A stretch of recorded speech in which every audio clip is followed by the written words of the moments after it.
my disheveled bed in my office here, Normal America Show, host Rob Noor. Happy to talk to you all today. Normally I come on here and I tell you what a great day I'm having, and normally I'm having a great day. I'm a pretty lucky guy. But I'll be honest with you, today's been sort of a bummer, as I'll get to, for various reasons. So we'll talk a little about my bummer day. And then I got a lot of things to complain about. So it's going to be a complaint-heavy show. We'll see what you all think about that. Just writing a couple things down. Oh, look at that neighbor guy first, followed by Toe Knuckles. Sounds like trivia names at my local trivia. What was I going to say? I don't know that I have anything nice to say about anyone today. So this might make for a messy show. Yeah, it's great to see you all. Sorry you haven't seen me in a couple days. I had a wonderful Christmas week. It's fantastic. The only thing that sucks,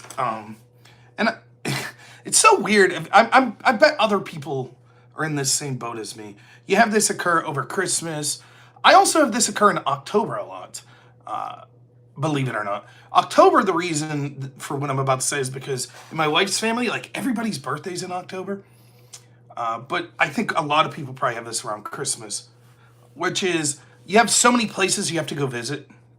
So it's like, you got Christmas, if you're married like us, you got Christmas with my parents, Christmas with my wife's parents, Christmas with my wife's aunt, with grandparents, uncles, cousins, friends. And honestly, as an adult, it's doable. You know, you suck it up. But I feel bad for my man, Hank. Santa Claus was very generous and brought him a bunch of toys. And all he wants to do after Christmas is like, let's stay home and play with my new stuff. I got a new bicycle. We'll ride my new bicycle. It's a little cold out to be riding, but we got space cleared up in the basement. And but unfortunately, it's like, no, man, we got to go to another thing. Now, the promise of there'll probably be some more presents for you there certainly helps smooth things out. But so there was a lot of traveling. But don't you feel like, for me, I'm like, ugh, I start to grouse about it. And then I feel like crap because I'm like, wow, how privileged am I that I'm grumbling about the problem of so many people are actually inviting me to hang out. So it's a good problem to have. And I certainly enjoyed seeing everyone. And I always regret over the holidays, especially like once you get over Christmas and then you're getting into New Year's. So you're already, at least me, I'm doing like the New Year's resolution stuff that I never follow through on. One of the things that I'm always saying is like, man, I gotta hang out with more friends and more family. And it's convenient to have the excuse now of, well, I have a son. So, as a 40-year-old, I was 36 before I had Hank. You could be like, oh, what am I doing? I should hang out with my friends more and blah, blah, blah, blah, blah. Now, for the first 3 years, it was like, yeah, but it's hard traveling with a toddler or an infant. But now he's starting to get to the age where that's not really a viable excuse. Like, you could travel with him pretty good. He's a little man. So I do, while I grumble, I do feel like I should hang out with friends and family more. I mean, I hang out with my family and my wife's family a lot. But other than that, we do have some fun events coming up with groups of our friends, though. So I'm excited. Hank had a very good Christmas, though. So it was a lot of fun. I wasn't there on Christmas morning, as I said in my previous live stream, but it was almost like, in a weird way. Look, don't get me wrong. I'm not saying, hey, maybe I'll intentionally not be there Christmas morning next time. I mean, if work happens, it happens. But it worked out because I think it was cool that my son got to open gifts and then got to explain the gifts to me when I got home. So he got to be excited about everything again. So we tried to make the most of it. And, it wasn't miserable. I was home by a reasonable hour by the afternoon there on Christmas. So it worked out. So no complaints there. However, I do have complaints galore when it comes to politics and complaints about my day here. Again, this is of no one's fault, but what happened was, and I know I heard this from my friend Drone Tech, that he was having problems with his family over Christmas of people getting ill. And I don't know if it has to do with, especially with a little kid, traveling a lot, but I came into work Saturday, and the gentleman that I work for was pretty ill, and then in the evening when I called my wife to talk with her, she said that my son started to get ill, and he's been running a fever of about 101, and I feel absolutely terrible because I can't be there for him. And you can tell I'm doing FaceTime call with him, and the poor guy's miserable. And he absolutely despises trying to take any medicine. When he gets sick, he doesn't even want to eat, so it's hard to even trick, like, put a little children's Tylenol and, a popsicle or anything like that. It's hard to do. So he was just miserable. I think he's starting to round the corner, but now my wife's sick. And I have a feeling I can tell that I'm getting sick as well. So, that, like, sort of, gallows walk where it's like, oh, man, you're the last person. You're going to get sick and it's going to be miserable. So I could feel it coming a little. It's not terrible. I'm sure I'll live. But, yeah. So that's the worst of it, though, is not being there for my son. I always feel terrible about those sort of stuff. When my son was 1 year old, he fell off the couch and broke his leg. And I was at work. And that's the worst I've felt. Because the nature of my job is because I'm in person at facilities where sometimes I'm the only person there, I can't leave because there are people with disabilities that require someone to be on the premise at all time. So I can't just be like, hey, I'm out, I gotta go to the hospital. I can't do that. And so I'm literally stuck and no one else could come in. That sucked, but it's not that bad. So that's where I'm at for today. So I'm already in a grouchy mood entering in, and I got a lot to talk about. Where are we going to start today? I got like little petty personal dramas, and then we got bigger stories, H-1Bs, Elon, Speaker Johnson, Trump, folks like that. Let's start with a little bit of the personal. Let's start with a little bit, Sparky gets it. Let's start a little bit of the personal. Let's talk about my good friend, CounterPoints, Conor. Am I still on notice? I assume. First, let's start with Pisco. Someone mentioned me being on notice. I actually have to give Pisco a little credit this week. Boo. As I was driving, sometimes depending on... I try to always... One of the things about doing this home healthcare stuff is, and I'm with adults with disabilities, but a lot of people have entertainment preferences. Sometimes it's not things I like. So if you're working with someone and they decide they want to listen to Disney soundtracks all day, guess what? It's their house. You listen to Disney soundtracks. That's what you're doing. A lot of people are really cool, though. They'll want to be interested in things that you might be interested in as well. So maybe they'd be like, with one staff that comes in, they're not really into sports. But if they know you're into sports and you're the staff, they'll, hey, isn't there a football game on Sunday? So that a lot of people are really cool like that I work with. But sometimes they'll fall asleep or something, and so while I'm driving to and from appointments or whatever, so I put on a Spaces the other night as I was doing paperwork, and it was a space about the H-1B stuff, and it was a bunch of people that were very upset about Vivek and Elon, and very much wanted, from the brief amount that I listened to it, very critical of the H-1B visa, and it sounded like people that probably just wanted to end that program. And Pisco had called in, and I didn't hear much of what was going on, except to say this slightly in Pisco's defense. The other people that were hosting this, I didn't know them from anyone. It was just a couple people I follow on X happened to be listening to the Spaces, so I saw it on my feed. They were terrible. They would make a claim, and then Pisco would be like, well, let me rebut that. And they wouldn't even give him like 4 seconds. And they would just start, blah, blah, blah, blah, blah, blah. You're so stupid, blah, blah, blah. And Pisco would be like, Pisco's like me. He's going to get a little fired up. It's like, what, are you afraid to let me talk? Let me talk. I'll answer. Blah, blah, blah, blah, blah. Until eventually they, like, kicked him out of the room. And that shit, perceptually, I think what that does for the side of the people that are arguing against the H-1B, it makes them look weak. To me. So I, as begrudgingly as I have to be saying it, I don't think that they came off looking very good at all. I think they came off as people afraid to leave someone who had a counter opinion to them, in this case Pisco, had his say.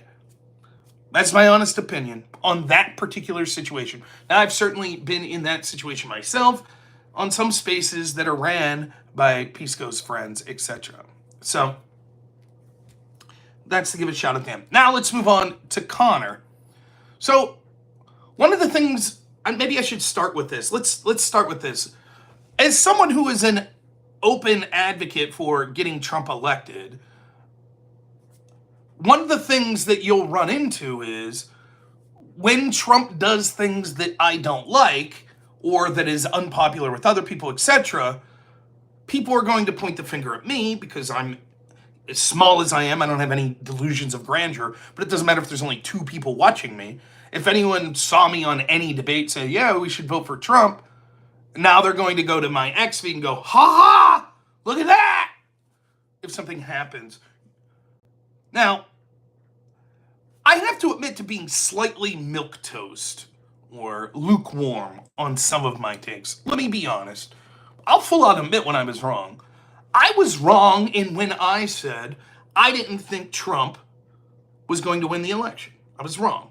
I thought that he would be more popular, but I thought that either legitimate or illegitimate strategies would have been too much to overcome. And I was wrong. Trump won.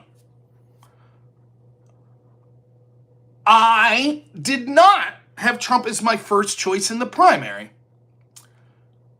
I knew Trump would win, but I would have preferred Vivek, number 1, and then DeSantis, number 2. No one called me out this week when Vivek made certain statements, and I will talk about Vivek here today. This is probably going to be a long stream, unless something comes up with work. I will talk about Vivek. No one called me out, but like, how you feeling about that Vivek now? How you feeling about him? Still not so bad, if I'm honest. But one of the things that, so I'm open to saying, yeah, I was wrong about something. I am. But one of the things I did say over and over, and you can go to almost all of my live streams until like maybe 2-3 weeks before the election, my strategy was this. I think that the time to complain about candidates is once they're in office. The primary is a time to raise your grievances, which I did. I made the case where I thought Vivek and DeSantis were both better than Trump in the primaries. Once the primaries were over, my decision was that Trump was overwhelmingly superior to a Biden or Kamala Harris administration. So I did my best doing everything I could, 26-hour stream, real world events, etc., trying to get people out to vote for Trump.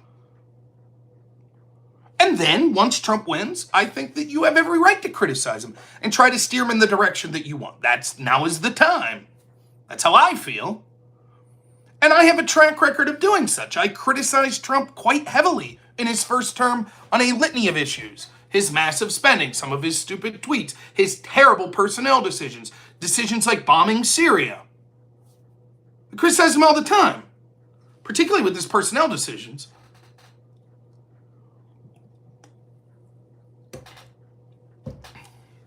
So why wouldn't I do that again? The other thing I said was, and this happens to be how I operate in life, I'm very optimistic. I think I have the greatest life. I'm very pessimistic politically, right? Which helps motivate me more. So I think it's a subconscious trick that I do on myself. So when I think my back's against the wall, that motivates me to push harder. I had said that I thought the chance of Trump winning was slim, but that was just part one. The chance of Trump actually doing significant things necessary to drain the swamp was also slim. That he would most likely fall back into poor traps that he fell into his first term. In fact, I talked about specifics. The specific moment that I decided Trump was third on my list of primary was in discussions particularly about building the FBI new headquarters. Vivek was like, basically, we should get rid of the institution. DeSantis was like, well, we should at least move their base out of D.C. And Trump was like, let's build them a big, beautiful new building in D.C. And I was like, he doesn't get it. He does not get it. Now, I'm still hoping to be proven wrong, and he has signaled to things in this second term better than his first term. But that going into the primaries, I'm like, I don't think he gets it. And I had a lot of people that were suggesting that I vote for Trump in the primary. They were like, no, this time's different. He learned his lesson. Now he'll be ready. Okay, we'll see. But once Trump won the primary, that was fine. I'm all in with Trump, no problem. I would have been the same with DeSantis or Vivek. Okay, Trump, I'm all for it. But even once he won the primary, I said, he'll certainly be preferable to Kamala. There's no reason not to vote for him over Kamala. Or Biden when it was him. But there's still probably a very slim chance. And not even necessarily just because Trump's will make the same mistakes, but just because the amount of corruption is so substantial that they'll have to deal with. It's not going to be fixable in one term. Now, you could hope for significant steps to be taken. Anyways, enough meandering. You get my point. So Trump comes out today, and he wanted to eliminate the debt ceiling. I think that's stupid for reasons I went into when he said it. Mike Johnson's first bill that he pushed out, the CR, the continuing resolution, was absolutely horrific. It was just a wish list for the Democrats, as always. The bill that ended up getting passed with universal Democrat support, also not a good CR. And now Trump comes out and says, I'm endorsing Mike Johnson, has my full endorsement for Speaker of the House again. Now, I'm not going to get too much into this today. I understand the argument from political pragmatism, which is this a fight worth having and spending your political capital on if you're Trump's team, if there's no one waiting in the wings that has a chance? So, for example, if you go through the whole battle, drag it out, get everyone all pissed off that you're going to need pro-establishment Republicans, you're going to need neocon Republicans, are you going to piss them all off and expend all of your political capital? And then you're going to end up with the next Mike Johnson, whoever that may be? I understand that argument, and probably that argument's correct, if I'm honest. That, look, you got to pick your battles, this isn't one. Let's get Mike Johnson there and then hold his feet to the fire. But I'm tired of that shit. I'm tired of it. Every single time. Every time there's a spending bill that comes up. Well, we got to just, we need to get the rest of the agenda passed. We need to, this one sucks, but pass it. Every time there's a discussion of Speaker of the House. Well, we just got to go along with this one. What, is that the same argument? Is that what we're going to have the argument in 2026, 2028, 2030, 2032, 2034? When will we actually get, people, well, then you need to go out and win primaries. Cool. Well, maybe one of the ways we could win primaries, or it'll be easier to win primaries, is to stop capitulating to the establishment Republicans so the American people could see just how bad they are if they're responsible for shutting down the mandate that Trump had. As opposed to saying we fully trust them, like Trump did, full endorsement, and then they continue to do everything possible to sabotage. So I see both sides of the argument. We could get more into the ins and outs of it in the future. But needless to say, when I found out today that Trump had endorsed Mike Johnson, I said, this sucks. And I made one or two other posts like, I'm tired of being told, oh, well, we got to wait this time. And then we'll be told that, oh, but, we're 2 years into Trump's presidency and, it's so important. Now the Republicans have lost the House, so the Democrats have the Speaker. Or Republicans narrowly won the House, and so, Trump's still got a lot in his plate, and we don't want to fight about the Speaker. Or Republicans overwhelmingly won the House, which means that momentum's going our way. No need to replace Mike Johnson. Whatever the case. Oh, did someone donate memberships? I didn't even see that. It didn't show up on my end. Thank you. If someone donated memberships, thank you so much. I'm streaming on my phone. The only thing I can see is super chats. Jess Gerald again. Thank you, man. You're incredibly generous. You're paying my mortgage. I appreciate it. Thank you, Jess Gerald. I appreciate it, man. Thank you. You've been incredibly generous. I really appreciate it. But in my criticisms on X of Trump, in this case, in his endorsement of Mike Johnson, you get these people that are like, I told you, you fell for it again. You fell for Trump again. Why could you be so stupid? Right, Trump wasn't my first choice. He was my third. Secondly, any president, any congressperson, any elected official that I've ever endorsed will do shit that I will complain about. So the criticism you're making of me is like, you're willing to call out the people that you supported? Yes. And I know For a lot of lefties, that's very hard to contemplate. They don't understand it. In fact, that's why this whole H-1B debate is so foreign to them. They don't get it. The only thing the Democrat voters get is yelling about whether or not we should support Israel or Palestine. They get that fight. That one they got. But other than that, they're pretty much lock stock. Even the loudest mouths of them toe the party line when push comes to shove. Like the Squad, Medicare for all. You had people that were principled like Jimmy Dore, like, okay, force the vote. No. We can't do that. We got to toe the party line. So they don't get it.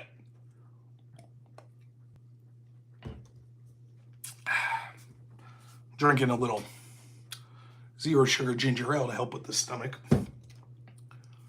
So you get all these people, it's like, yeah, I know that's a foreign concept. But the one that came that I thought was the funniest was CounterPoints, Conor. And he was sort of putting the meme of the kid going, like, oh, I'm shocked. Trump's doing something. The first thing I would say to Conor is, what are you shocked about? Do you not like Trump's stance on H-1Bs? Do you not like his endorsement of Mike Johnson? So what is it specifically? Or are you just saying, oh, who would have thought Trump did something that you don't fully support? Well, apparently you haven't been listening to me, Conor, because that's been what I've done pretty much the entirety of my time streaming. Criticized even people on my... Hell, I would say that I probably, depending on who's in charge and what the major news cycle is, in the past 2 months, I probably spent... In the past 3 months...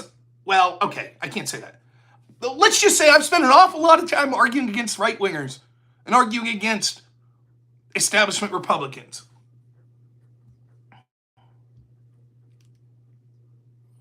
But this would seem to be a foreign concept to someone like Conor. Conor, a conservative. If you don't know, he runs a channel called CounterPoints, way bigger channel than mine because he does Warhammer 40K stuff, which I don't know shit all about Warhammer, but he looks to be very passionate about it and good about it. Also, brief addendum. Let me say, I don't have to say this. I will criticize people that I don't like, but I actually like Conor. I do. I think that Conor has dog shit political takes and he's a sellout, but he seems like a good father and husband, and that's more important as far as I'm concerned. I think he's reasonably intelligent and entertaining. I wish him well. So, but if he starts to talk politics with me, I'm going to serve him that nice big shit sandwich that he deserves to eat. Conor, a self-proclaimed conservative, decided to take money, and he was paid, I believe, on a monthly basis. I don't know how much, but I believe over $1,000 a month to work with Progressive Victory PAC, whose stated goal is to, 1, help Democrats win the election, including down ballot, and 2, to help the Democrats become more progressive. Now, I'm no political ideology gatekeeper, and nor do I think that I have a huge brain. Roar89, thanks so much for the $10. Says Trump's still a better choice than Kamala by far, but nothing will be perfect. I guess we'll just have to see what happens. As always, I think I've been screwed over for a while now. It's too long. Yeah. Agreed. Now, I might not be some genius, but doesn't progressive seem to be the antithesis of conservative? So if you were a conservative, why would you take money to work with a progressive organization to help them become more progressive, the Democrats? Doesn't that seem sort of at loggerheads with the idea of being a conservative? Now, you could be a conservative and say, I'm a conservative. I hate Trump. I'm not voting for him. I don't think Trump's a conservative. I think Trump's bad for the conservative movement. Cool. All right. You could even say, therefore, I'm going to vote for Kamala or Joe Biden. I get it. I do. I might disagree with you, but someone like Jeb Tan, conservative. I wouldn't say he's not a conservative. I don't really gatekeep the term conservative, by the way, because conservative's the last label I put on myself. I'm a weak conservative. I'm more of a populist and libertarian adjacent. that I am conservative. I believe in fighting corruption and a government that exists for the will of the people and that is small and limited. That's what I believe in. And then I'm conservative thirdly. But if I go on the Crucible, they're going to be like, this dude's not conservative. This guy sucks. My friend Aircraft Sparky was on the channel here earlier on the chat. Way more conservative than me. So I'm not, if Conor calls himself a conservative, yeah, he's pro Second Amendment, whatever, fine, whatever. But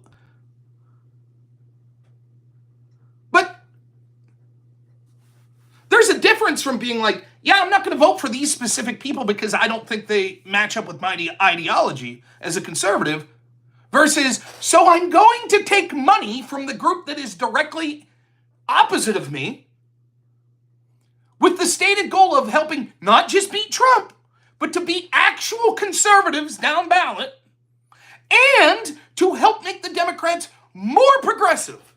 That's what Conor did. And he did it for two reasons. Because he wants the money and because he wants to hang out with Destiny and his orbiters at cool Progressive Victory Pack rally. That's it. Now, I don't even mind that. Who knows? I've talked about this before. Maybe I'll sell out in the future. I hope not, but maybe I will. But I ain't going to sell out for that little because I want to hang out with Destiny and his boys. No, thank you. Maybe if Kamala's team would have offered me like Oprah money, or how much did they pay Al Sharpton? Maybe then we'll talk.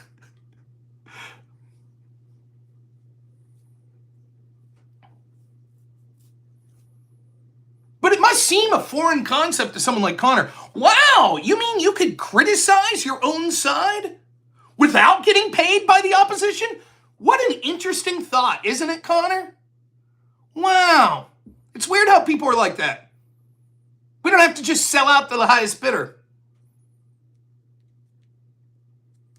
Isn't that strange? So good work, Conor. Then, of course, he had some sycophant. I don't understand. Well, how is it that Conor sold out? And I tried to have a good faith conversation with this person, but I don't know what their deal was. Anyways, there's a big exchange on X. Not really worth going in the ins and outs of it. But I just thought I would re-bring up Conor. When he's going to, because he's going to be like, anytime something goes wrong with Trump, how about that, Trump supporters? Huh? And a lot of Trump supporters, or people that voted for Trump, like me, or like Aircraft Sparky, and a lot of other people, you know what they're going to do? Criticize Trump. Aircraft Sparky, there he is, man. For $10 says, thanks so much, Sparky, says, Conor is a transcon. Either respected his identity or he'll call you names and there's tend to self-harm or something like that. Rob is a small L, not librarian, libertarian. Center-right guy, much love. Happy New Year. Thank you, Sparky. Happy New Year to you as well. We'll call out, and then you have people like Conor that'll go, see? Yeah. Wow, what do you think? We voted for a guy that we knew wouldn't be perfect. And I know, in many ways, I don't even know if Sparky voted for Trump. Sparky's criticized Trump as much, if not more than me, for comments he made about not having to adhere to the Constitution, etc. So how are you going to look at people like me and Sparky and be like, look at you, guys who said, look, this is the best available choice, so I'll vote for him, but I will be critical of him, just like I was in his first term. Then when you see us be critical of him, go, yeah. We didn't sell out with you and go hang out with the orbiters and get paid by Progressive Victory Pack. Must seem weird, huh? The last thing I'll say about it, and I hope you're watching, Conor, and I do wish you and your family a Merry Christmas and a Happy New Year. I still like the guy, don't get me wrong. How'd that work out, by the way? How'd that Progressive Victory shit work out? Conor must have brought them tons of conservative and moderate votes, huh? How'd Brianna Wu's pack do? How'd they do? All that canvassing, all those streamers they were paying money, really turned the tide, right? All that bitching about Tony Hinchcliffe telling a joke. Whoa, they really had their finger on the pulse of America, didn't they? Shit, you could have at least tried to pay someone like me that can make a coherent argument. Sparky, do you need any cash? I'll throw your name out to Progressive Victory. You can make a case against Trump, right? So if you're listening, Progressive Victory, Please, please keep up the good work and spend tons of money hiring Conor again next time, because he did such a bang-up job that first time. Great job. So shout out to all those grifters out there taking money. Good stuff. While we're talking about hypocritical, worthless people, let's talk about destiny. Now, I was unable to listen to Wick's panel, but Wick had a panel where Destiny, I'm assuming, was on the right side of the argument, and that was that there is one amount of infighting, very similar to the Israel-Palestine infighting that's going on in the Democratic Party. You now have the people that are celebrating the idea of shooting the UnitedHealthcare CEO, and those that realize that that's unhinged insanity, and it will cost their party mightily if this is deemed the normal attitude of a Democratic voter. Destiny, I believe, is in the latter portion of that, and he is correct in that debate. And he made a very eloquent post that I saw someone post. I'm blocked by him, by the way, on X. He rage quits when I do a debate with him, then he blocks. We get it. Anyways, I did see someone reposted, one of his fans or whatever reposted, a little minute-and-a-half clip where he talks about why he's sort of against this mentality, and you could go watch it for yourself, but this is the gist of what he's saying. Even if we personally find things abhorrent or immoral, we have sort of a normalcy of what we consider normal behavior in our society. So if you think that working, for example, he didn't use this example, but I'll give the example. You might be a heavy believer in climate change, and you might think that the fossil fuel industry is destroying the earth. But that doesn't mean you get to assassinate some guy who has a family who works on oil rigs. See the difference? You see what we're talking about? Because we just have built a high-trust society that says, no, that sort of stuff is immoral. You can't do that. Right? There could be cases made for self-defense, but it's in more direct instances, not that dude does a job that I blame for bad stuff happening. And so he's making this case for this healthcare CEO. We can't do that. I agree. It's almost like Destiny saying this. Just because you work for an industry that many people might find incredibly unpopular and blame for a bunch of terrible things doesn't mean that you're fucking around and finding out if someone happens to murder you for that. That's basically Destiny's argument. Nico, thanks for becoming a member, man.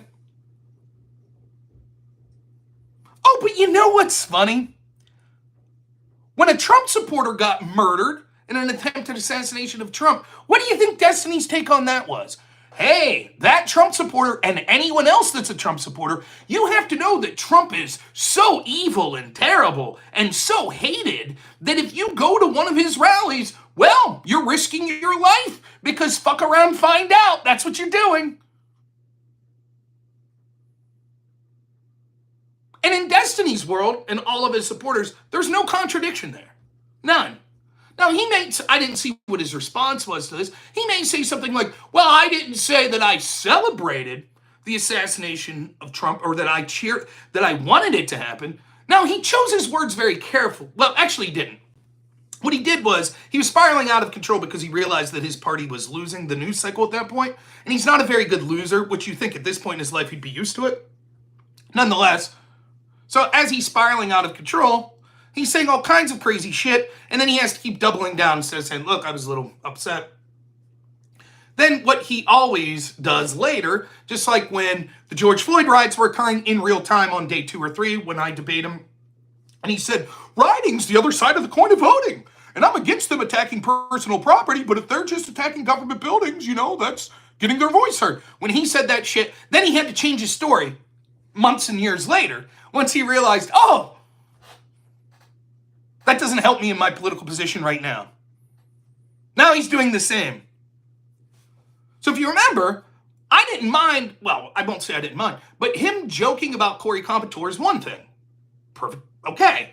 And he does have a point. There were people that joked when Paul Pelosi got attacked. People joked about George Floyd. Now, there are clearly differences in the scale of those things, but the general point's true. If you're going to clutch your pearls when someone that you venerate gets murdered, then you shouldn't be Mr. haha jokey meme guy when someone else is a victim of physical violence on the other side. I understand before people say, but there's a difference, George Floyd was a criminal, blah, blah, blah. I get it. But the general principle that Destiny's saying is true. Okay, fine, great. But he didn't just stop there. He made this comment about if you go to a Trump rally, you're basically, hey man, it's the same as walking down a gang, a known gang territory in the middle of the night.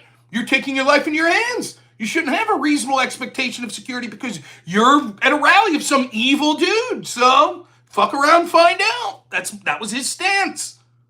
He said if his mom went, same thing.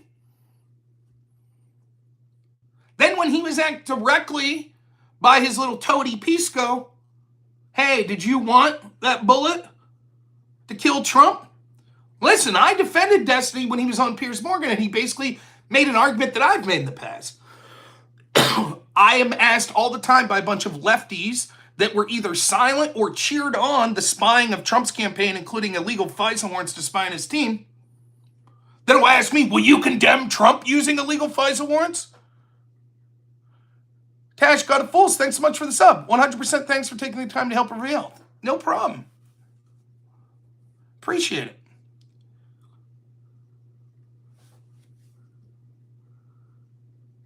I get that.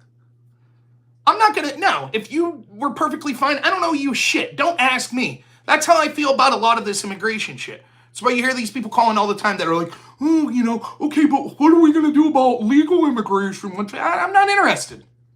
Fuck you. Unless you could show me that you were concerned about illegal immigration and calling for it to be dealt with, I don't want to hear the people that were totally fine during the Biden administration with what was going on at the border say, well, now can we have a serious conversation of what we'll do with H-1Bs? Can we have a serious conversation of what we're going to do, when it comes to who's going to pick fruit and stuff now? Fuck you. No. Now, do I think that we should have a complete immigration moratorium? No. But I don't know any Biden voter that was perfectly fine with that shit and explanation. Fuck you. You're just trying to control the narrative and refocus away from the fact that our borders should be secure and these illegals should be kicked out. Period. So I get that from Destiny's perspective. If he thinks someone didn't call out the people making fun of Paul Pelosi, I don't know them shit, telling me I have to apologize for Cory Compouture or condemn acts of violence. Nope, I don't know you shit. But that's not who his toady Pisco is. And he knows that. So when Pisco straight up asked him, and I said this was the one hang up I had. When Pisco calls him to a show and straight up asks, says, look, be honest, dude. Did you want that bullet to kill Trump? And Destiny's response was, I don't know what I can say because of terms of service. And then says, but I will say this. The worst thing was him being shot at and surviving. That's what Destiny said.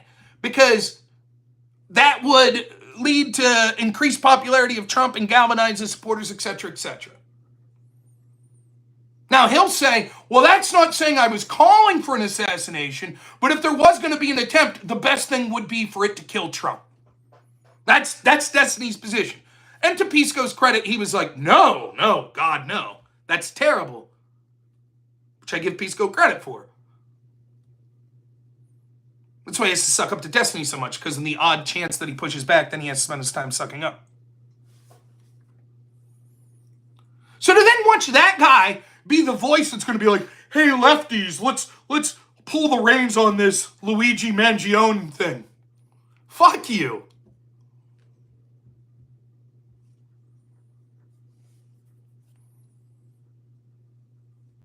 The only difference between the UnitedHealth CEO and a Trump supporter getting murdered at a rally is you think one person's doing a noble pursuit or a pursuit that doesn't bother you, and you think the other person's doing something that you hate. Wrongful Rage for $10 says, yay, free membership. Keep up the good work, Rob. You got it, Wrongful Rage. That's it. The tactics, the rhetoric is okay, and it changes selectively to fit his political agenda. That's all it is. Of course, I tell him that, but I'm blacklisted and blocked. Rob GPT, nailed it.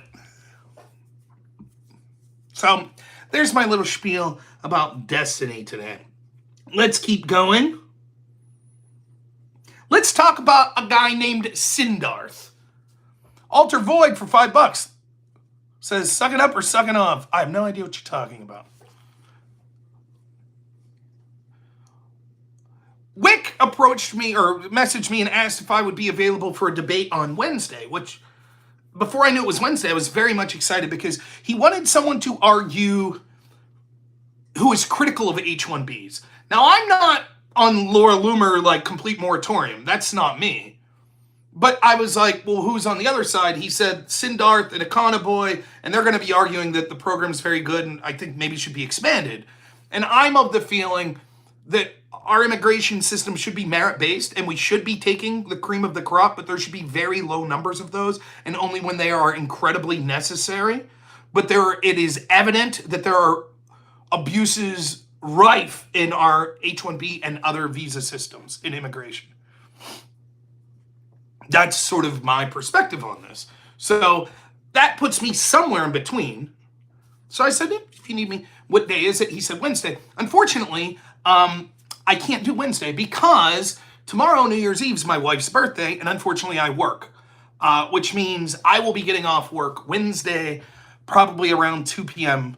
And so the plan is to make my wife dinner and to hang out with my wife the day after her birthday, and we're going to celebrate her birthday. Actually, I don't even think I'm making her dinner Wednesday. I think I'm making her dinner Thursday because I think Wednesday we might be going out for dinner. So, but me and my son are going to make chicken Alfredo and salad and garlic bread. So Hank's in charge of the garlic bread. That's the plan. One of the days this week.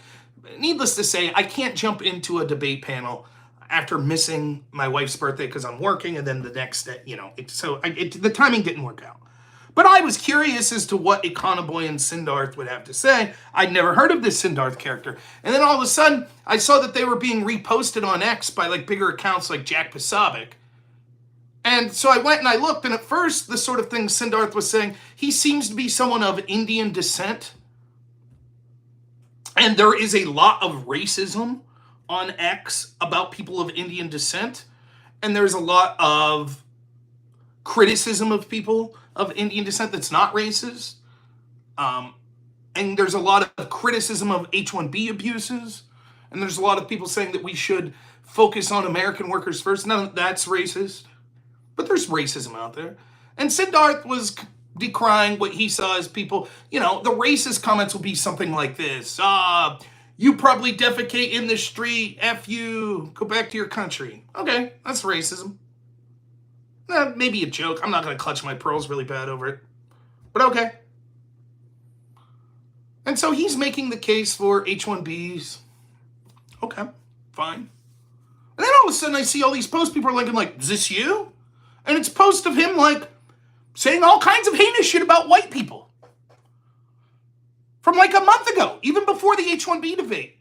How white people are all low IQ. And that's like maybe the only one that I could say here.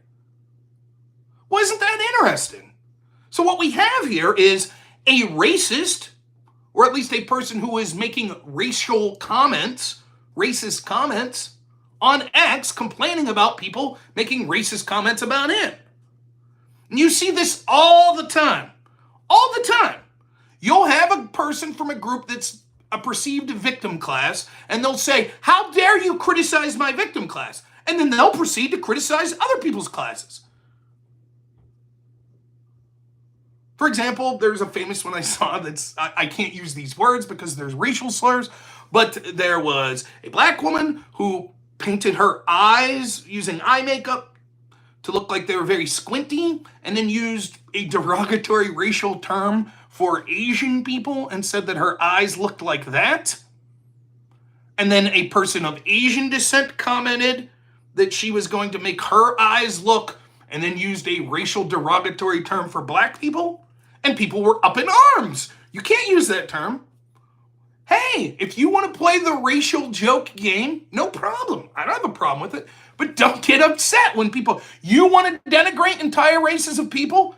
Fine, have at it. But then don't clutch your pearls when people do it back to you.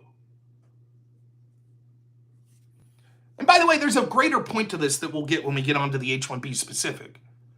But certainly when it comes to these sorts of comments, how are you going to be, oh my God, they made racist comments to me? And it's like, dude, we go back a month and you're talking shit on white people.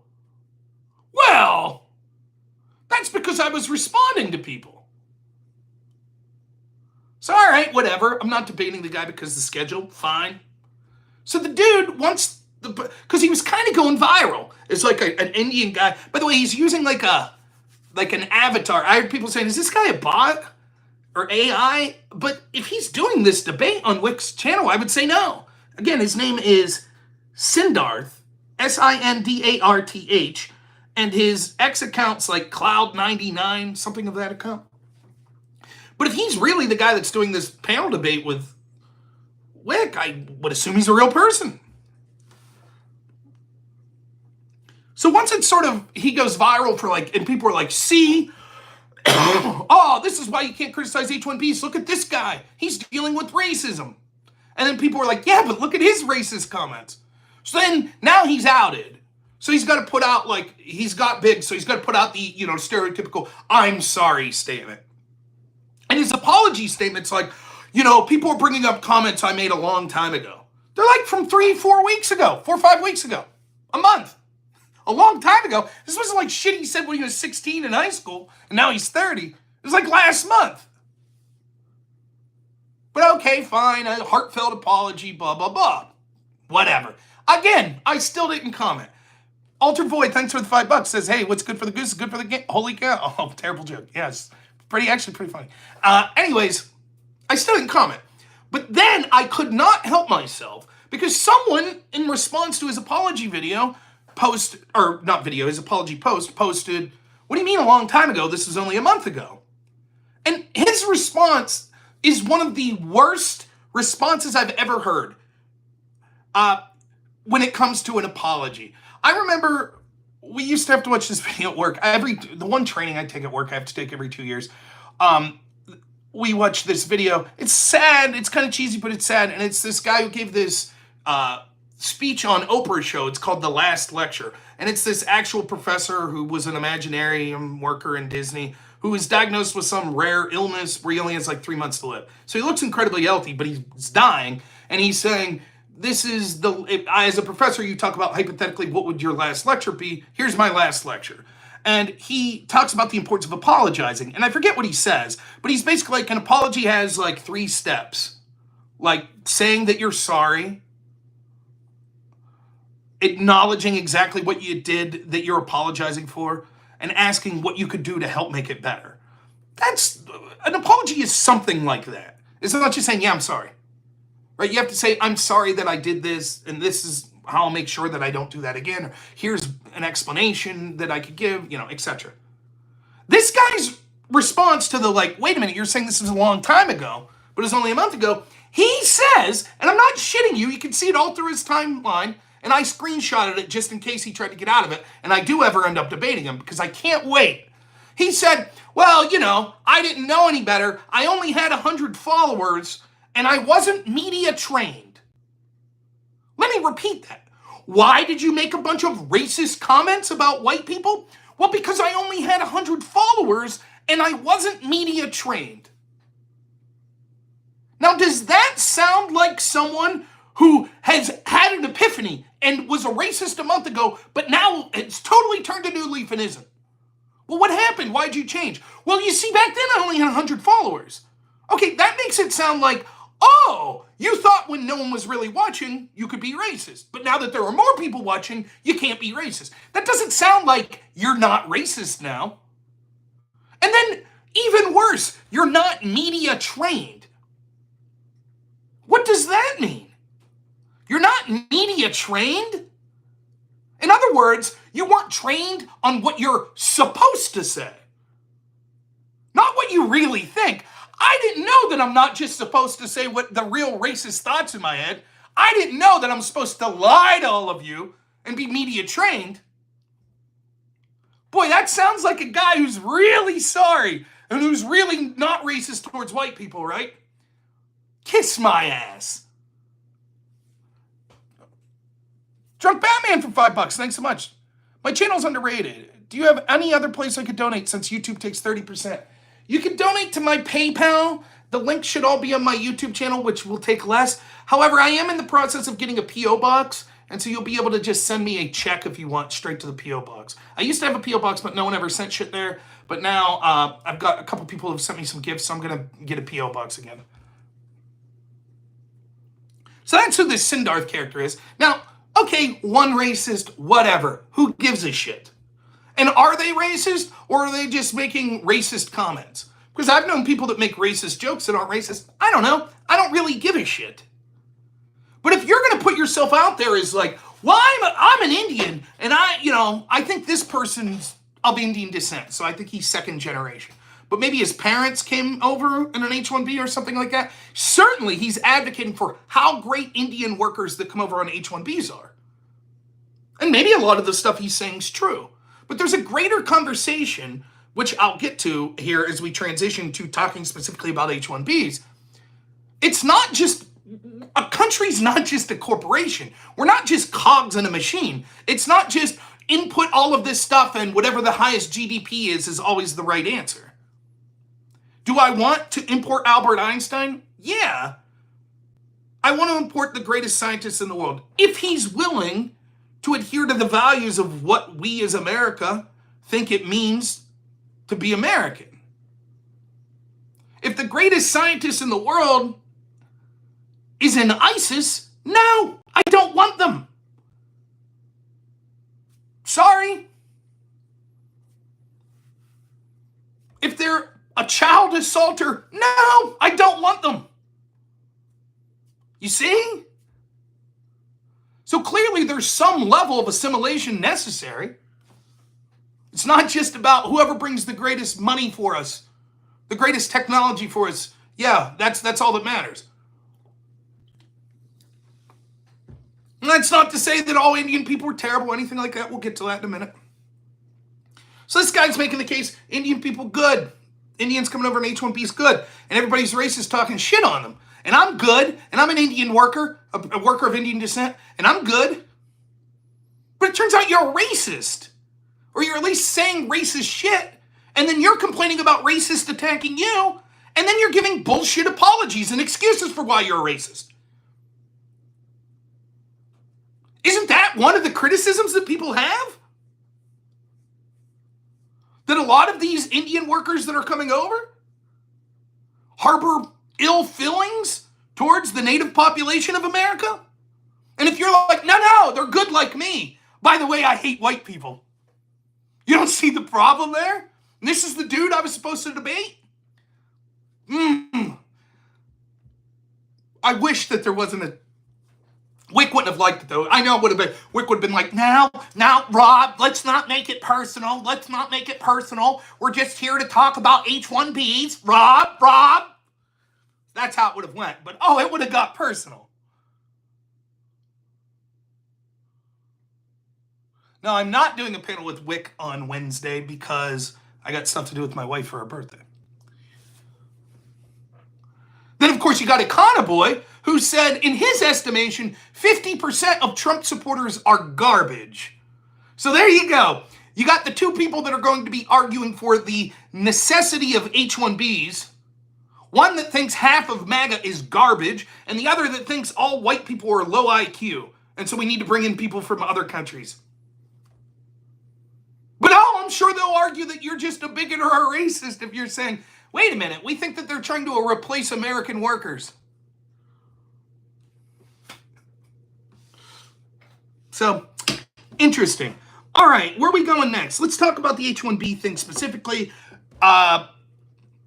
We still have my boy Ian Miles Chung to talk about, Vivek to talk about, Elon to talk about. Let's go to H-1Bs right now, though. Did a space the other day, but only like 10 people watched.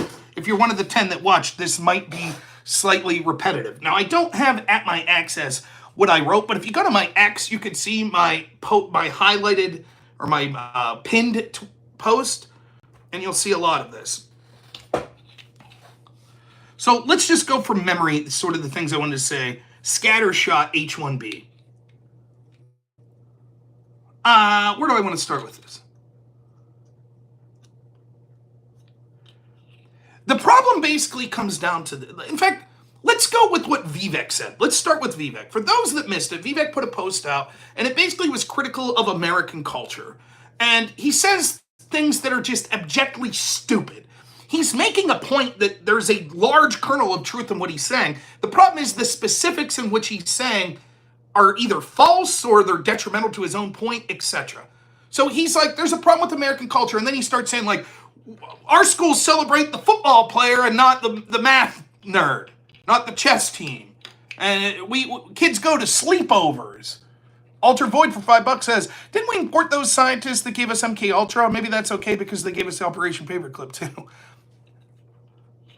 And it's like, well, you're right. There is a problem with culture in our education system and with our culture overwhelmingly. But is the culture that we're celebrating like the jock? In some senses, yes. But in many cases, no. In fact, in many cases, we're celebrating victims now. We're celebrating the nerds. Jocks are considered bullies and meatheads, and they're the oppressors. Not all the time, but that's largely what's going on. We criticize people that are, our cultures criticize people that engage in physical fitness. They call it far right. So it's Vivek. The problem is kids going to sleepovers. I think one of the problems is kids don't even have real life friends much anymore and don't have a social life.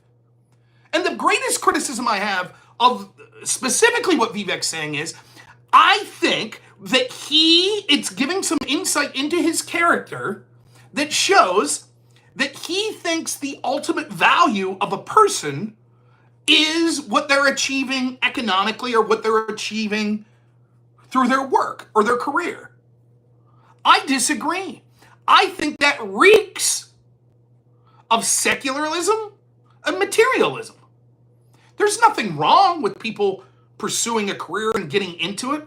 But if I had to say what is the problems with our culture, what have we gotten away from? I would say it's things like family identity.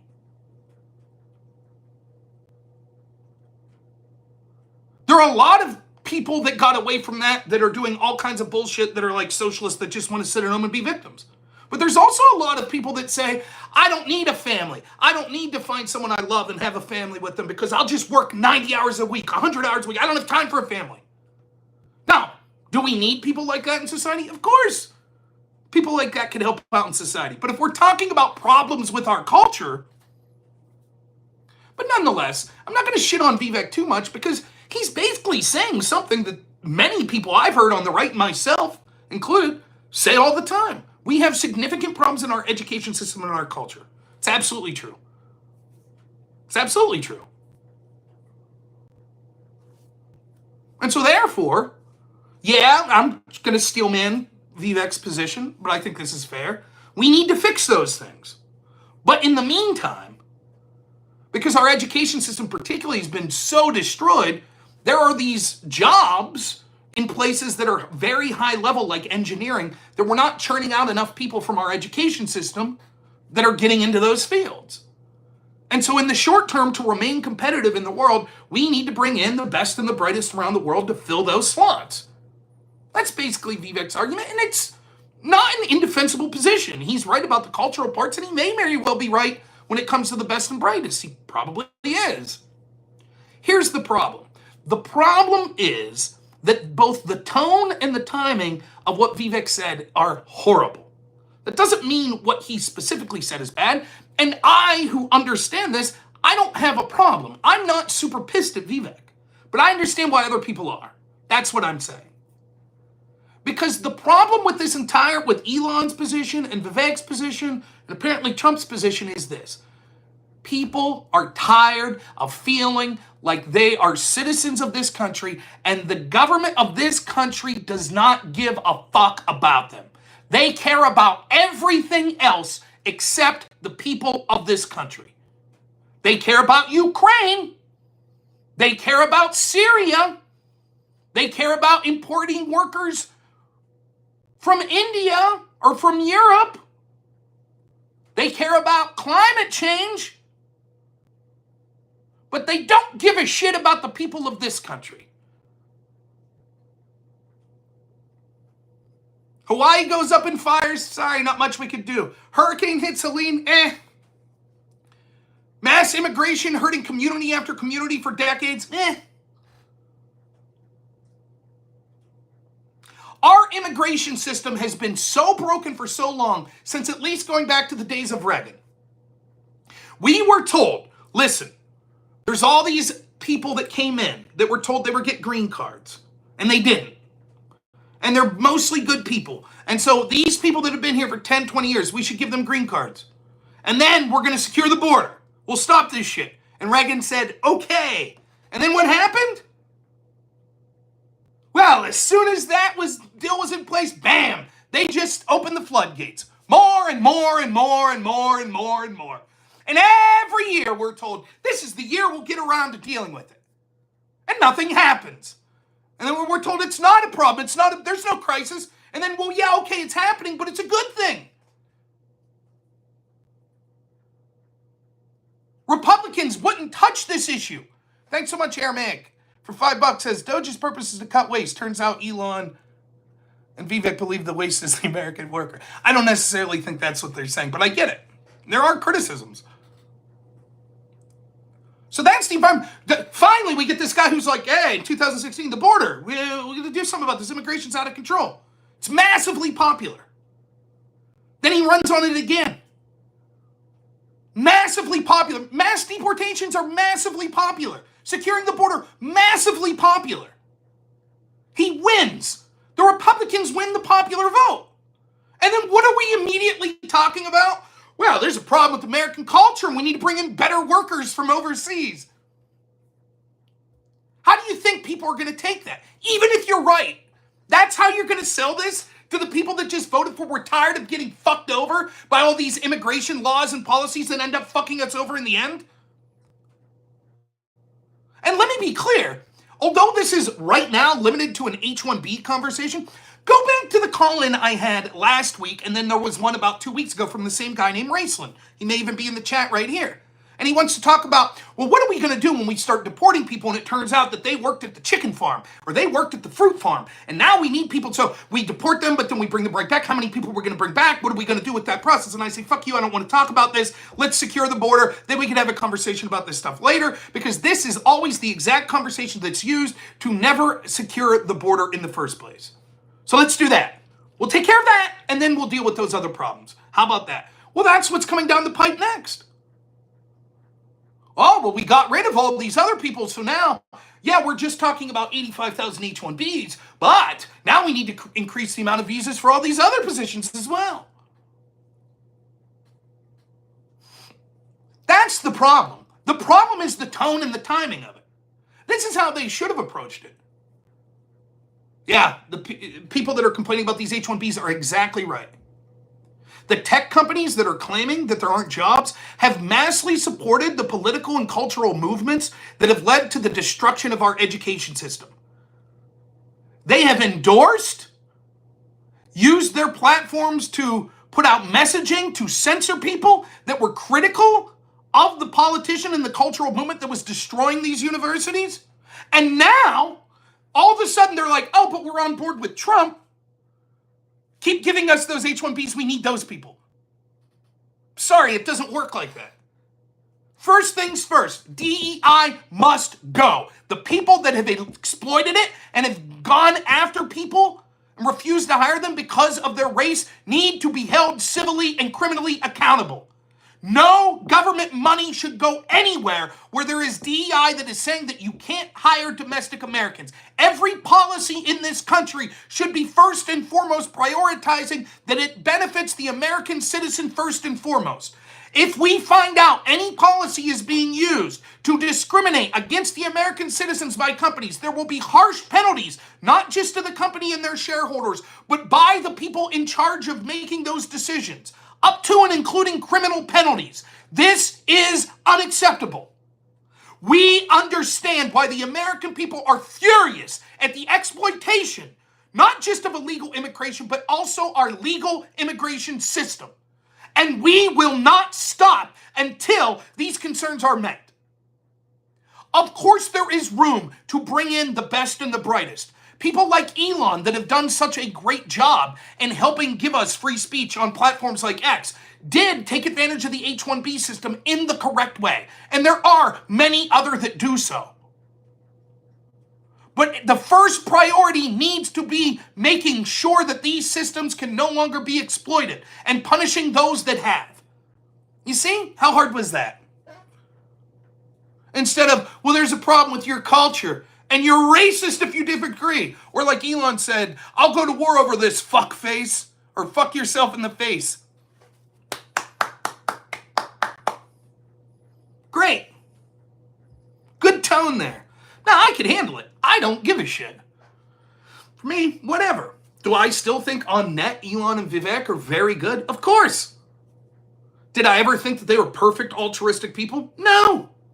No one is. So why would I think they would be?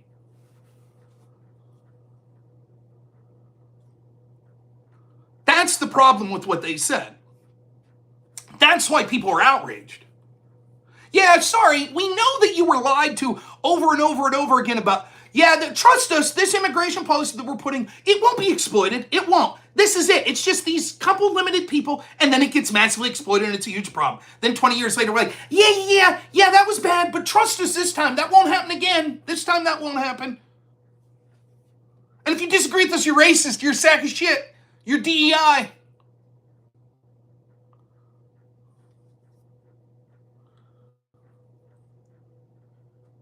That's what's going on. Now, does this mean that there aren't people that are exploiting the situation from saying, I hate people of Indian descent, they're all despicable, blah, blah, blah, blah, blah? Yeah, those people fucking suck. However, are there racists on the other side like that Sindarth guy? Yeah, it seems to be the case that hate white people.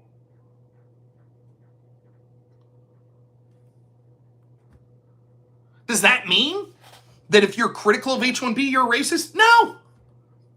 What if you're talking about wanting jobs for white people? Does that make you racist? No. You should be allowed to stick up for the issues of white people and white people as a race to your heart's content. Why is it that it's only white people that can't advocate for their own race? Why is that? Black people can. People of Indian descent can. Hispanics can. But not whites. That's racist. Fuck that. Now, is that what I do? No, not really. We're all tribal. My group that I have an affinity for is rural Americans. Now, where I live, that's predominantly white people. There's also black people. There's people of Indian descent. Hispanic people, straight people, gay people, Muslims, Christians, atheists. There's all sorts of groups that fit within that category of rural Americans, but that's the issues I tend to focus on. Does that make me a bigot? No. We all have our group affinities, and you're just lying. Now, you shouldn't hate people for not being part of that group or be bigoted against them for not. But you're lying if you say that you're not advocating for a group preference. Most people are. You can also try to look at issues outside of your group preferences and make decisions you think are best for all groups. That's certainly possible. Outside of rural people, I advocate for American citizens. My government should be helping the needs of American citizens, not people in the world. No. Does that mean we should intentionally harm people around the world to benefit American citizens? No. But the priority of our government should be the people of this country.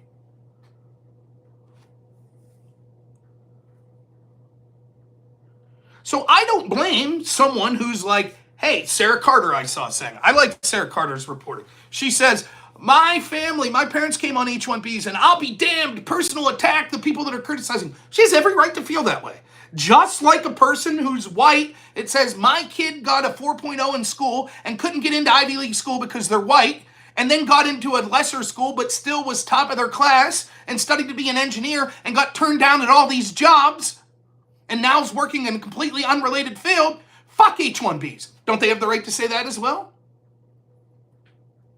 I understand when you're involved and you feel that it personally affects you, you get heated. Do I understand why Elon Musk, who is a beneficiary of an H-1B visa himself, would be a strong advocate for H-1B visas? Sure. May it have something to do with perhaps it helps out fill his labor pool out in some of his companies? Probably. But the idea that we have to pretend, oh, it's just totally bigoted for people that are American citizens, that's DEI for white people. No, it's not DEI for white people. Saying you shouldn't discriminate against white people, and then because you have said, well, now we need to give special visas for foreigners because they're willing to do jobs that white people can't because we've discriminated against them.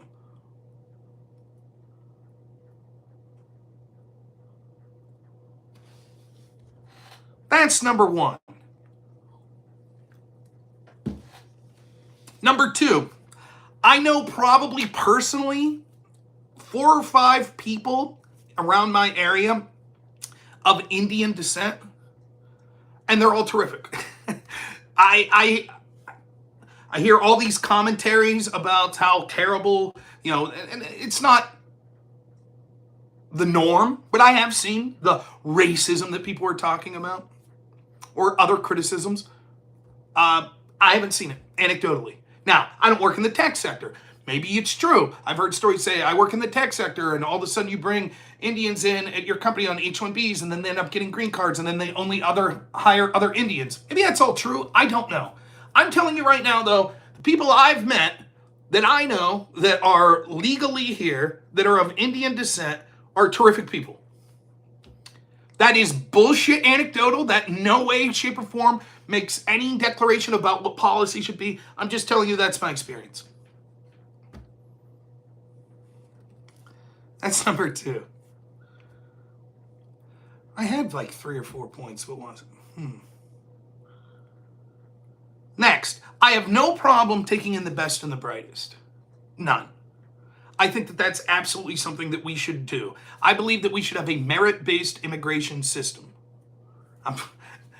We should. And I have no problem if we could bring someone in that would benefit the people of this country substantially of bringing that person in. But benefiting is not just about the economy or our technology. I talked to a person on that Spaces 2 days ago who is from Greece, who is here on an H-1B visa. And I'm just talking to him for 40 minutes on, a space. I don't know this person from Adam, but from what he's saying, if he's being truthful, he sounds like he would be someone that America would love to have. Loves the country, loves what the country is founded on, the Bill of Rights, free speech, the Second Amendment, individualism. Seems to be doing a job that, and granted, I'm just taking his word for it, but let's assume it's truthful, that it's of incredible benefit to his employer and to the country. It was a job that there was no American applying for whatever reason. Okay.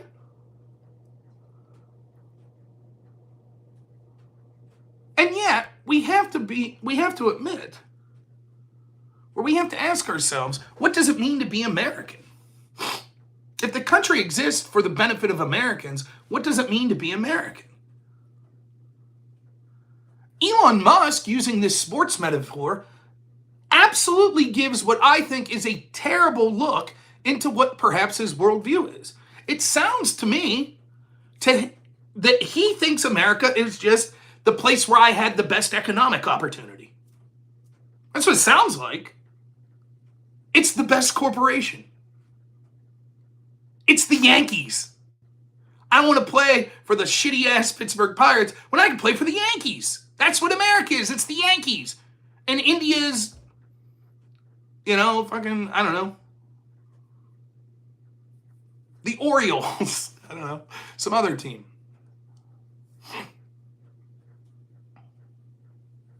He's like, you bring in the best player from around the world to make your team the best. I would say a more apt analogy would be more akin to a family. I have 2 brothers. So let's say once my parents pass, I am the oldest brother. So I have 2 brothers and a sister. So we're sitting down and we want to make the Knorr family as strong as possible. And I say to my 2 brothers and a sister, you guys aren't doing the greatest. You're not rocket scientists, you're not professional athletes, you're not making millions of dollars. So I'm actually going to replace you. Well, we're going to bring people in to take your place. So here's 2 other guys and another woman, and they all make way more money. So you're out. Wow, look how much greater the Knorr family is now. We're great. And then as soon as those people get in, they say, yeah, actually, Rob, about that, turns out you're a fat fucking slob that barely makes any money. You're out, buddy. So now we got 4 new unrelated people that are the Knorr family, but they're doing great. The Knorr family's doing fantastic. Is that what the country is? Is that it?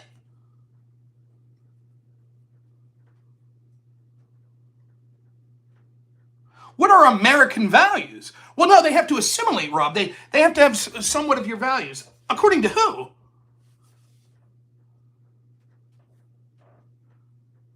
Because there's an awful lot of actual Americans that are citizens here that don't share values that I think are very American. For example, I think individualism is a strong American family, or more aptly, support of the family unit. There's a lot of Americans that don't feel that way. So we're only going to import people that are pro-Second Amendment, pro-First Amendment, pro-privacy? Is that what you're saying?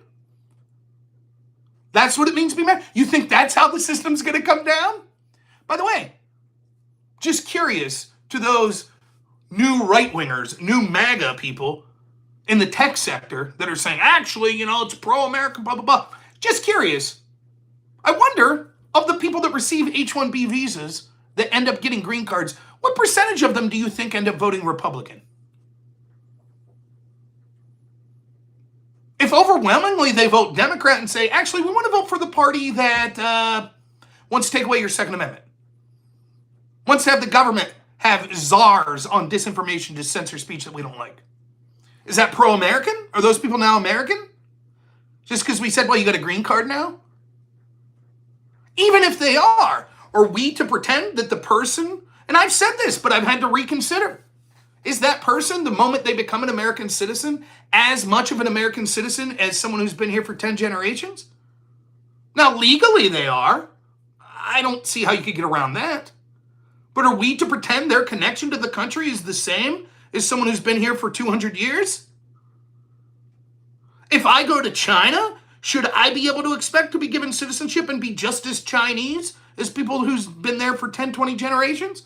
Is there any other country in the world where that would be the case? If that's the case, well, then let's say that all of a sudden we get new technology, whatever, and we could double the size of the United States. But it turns out there aren't good employees in the United States to run this new AI technology, whatever.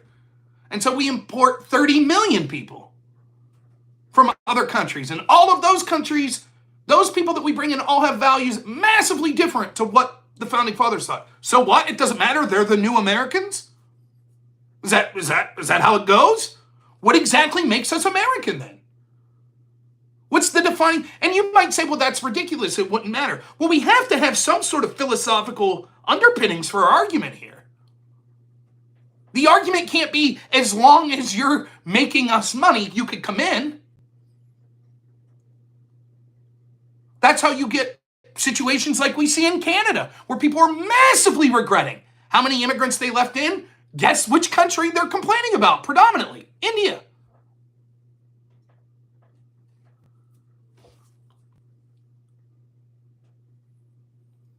If we bring in 5 million people to work in the tech sector from Asian countries, and they all happen to move into, say, Virginia, and then massively change the state government of Virginia, do we just say tough shit? Oh, well.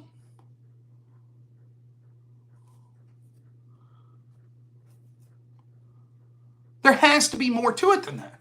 Black Jaden, thank you so much for the subscription. Supporting the American dream is a necessity. Now, I'm not an ethno-nationalist. I don't think this country is just for white people. Nor am I saying that we should never bring immigrants in. I'm not saying that either. I'm just saying the way the argument's being sold, oh, well, it's just the best and brightest, and that's all that matters. I don't think that's all that matters.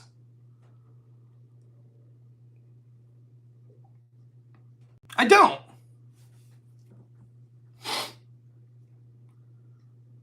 Now, in the grand scheme of things, if H-1B is kept at $85,000 a year with a 3 to 6 year term on it, so that roughly means 600,000 people in this country working jobs on an H-1B. Does that massively, irreparably change the culture of our country? No. And let's say you could get out all the fraud and you could prove every single one of those workers are doing fantastic. They're helping us in the global economy. They're helping the local communities, etc. That's fine. But the problem is that's not how it's done. We could already see with the current H-1B system how it's being exploited. But so many people have treated people that are skeptical, with good reason, as just being racist or stupid. And that's not the case. I might not be as smart as Elon. I might not ever have a company like him. My name will not be in the history books as long as Elon Musk's is. He'll be remembered after his death. I won't. That's okay. But that doesn't mean that I'm not bringing up valid criticisms. That doesn't mean people from my way of life should just be told, shut up, let the genius talk. You don't know what you're talking about. Isn't that sort of what we were told during the pandemic? Isn't that what we're told with foreign policy? Isn't that what we're told with climate change? Isn't that what we were told with immigration for years and years? Turns out, many times, the average country bumpkin who's uneducated tended to be more correct than many of the so-called experts.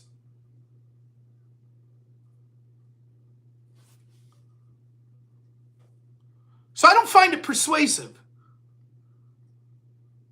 And I actually think subtly Elon and Vivek started to change their tone and to change, oh, of course there's H-1B abuse. Yes, we need to deal with it.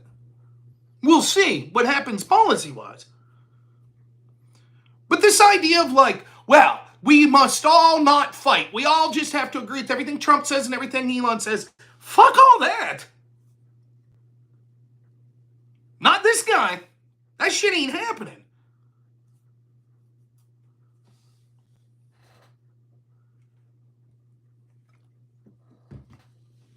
Yeah, I am unaware. Trump says Elon says he just wants to hire engineers.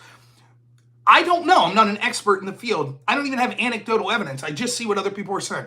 There's an awful lot of people saying that a lot of these firms are laying off engineers, or they're forcing engineers to train replacements that are cheaper from foreign countries and then laying them off. Maybe that's all a lie. Other people say it is. I don't know. But it's certainly a conversation worth happening. And I'm sorry, I'm not just going to take at face value the very people that told me there wasn't a problem with illegal immigration, and then, okay, there's a lot coming in, but they're good, and we have to keep them because they benefit the economy, that are then saying, but we have to accept all these H-1s because they're good for the economy, and tell me that I'm not allowed to question it. Sorry. So, I think that you should be allowed to have a robust argument with someone, and that doesn't mean you fucking hate them or that you want them kicked out of the party or kicked out of the country or this, that, and the other. I have no problem saying I have a problem with the way that Elon and Vivek said things. I have a problem that it seems as if their worldview is more akin to globalism than nationalism. But that doesn't mean that I'm willing to say, therefore I hate them and blah, blah. That's not what I'm saying.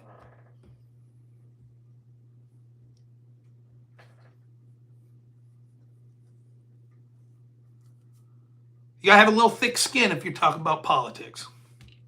So, I don't mind. Now, are there people that have just been racist? Sure. Okay, whatever.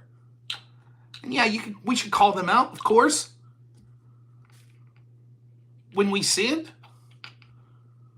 But that's not what the majority of this is.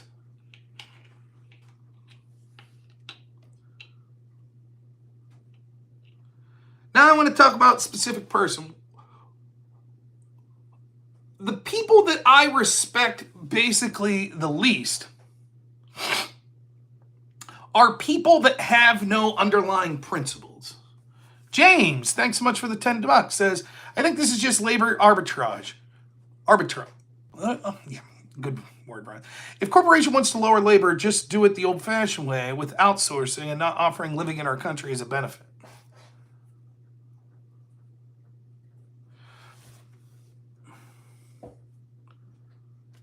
I can't stand people that aren't principled. I can't stand... All right, how am I going to go about this? I don't toot my own horn a lot. I'm actually a quite humble person. I am cocky and arrogant on some things, but I'm also one of the dumbest people you'll ever meet. And I know what you're saying right now. That's not true, Rob.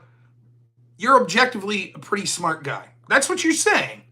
And you might think that because you just see me on here. Then I want you to go hang out with my family. I'm a fucking idiot.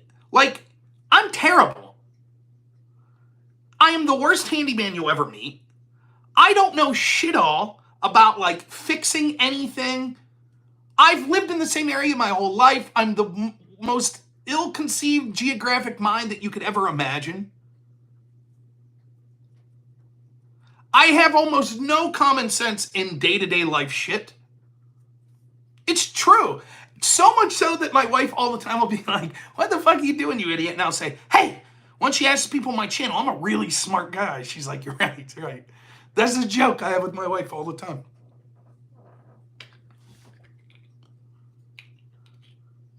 But I'm good at certain things. I'm a good speaker. I think that I have an ability. I think I have a principled grounding, I think, of where my positions come from. I'm a good speaker. I'm a good arguer. I have a way of talking about things in a way that almost everyone can understand. I think I'm good at this because I'm pretty genuine. I think I'm pretty easygoing and likable. I think I'm funny. But there's a lot of shit that's not good with me. Not attractive. That's something that matters on these spaces. In fact, one of the things that someone told me one time that had a bigger channel was give me advice on how to grow my channel was like, lose weight, look better. It's true. I'm not technologically savvy. I'm not consistent. I have a full-time job. And even if I didn't have a full-time job, I'm lazy, so I wouldn't be consistent all the time. So there's a bunch of reasons why my channel hasn't exploded to the size of many other channels. Whether it be on YouTube, whether it be on a place like Twitch, Rumble, or a place like X, where I post.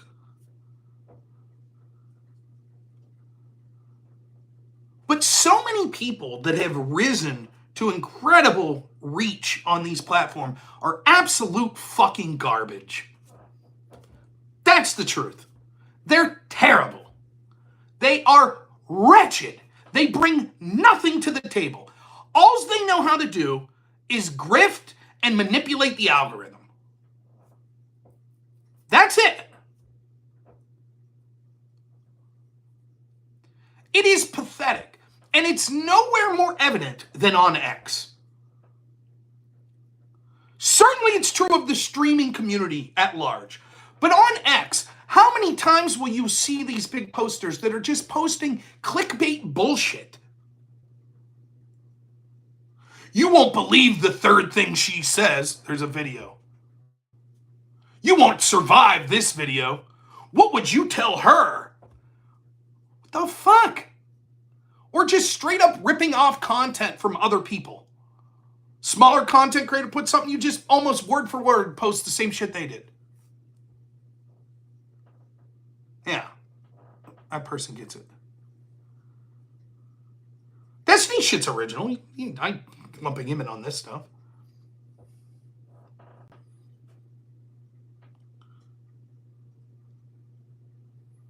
And now, one of the most pathetic is the people that are just kissing the ass of someone like Elon. Ooh, if Elon retweets me, then my exposure goes through the roof, and then I get more of those X bucks. So I'm just going to agree with everything Elon says, and I'm just going to post under what Elon says. And oh yeah, and then he reposted me, and yeah, woo! And probably the worst one on the platform that I have an axe to grind with is the ridiculous, shitty-ass, fucking worthless Ian Miles Chung. This guy has to be one of the most worthless posters that I've seen. There are others, and there's certainly a lot of them in the MAGA community. But man, Ian deserves a special place. My dislike of him. Now, let me start and say what I'm not going to do. I'm not going to say, as someone who's not an American citizen, that he doesn't have the right to comment on American politics. I'm not saying that. I'm not saying that he deserves to have people send him hate messages, threaten him, which he claims happens, which probably does. That's terrible. I've had that happen to me. I'm sure as a bigger streamer or a bigger poster, he has more of that. That sucks. He doesn't deserve that. I'm not saying I wish the guy to go bankrupt or his channel to be removed or any shit like that. None of it. What I'm saying is he has the most, all of those things that I said, like just clickbait bullshit, just rage bait shit, just taking shit that other people are saying and then putting it out there and adding nothing of value to it and having a big reach, and then certainly just sucking up to Elon. It's pathetic, and it deserves to be ridiculed. My dislike of Ian really started. I always looked at him like so many of these other people. I'm like, whatever. But I've told this story before, and I'm going to have to go back because he's deleted these posts on X. I'm going to have to go back because I did a live stream video where I played his post on X. He did a little video on X, and it was way back in like April 2020, where you had people like me that were saying, what the fuck are we doing with these lockdowns? This is a huge mistake. This is going to be devastating. And I was streaming about it almost every day, and I'm arguing about it with people on forums. And one of the things that people, myself and many others were saying, I have almost no reach, but many people were also saying this, it's going to devastate the economy. And I'm not bullshitting you. When Ian Miles Chung put out a video on X, Twitter at the time, that was just 15 seconds of him doing this. The economy. The economy. The economy. And that was his stance. We have to lock down. Look at these dumbasses saying that it'll affect the economy.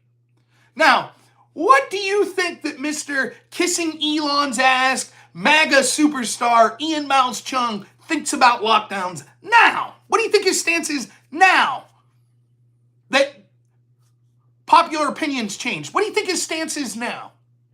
You think he's still mocking people that were against lockdowns because it would affect the economy? Or, now I know this is going to shock you, do you think that he's one of the people criticizing people that supported lockdowns? What do you think Ian does now?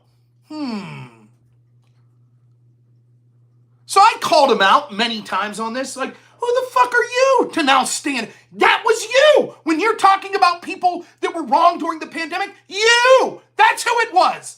And now, just like so many other people, though he's doing it in one of the most blatantly shameless ways, so many people that were wrong are like, oh, look at all the mistakes that were made. This was terrible. You made it. Maybe you should be looking at the people that did and say, I'm sorry. I was wrong. I advocated for policies that ruined people's lives and continues to affect it today. And I'm sorry. Not criticizing other people that did exactly what you did. Man, does it fucking piss me off. And it's not just Ian, by the way. There's all sorts of people that do this. Rewriting the history on this bullshit. Of course, there were people that initially, like, I didn't day one say this is all bullshit. And by the way, it wasn't all bullshit. I didn't say that. And you can't expect people that are just receiving flawed information to come to the best conclusion. I get that. But when you're a vocal voice ridiculing people that have came to what ends up being the right conclusion, and then instead of saying, holy shit, I was wrong, I'm sorry, but to just act like you were always on the other side, fuck you. He responded to me one time when I commented, and his response was, well, I only thought the lockdowns would be like 15 days.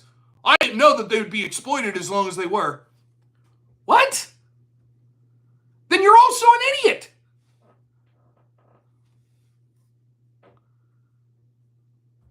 Now, in the context of this H-1B business, there he is. Elon comes out. He's very aggressive in his posting. He's very aggressive in his posting.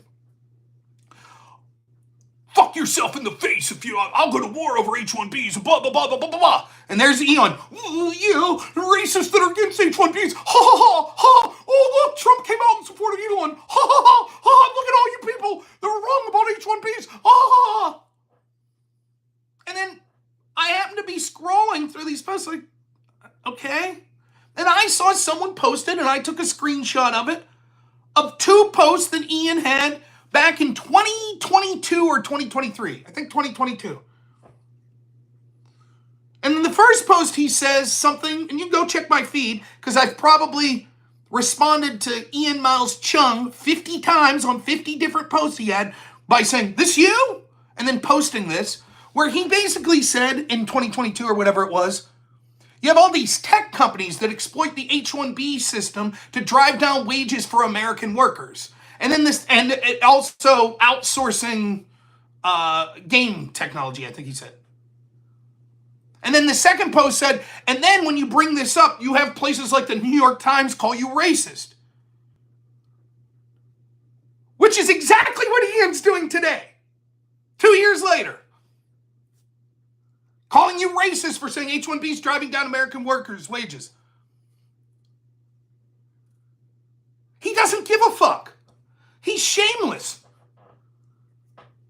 Don't give a fuck. Whatever, it's engagement. I don't care. Then he goes on spaces with that guy that's supposed to be Elon. I don't know if he is that. Adrian Ditto or Adrian Dittman or something. I don't know. I saw him on a space. I was listening. Oh, these people. They had Laura Loomer on there. There's the battle of the intellectual juggernauts. Laura Loomer and Ian Miles Chung going back and forth. I even sent a DM to that Adrian guy. I was like, hey, big fan, why don't you bring me on? Didn't work out. I'm so tired of this shit. All of the oxygen being sucked out of the room by people like that.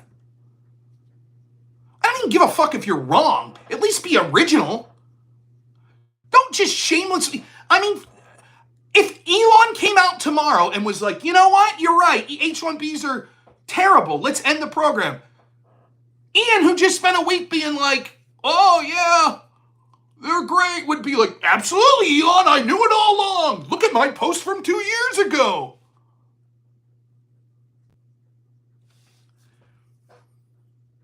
There's other people. I'll say other names. I don't give a shit. To a lesser extent, but DC Drano, Cat Turd. I saw them out there being like, Mike Johnson's terrible. He's fucking horrible, blah, blah, blah, blah, blah, blah. Then as soon as Trump comes out, it's like, I support. They're like, oh, Mike Johnson. Someone clipped a bunch of the posts to Cat Turd criticizing Mike Johnson. And it was like, this you, Cat Turd? And Cat Turd's response was, Trump 2028. Good shit. There's some intellectual juggernauts at work. Now, am I saying that people like that are all bad? No. Those people probably move the needle more than me. But that doesn't mean I can't think they're fucking pathetic. Have a spine, for God's sakes. I disagree with Elon on this. Wow, that's not that hard. Or, yeah, actually, I see where people are coming from. I had the exact same position 2 years ago as you do about H-1Bs. But actually, after I've investigated it more, I've changed my position. And here's why. See? Not that hard. It's one thing for your neighbor down the street that's got 50 MAGA flags in his yard to say, whatever Trump says, I agree with. If he says bump stocks are bad, I agree bump stocks are bad. And if he comes out the next day and say bump stocks are good, I agree bump stocks are good. That's not good for your neighbor to do that. That's not the best way to look at people. It's okay to disagree with people. It's okay to have your own opinion. That's healthy. But that's that's one thing. If it's just your neighbor, okay, whatever. It's another thing when it's one of the biggest influential people in this space.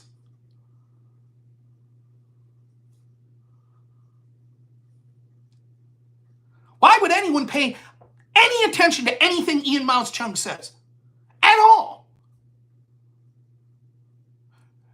Would anyone be shocked if 2 years from now, Ian Miles Chung is one of the biggest Trump Elon haters out there? If he sees a financial grift in it, would you be shocked? If he goes Hunter Haviland style, would anybody be shocked? And just has the complete reversal of every position he has today. With no explanation.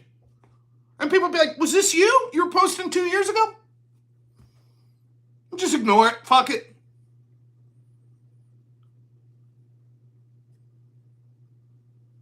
He's not from the USA, but what do I give a shit? I don't care. He can have comment. I have opinions on Canadian politics. I don't live there.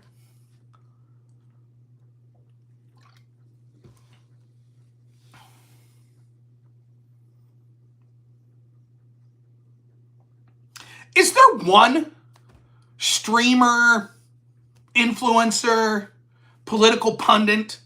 Can you think of one that hasn't disappointed you at some point? I can't. I used to be a huge Jordan Peterson fan. Half the shit he says now, I'm like, what the fuck is this guy talking about? There's been moments like that with Elon. I'm like, what the fuck? Stardust, okay. Now I suck. I criticize myself all the time. I'll be like, what the fuck?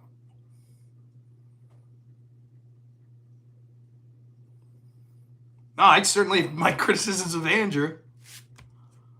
Andrew's good though.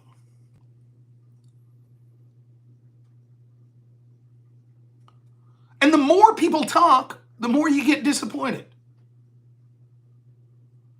Because it turns out, this is what in my theory in my head, that everybody sucks, at least part of them.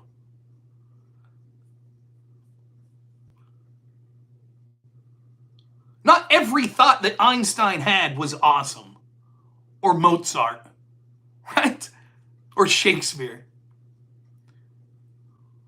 When we're looking at historical figures, we see the shit that was siphoned out. The best of the best that those people did. That's what we're left with. The shit that was published. We didn't see their thoughts of their fucking dinner at Applebee's on social media. They weren't putting out 3 to 4 hours of content a day. Giving takes on weird streamer drama or fucking video games or movies. You see what I mean? And that's not to denigrate people. If you really think about it, isn't this what you would expect? No one's perfect. Everybody's got stupid, quirky thoughts. Everybody. So I'm not diminishing these people. I'm one of them. I'm saying I'm absolutely one of them. You might have heard a 10-minute snippet of me debating someone and been like, that's fucking amazing. Then you heard me making fun of some OnlyFans chick's breast the other day and you're going, what the fuck is this shit? What is this? I'm so disappointed. I didn't think Rob would do shit like that. It's fair.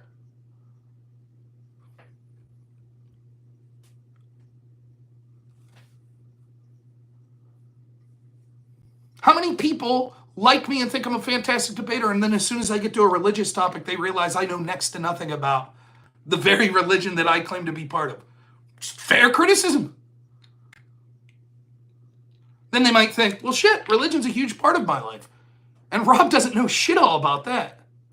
Why should I listen to him when he's talking about immigration politics? Yeah, I agree, Will Wonder. But you see my point. And so I don't know what the answer is. I don't. We are in this new media landscape where people like me are going to exist. And people are going to be posting their shit out there. The guy that was maybe the greatest chess player in the history of the world, Garry Kasparov, who you would look at and say, my God, what an intellectual giant, is going to have some of the dumbest fucking straight from the CIA talking points about geopolitics that you can imagine. And you're like, what the fuck? Elon Musk, objectively one of the smartest people in the world, might say some real dumb shit. Okay. You just got to take the good with the bad, I guess.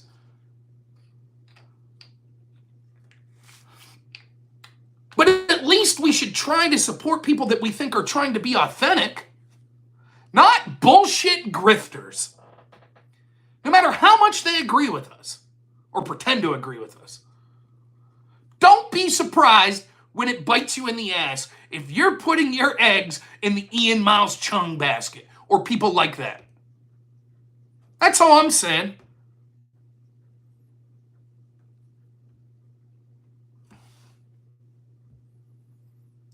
And there's a lot of them. And it's profitable. And it gives you influence. And it's easy. It's hard in some ways. It's mindless work, but it is work to just sit there all day and post. I guess unless you have a bot doing it or something. But it's soulless.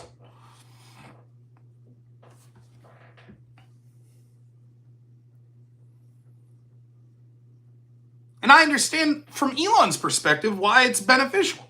He wants people that are driving up engagement. That's good for him, for his platform. It's good when Ian Miles Chung gets a big X check and says, look how much money I made. That's good. I don't know if Ian's ever done that, but I've seen people do that. That's good for Elon. It's good for X in that sense. But we can choose to consume better people, to get opinions from people. I don't even give a shit if they're smarter than Elon, that are at least more authentic. Not Elon, Ian.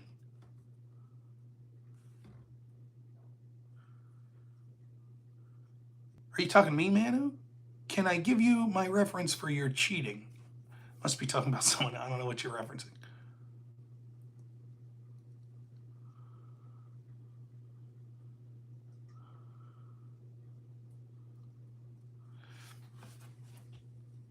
So, I don't know.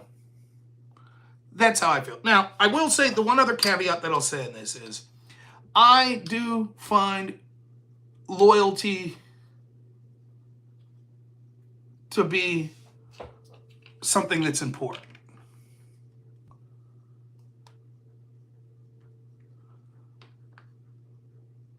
That doesn't mean that you're loyal to someone no matter what, that you can't criticize them.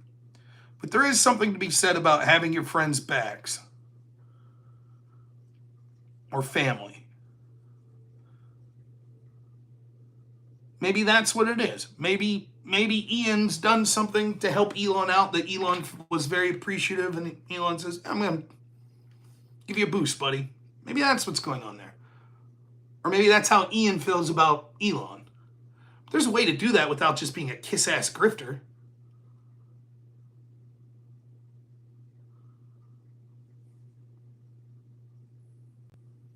Yeah, 2024, you can say something you disagree with me on. By the way, Manu, I have no idea if you're talking about me or not. You're talking about videos I was grifting on. If you're talking about me, sure, fire away. Both of you guys, let's hear the criticism. Let's do it.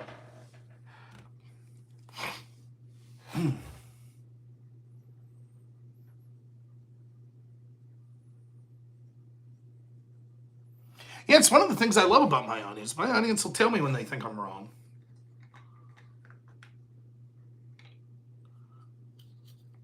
So 2024 is going to say something they disagree with me on. Did I miss anything I wanted to talk about today? Laura Loomer was on that Spaces with Adrian Dittman. And, my goodness. She sounded so meek. It's pathetic. It was a struggle session. If I was her, I was like, kiss my ass. Raicelin, this is the guy who constantly, so let me give my position, Raicelin. Rob, I understand we're talking about border security, but won't we need to import more jobs? Who will pick our fruit? And now you want to talk about the H-1B, but don't we need more jobs here? I'll say to you again, Raicelin, I am uninterested in having this conversation with you. Someone who's not you, I would be willing to have the conversation. You are clearly someone that does not give a fuck about the American worker or the security of our borders, no matter how much you try to couch it, every time you're given opportunity to speak to me, you constantly take it back to, we need more workers. We need to bring more people in. We need to bring, border security. Secure the border, but we need more people. So fuck you. I'm not going to respond to you. You could copy paste your question to someone else that I trust more than you, and then I'll answer the question if I so deem. But I do think that we need to tell people like you that clearly whose first priority is only importing more workers to go fuck yourself. So I hope that answers your question, Raicelin. 2024 Gay Odyssey said, I read your Twitter today on the can. I think you sound soft on H-1B visa. When you ended the program, and Elon and Vivek have offended regular MAGA voters like me. I don't have a problem with ending the H-1B program. The idea of importing people that do unique skills that are the cream of the crop that actually could benefit our country, I don't have a problem with. Is the H-1B system completely flawed, that perhaps we'd be better scrapping it and having some other system that accomplishes that? Maybe. I understand why you might be offended as a MAGA person because you feel that they've criticized American culture, which there's much to criticize our education system and other aspects of culture. I think those criticisms are fair, so I don't have a problem with Vivek or Elon doing that. But I can understand the timing and the tone of it, as I said at the start of sort of talking about the H-1B, how that would piss people off. I get that. However, what I would suggest is everyone's going to piss you off at some point if you're honest. And I don't think that throwing the baby out with the bathwater and then all of a sudden saying, well, then I fucking hate Elon, I hate Vivek, I disagree with everything they say would be the correct solution to that. I disagree with the idea that we should have a complete immigration moratorium. I think we should have a meritocratic immigration system that's not just meritocratic based on best skill, but the person that is best likely to assimilate, fit into our culture. It should always prioritize American citizens. The people that are coming in under the benefit of that high-skilled labor should be made aware that there will be regular check-ins to make sure that there is not an American citizen who can accomplish that job better or equal of them. And if that comes along, they will be asked to leave at the end of whatever it would be, 3 months, 6 months, etc. That they should be unceremoniously sent back home and be appreciative of the offer they got. If they commit any crimes or they do anything that we think is outside the scope of what it means to be a good American, they should also be summarily removed. The risk should be put on the businesses. I also think that we should put massive penalties on businesses that need H-1Bs. There are two types of penalties that I could see employing onto these people. One is that there should be something akin to whatever the salary position is, depending on what it is, there should be a minimal number and then a percentage number after the minimum is met, 100, 200% tax placed on that business. So if you absolutely must bring in an IT engineer from India because there isn't an American and you have to pay them $150,000, then you should on top of that have to pay the American government something like $500,000 on top of that. That money should then go into a pool which is used to benefit exclusively American workers and training opportunities for Americans. That's what should happen. We should dissuade in every possible way companies exploiting these metrics. Second, there should be criminal accountability for people at these companies that intentionally try to subvert and exploit this system. And I'm talking about serious prison time for the people that do that. There should also be a 100% tax on remittances.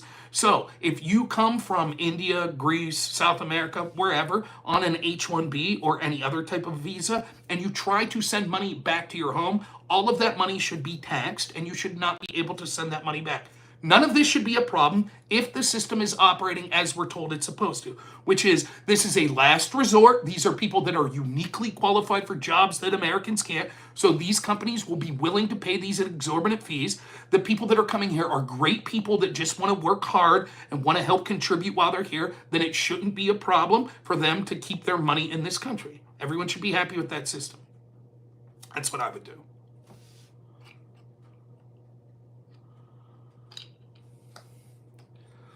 But I wouldn't say that we need to totally remove. Raicelin is going to go with another. So you're saying, now just keep in mind as I read Raicelin's comment here, Raicelin's agenda is he does not give a shit about American workers securing the border for a country. He doesn't. As is evidenced by every time he'll open his mouth, he'll say, but how can we bring more people in? Rob, I have questions of your system. Don't we need more people? But what about the people we need to bring in? What do you think about someone who that seems to be the core belief? And they'll try to sound reasonable. Oh, no, I'm actually for securing the borders.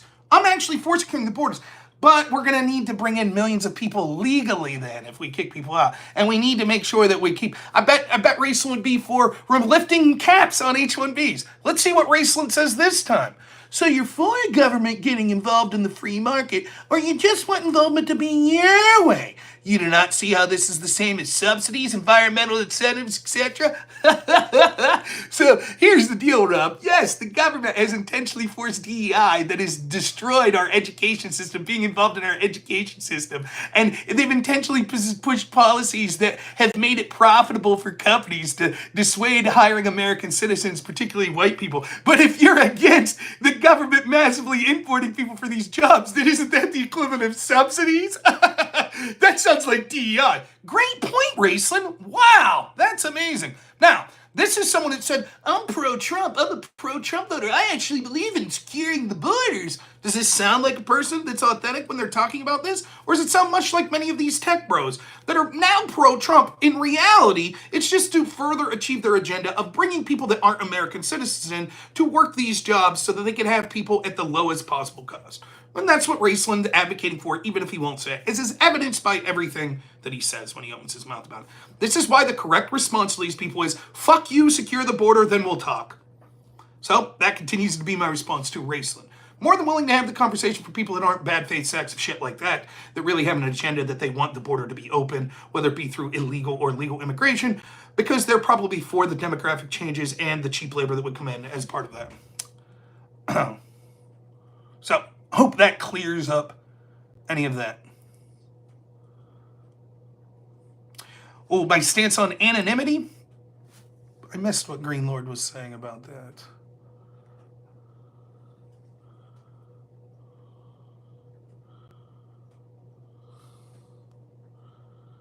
Oh, is this a guy upset because I asked the guy who wants to stone all gay people to death, and the fact that I don't want to stone all gay people to death means I'm not a good Christian, and he's one of the most important people in the history of the world who's actually advocating for Christianity? I asked him what his real name was. It's not that I'm trying to dox the person. It's that if you're going to make the argument that you are a real Christian because you're bravely espousing the word of God, which is to murder people that disagree with you or you think are sinful, that then you should say it proudly with your chest. It is not being brave and spreading the word of God when it comes to saying that you should murder homosexuals or any other group if you're unwilling to do so except through the shroud of anonymity. How am I bad faith for advocating for a freer market? You're bad faith in the sense that you give a shit about securing a border. You don't. How is it free market for the government to have intentionally set up DEI and then say, well, we set up DEI, and so now people, because we control the education system, we set up DEI programs, and now we're not tuning out people that are capable of doing these jobs, so now we must mass import people. How is that the free market solution? Can you explain to me how that's free market? What part of that's free market? But Rob, we should end DEI. We'll just end DEI. We'll end DEI, and then we'll say that anyone who wants to come in from anywhere around the world should be allowed to come in. That's what total free market is. Yes, I'm not 100% free market. I don't believe that if someone could mow your yard better than you, that they should own your yard. I don't believe that someone who could manage your property better than you should be allowed to manage your property. I don't believe that anyone from around the world should be allowed to come here unless we have a total free market system, which would be the complete and total elimination of all government subsidies, welfare, etc., which clearly isn't the case. If the government is going to be involved, particularly to the detriment of the very people that have to contribute to this, because if you're an American citizen, you have no choice but to contribute to the American system, then you should have a government that at the very least is trying to look out for your priorities first. Not saying that people that aren't forced to contribute to that system should be allowed to come and go as they please, and we have no right to secure our border. Just like I have the right to have a door on my house and only let in people in my house which I see fit, it doesn't make me anti-free speech, anti-free market if I say no, people should not be allowed to come in if I don't welcome them in. The same should be true of a government. We are not interchangeable cogs. The GDP is not the end-all be-all of what our government should be seeking to achieve. Your bad faith because clearly your free market principle has been one that was always designed to have open borders. And when people talked about the problem of having things like demographic changes and mass cultural shifts in this country, and you were like, I agree, vote for Trump, get rid of illegal immigration. What you really want is just to give them all legal status. That's all you want. That's it. Just like the Cato Institute people. To you, I say, fuck you. I'm not interested in listening to you talk. You don't give a shit about securing the border. Your ideal situation would be to allow all of these people in no matter what. Dean Jacobs, thanks so much for becoming a member. I really appreciate it.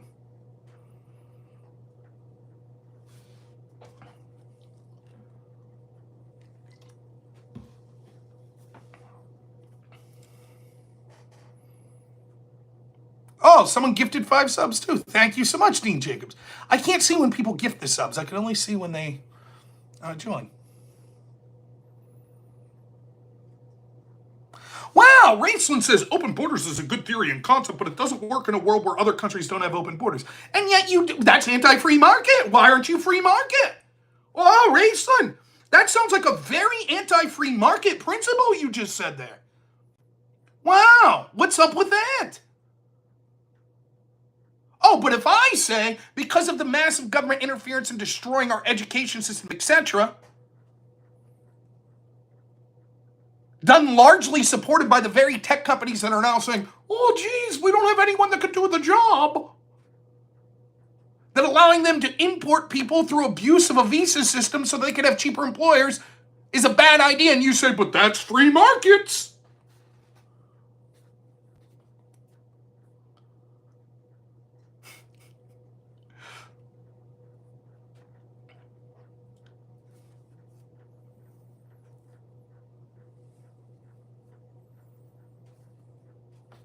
I start a company. I want a tech person. The best tech person available is some guy in ISIS. Am I allowed to bring him in, Raicelin? Yes or no will suffice. He says, yes, death to Americans. Yeah, yes. And I say, well, he's a very good coder. That's who I want for my company. You would say, of course, right, Raicelin? Or would you say, well, no. Because as soon as you say but, I'll say, but that's anti-free markets. That's anti-free market, damn it. Who are you? Who's the government to tell me who I can and cannot hire and bring into this country?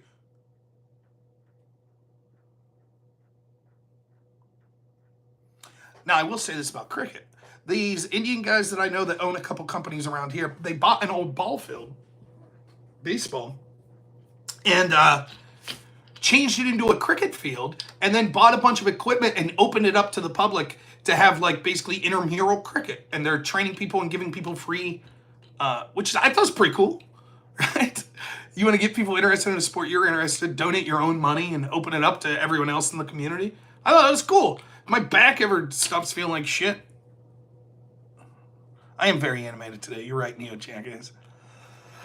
Got a lot of problems. We're airing grievances tonight. I actually don't mind Raicelin. But you see my point, why And by the way, one of the things, when I say, notice how, I'm not saying Raicelin was obligated to do this, but was I right or was I right of what their position was? Every time they're like, well, let's talk about, this was the position. These people should be left here. Yeah, I believe in, I voted for Trump. I believe in secure borders. Yeah, it's all good. I just had a question, Rom. How are we going to bring in people to pick the fruit and stuff, like the legal avenues? And the H-1Bs, wouldn't it be anti-free market to suggest that, that the company should have to prioritize American? And I was like, I'm not going to listen to this shit. You don't care about the border at all. You're going to say we should leave everyone in, fuck it. And I was right. And he couldn't just be like, yeah, that's my position. I'm basically open border. I think the companies have the right to hire whoever they want no matter what. That's fine. Why wouldn't he just say that? Because the response to those people is, okay, go fuck yourself. That's not what we voted for. Good luck. I disagree with your interpretation of libertarianism that we don't have the right to secure our borders. Fuck that. I think a country is more than just cogs in an economic machine. And even if in theory that could work in a system where we didn't have government intervention whatsoever, we clearly are nowhere near that system. And so it is self-sabotage to say we should give every benefit to people around the world as priorities as opposed to American citizens. And if we don't, then that's being anti-free market, is foolish and detrimental to the people of this country. It's never American first for. It's not American first at all for someone like Raicelin. Oh yeah, Ian's probably talking in Adrian Dittman space. Don't worry, they're not going to invite me on.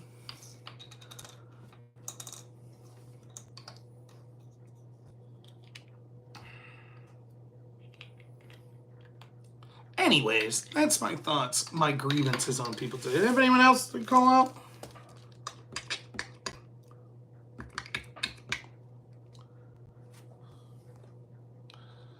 Where do I get my hats? I got this hat at Walmart. It's got a nice little head of fire in it. Got an ember on it. Raicelin, I wish you well, despite the harsh words. Ian sucks. That guy, I wish Ian well as well, I guess. But I mean it differently between Raicelin I actually like. Dittman is a person who knows that everyone thinks that he's an alias for Elon Musk, and he leans into it, but then he's like, well, not Elon, but...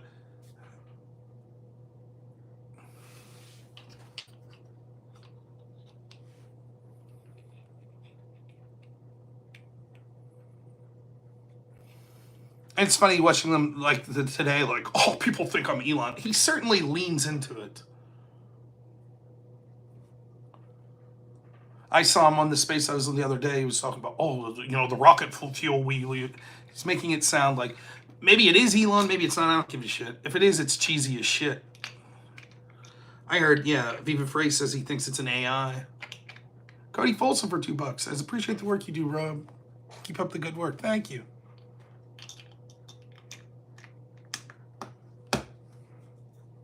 Appreciate it. Alrighty. Yeah, I don't think it's Elon either.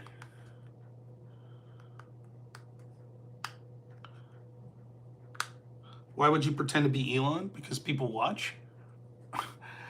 If you watch that space thinking it's Elon, you'll have 7,000 people watch. If you just think it's some random guy, you'll have 100. You'd rather have 7,000 people watch? You're like, maybe I'm Elon.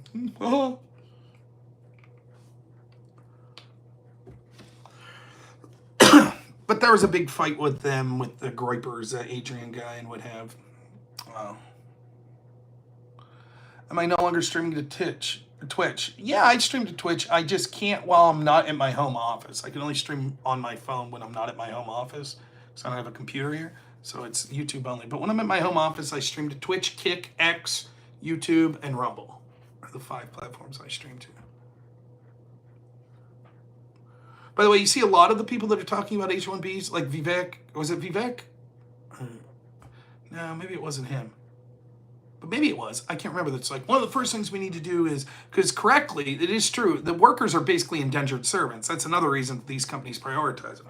Imagine an American citizen, let's say that me and Raicelin are both equally qualified for the same job, and Raicelin is an immigrant who has to get an H-1B visa, and I'm an American. And let's say everything else is equal. Which one would the company rather have, even if they're paying us the same? So if you're Microsoft, and the top 2 people qualified for this position are me and Raicelin, and we're equally qualified, you think all metrics are we'll do this exact same caliber of work, and you're going to pay us the same, who would they rather hire? Me or the person that requires the H-1B? Why, though? The H-1B, that's true, but why?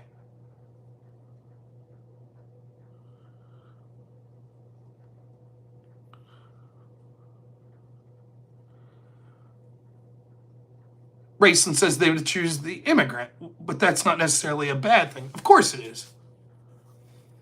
You're lacking a understanding of what it means to be a nation and of fundamental humanity. That's like saying, if I'm a dad and my son really wants a job and some kid I've never met who's equally qualified really wants the job, who should I want to have the job more? And you'd be like, well, there's no evidence that you should want your son to have it. We're not just cogs in a machine. There are several reasons that they would prefer the H-1B. One is culturally, that's much better for them. It looks better for diversity. And DEI initiatives are very important, and it looks good to their company. Say, look at how many diverse people we have. So that's good. And all of those social circles, which has been the case in the tech circle until maybe the 2024 cycle, that's very good. But the more important reason is because they're basically an indentured servant.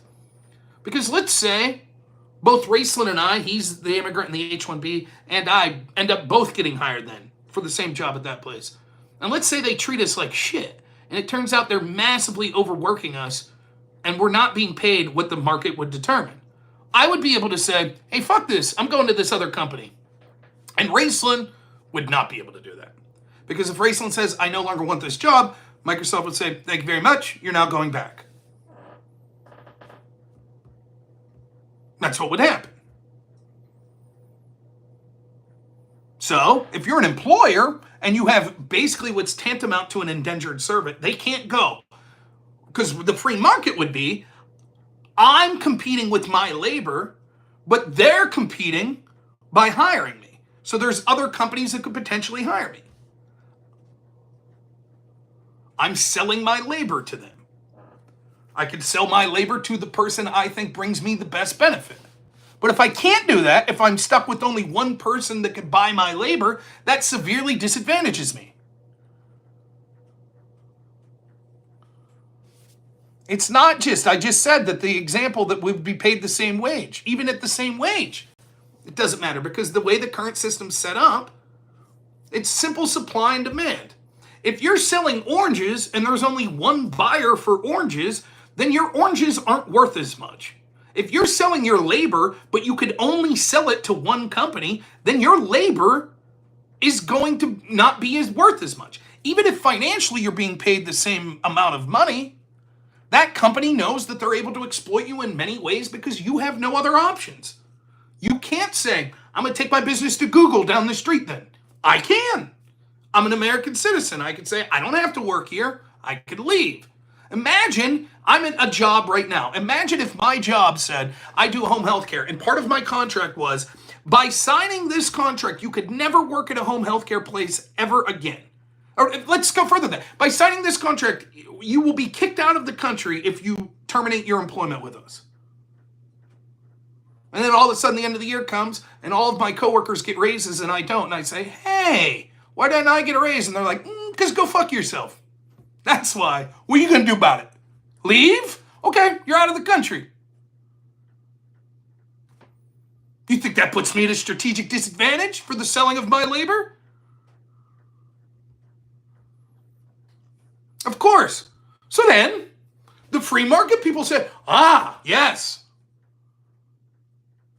Yes. So what we do is, there we go. Raicelin nails it. That's the next step. Well then, you're right. The H-1B system needs reform. And the first thing we need to do is say, actually, you shouldn't just have to be it for one job. Let's open that up. There you go. You see the priority once more. There's a problem with this. All the stories you hear about the problems with the H-1B, right? And what do the people, like, I think it was Vivek was one of the people that said it. There was another person I saw make this point. What's their first reform we should make? Well, let's benefit the non-citizen more. Let's help them out more. There you go. All of this talk of exploitation to screw over American workers in unfair ways. And now we need to reform this. And the first thing we'll do is make it so it's easier for the immigrant to continue to have a better system and have more chances. You see? I knew we'd get there, Raicelin. You say I misrepresent your position, but man, right on there, aren't I? Hilarious.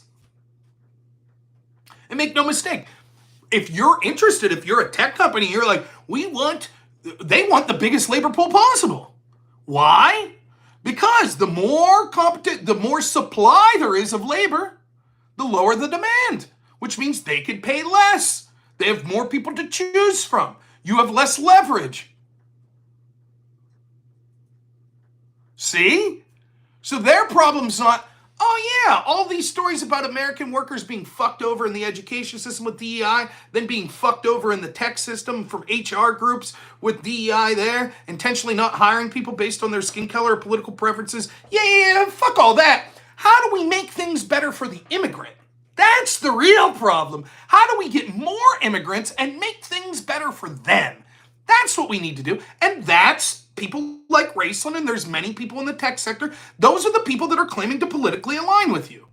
They're saying, look, all of you people that feel that you've been left behind by this government that's prioritized immigrants, both legal and illegal, so much so that you had a historic victory and the biggest issue was immigration. Fuck you all. The real truth is we need more immigration. That's the real truth. We know that you voted for us under the promise of getting immigration under control and prioritizing Americans. But the reality is we want more immigration. And you're an immoral person if you disagree. But can you fix the DEI and shit? Yeah, whatever. Fuck all that. Let's give these immigrants more rights. That's the real issue. That's where we need to focus. You see it straight from Raicelin's mouth. If you heard him say word one about, oh yeah, the discrimination in DEI, our education systems have discriminated against people based on certain preferences, blah, blah, blah. You heard word one about that? No, not word one. That's not on the priority list. It's not prioritizing the free market. If it was prioritizing the free market, it would stop with the intentional discrimination of American citizens.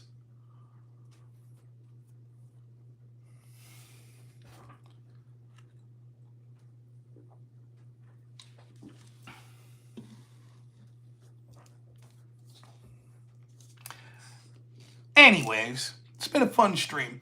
I do have to get going. So here's the deal. I do not know when I will stream next. Hypothetically, I would stream Thursday. But seeing as how my wife and son are sick, and I feel like I'm starting to get sick, I don't know that I will physically be able to. Wednesdays I normally stream, but my wife's birthday is tomorrow, and because I have to work and I can't be there, I'll not be streaming Wednesday. I could theoretically stream when I'm off the clock tomorrow here at work, but I'm not going to be off the clock because me and the one client, we love to celebrate New Year's when I work. So we're going to get ourselves some sparkling grape juice, and we're going to watch movies, and then we're going to watch the ball drop. So there will be no off the clock for me tomorrow until at least post midnight, and I'm not going to stay up post midnight and stream for y'all tomorrow night on New Year's. So hopefully you'll hear from me Thursday. We'll try to do the call-in show Friday. And then I promise, I know this sounds like bullshit, but I am committed to being remarkably consistent with this channel coming into the new year.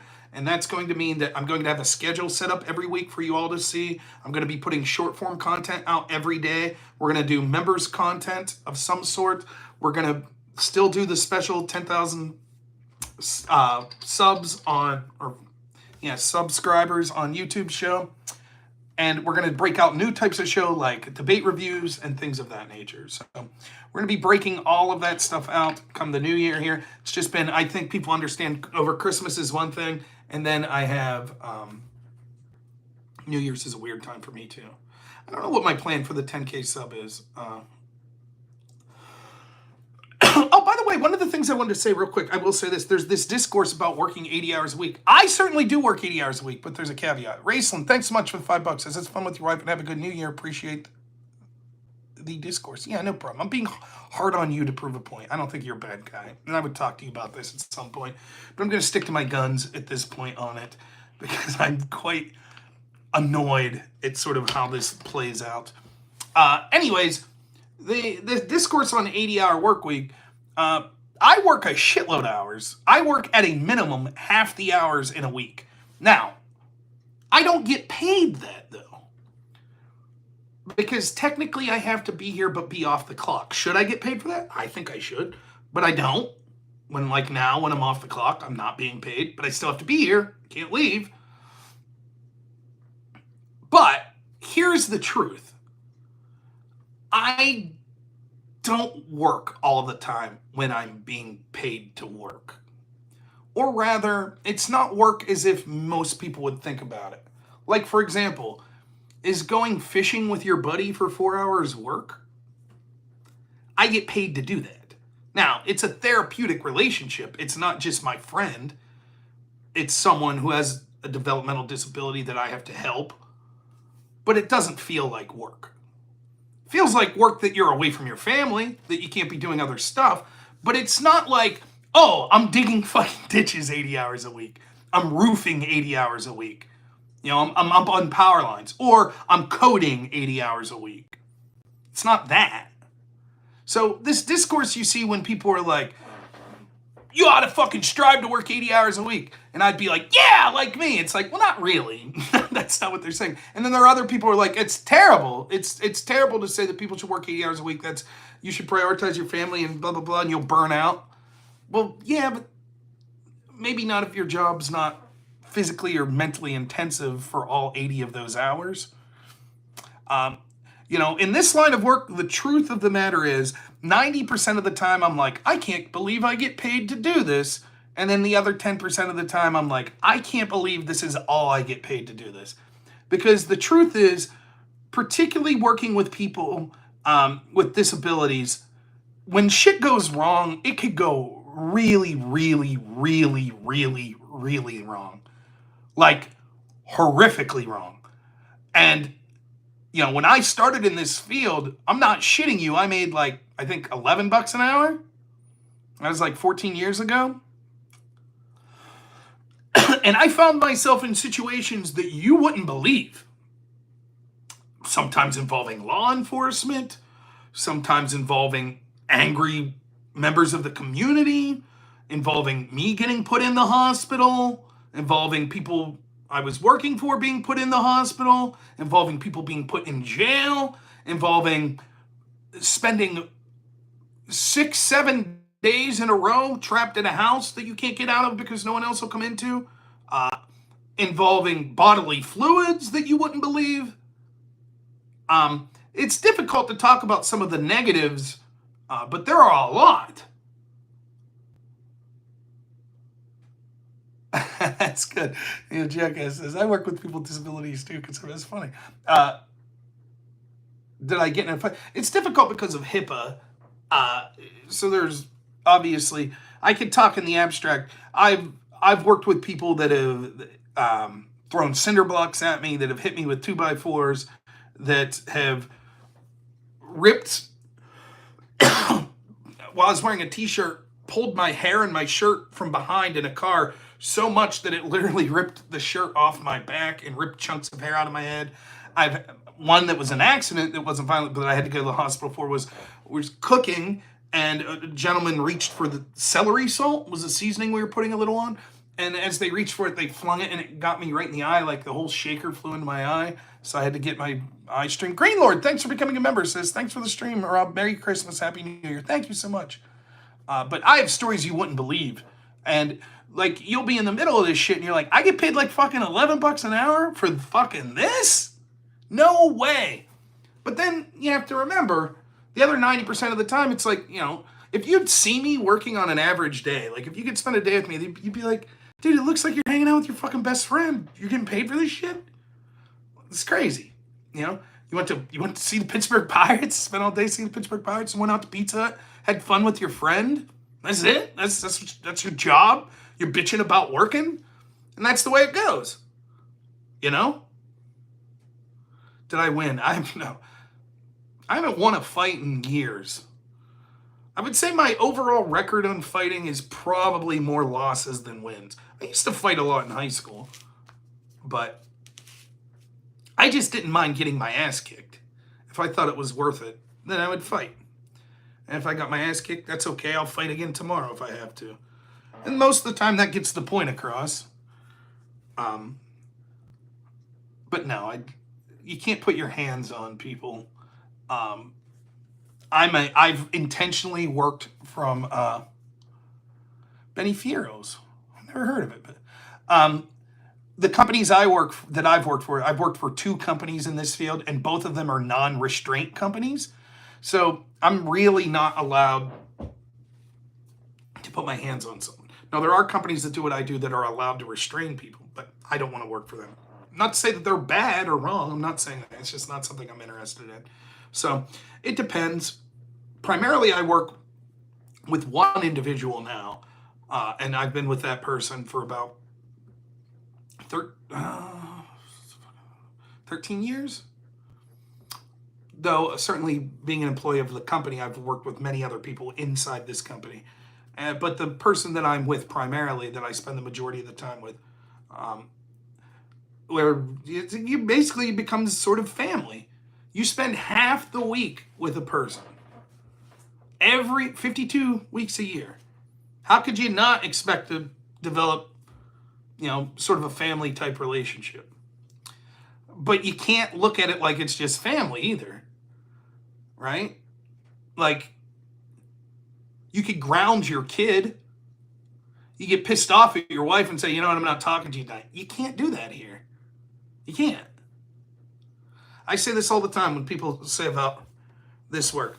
Say me and Raicelin are friends, right? And Raicelin's like, hey, Rob, this Friday, the new Nosferatu movie's out. Looks great. And I'm like, yeah, it looks like a good movie. He says, why don't we meet at the theater? And we'll go to the theater, and then afterwards, we'll go out to Applebee's and we'll get something to eat. I say, that sounds great. So I plan my whole Friday. We're going to meet at 6 o'clock. We're going to go see this movie. Great. And I pull in, and there's Raicelin in his car, and I say, hey, man, what's up, Raicelin? You ready to go to some movie? And he goes, nah, I don't feel like it. See you later. I'm heading home. And just drives away. I'd be like, what? What the fuck? Dude, I just took time out of my time. I thought you'd be a little pissed off. That shit happens all the time in this line of work. Someone with autism. You can't be pissed. It's not just your friend. You're just like, oh, okay. What's wrong? Why don't you feel like going in? I just don't feel like it. Okay. Let's go on. What would you rather do instead? Want to go for a ride? Maybe listen to some of your CDs? Want to go home, watch a movie? See if we can find a similar movie at home? So it's not just, you can't, they try to beat in your head like, you're not friends, it's not your family. And I understand why. I understand why they do that. But it's also naive, because when you're asking people to go in someone's home and work 50, 60 hours a week, or in my case, like 85, for years, in my case, over a decade, what do you expect? You're not going to become friends with the person? It's just natural. It's human nature. We're not robots. So you have to be reasonable. You're like, sure, you'll develop a friendly relationship, and you may be friends, but it's not just being friends. It's therapeutic. I'm being paid to be here. I can't just be like, no, I'm going in to see a movie. The hell with you. You're going to sit in the car. You can't do that shit. You just can't. And it's not for everyone. If someone punches you in the face, can you not punch them back? Because that's what you got to do here. That's the way it works. Someone decides they're going to call you racial slurs, or make fun of your weight, or make fun of your wife, or make fun of your kids. Can you avoid screaming at them back and throwing insults at them? Because that's what you got to do. I'm not saying every house is like that, but that's the idea. It's so easy. I catch myself all the time being an asshole. And I tell my work this, and they're like I'm basically ratting on myself. For example, have you ever been asked the same question 300 plus times a day? Say hypothetically, what's for dinner tomorrow? Imagine that you hear that question every 2 minutes for 10 hours straight. Do you think at some point you'd be like, yeah, I don't know? But you can't do that. And it can be mentally exhausting, but it's not physically exhausting. At least I don't think so. Now, there are certainly some clients that are more physically intensive, maybe that require lift assist or require more help bathing and stuff like that. It just depends. If you get into like the healthcare field like that, the home healthcare field, it depends on the individual needs of the people that you're working with. But it's not for everyone. I've known people that do jobs that I couldn't even comprehend beginning to do the shit they were doing. Working 70 hours a week in the blazing hot sun, carrying packs of shingles up a ladder under a roof. Wear the shit for like $9 an hour. Wear the shit out of me. You kidding? But they come here, they last a day or two, and they're like, I can't do this shit. It's the way it is. People are built for different things. It takes a certain type of person to do this line of work. Unfortunately, because the criteria necessary to get into this line of work is basically nothing. You basically just need to pass a background check and have a GED, and the pay sucks. Oftentimes you end up with people that aren't the cream of the crop employee-wise. You sort of get what you pay for. And so you end up with a lot of employees that basically have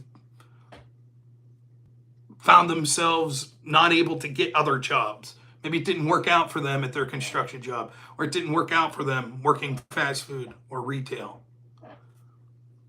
And then they don't really give a shit. They come here and it's just a paycheck, whatever. And there's such, again, a problem of supply and demand. There is such a demand for employees. They've been looking to hire a third employee at my particular house for over a year now. They can't find anyone. That's why I work 80, 90 hours a week instead of 50. They can't find anyone. No one wants to do it for the pay that they're offering. So I'm here, that's what happens. And mostly I'm here for two reasons. Because I really love what I do, and particularly the individuals I work with, and because I'm lazy. I have a master's degree. I don't know if there's anyone else that has my job title that's just a home care worker at my company that has a master's degree. I might be the only one. But I'm fucking lazy. That's the truth. I don't want to move. I'm comfortable. I work a lot of hours, but I'm not missing any meals. I think my wife and kid are pretty happy. But that's the truth. I probably am qualified to go do something,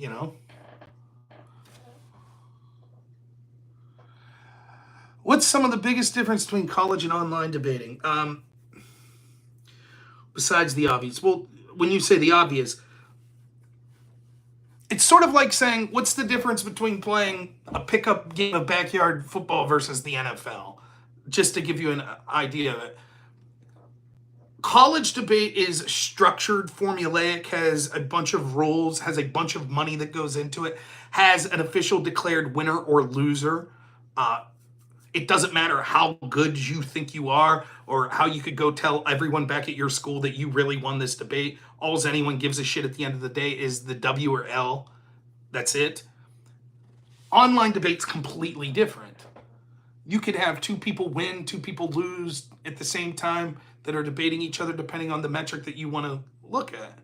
For example, if Andrew Wilson debates OnlyFans chick, and the OnlyFans chick gets more subs and Andrew Wilson gets more subs, who won the debate?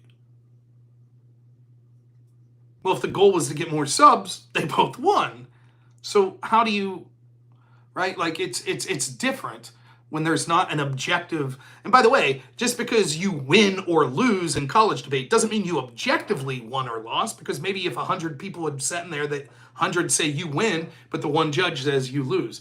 But all that matters is what the person who was deemed the judge says or the judge is. So that's the big difference, and that's where all of the other differences stem from. The speed of debate, the fact that you talk like an auctioneer, that's the big thing in the style of debate I did. The fact that all arguments usually result in impacts, that we would call them, that are catastrophic. So nuclear war, global climate change that would destroy the earth, racism that must be rejected, etc. Those sorts of things. The evidentiary drivenness of it. Almost every claim you make in the style of debate I did in college had to have evidence behind it. So much so that I won this round, but I lost. There were 3 judges. I lost one of the judges my last year in a very important round I needed to win to help qualify to go to the national debate tournament. One of the judges voted against us because our opponent's plan was to immediately eliminate all fossil fuels and vehicles. And I made the argument that that would destroy the national economy. And then I read a piece of evidence saying a destroyed national economy would lead the United States going to war, and that war would go nuclear and end the world. And I won that if the economy tanked, it would lead to war, which would lead to the end of the world. So the judge is like, you would have won the debate, but you don't have any evidence that eliminating automobiles today would destroy the economy. Which is true. I didn't have an article that said that because it's so obvious that no one's written an article that said, if we snapped our fingers and right now said, okay, all cars are illegal, they're all gone, that would literally be the destruction of our economy. But evidence is so regular in collegiate debate that some judges rely on it to that extent. You can't make a claim. Now, most judges are reasonable, they would say, but some not. You need to have a claim, or you need to have evidence to back up your claim. And it has to be, it's amazing because we used to sort of mock that system sometimes.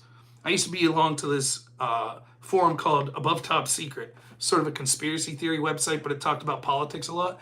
And one of the topics one year had to do with fossil fuels, and we were talking about a concept called abiotic oil.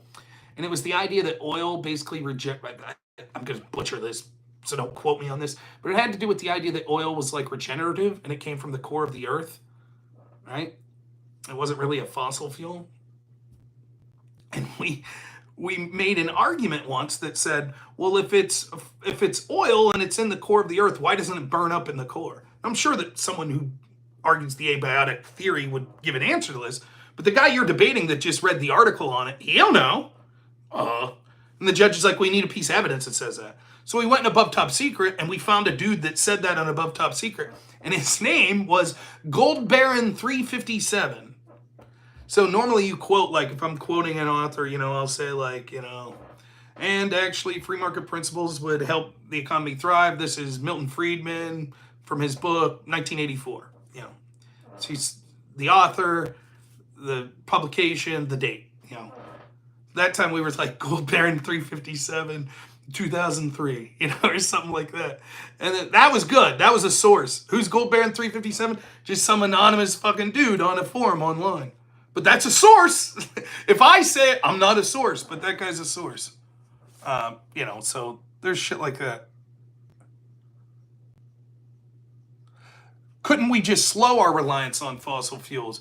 Yes, but the way debate works is if you offer a plan, you have something which we call fiat. Fiat is sort of the imaginary principle you use that things would go sort of a normal way if your plan was to be adjudicated. And there's all sorts of interpretations on what it means for your plan to pass. For example, let's say I say the United States federal government should reduce corn subsidies by 50% by the year 2025.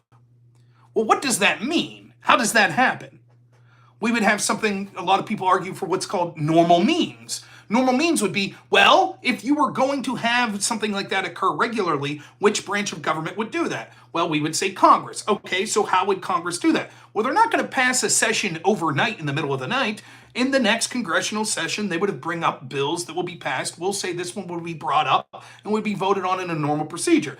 One argument that people could make is, but that would spend political capital because that would involve the Republicans then having to push this in the first center, which would mean that they wouldn't get their immigration deal passed, which would mean then that we reject, or that would be bad because the immigration bill doesn't get passed because we used up all the political capital arguing about the subsidies debate, which would be a radical change and would piss off the base and blah, blah, blah.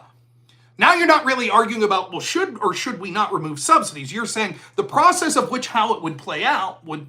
So a lot of people have different interpretations, but basically you need to have some sort of immediacy to a plan that you would offer, or else it becomes sort of impossible to debate. So for example, if I said, our plan is to reduce corn subsidies, and someone said, well, yeah, but if you do that, in the next 3 years, blah, blah, blah, I could just say, well, no, it'll just be phased in gradually. So any detriment you have over the next 3 years, we would avoid that. We'll clearly phase it in a way that doesn't cause the problems you're talking about.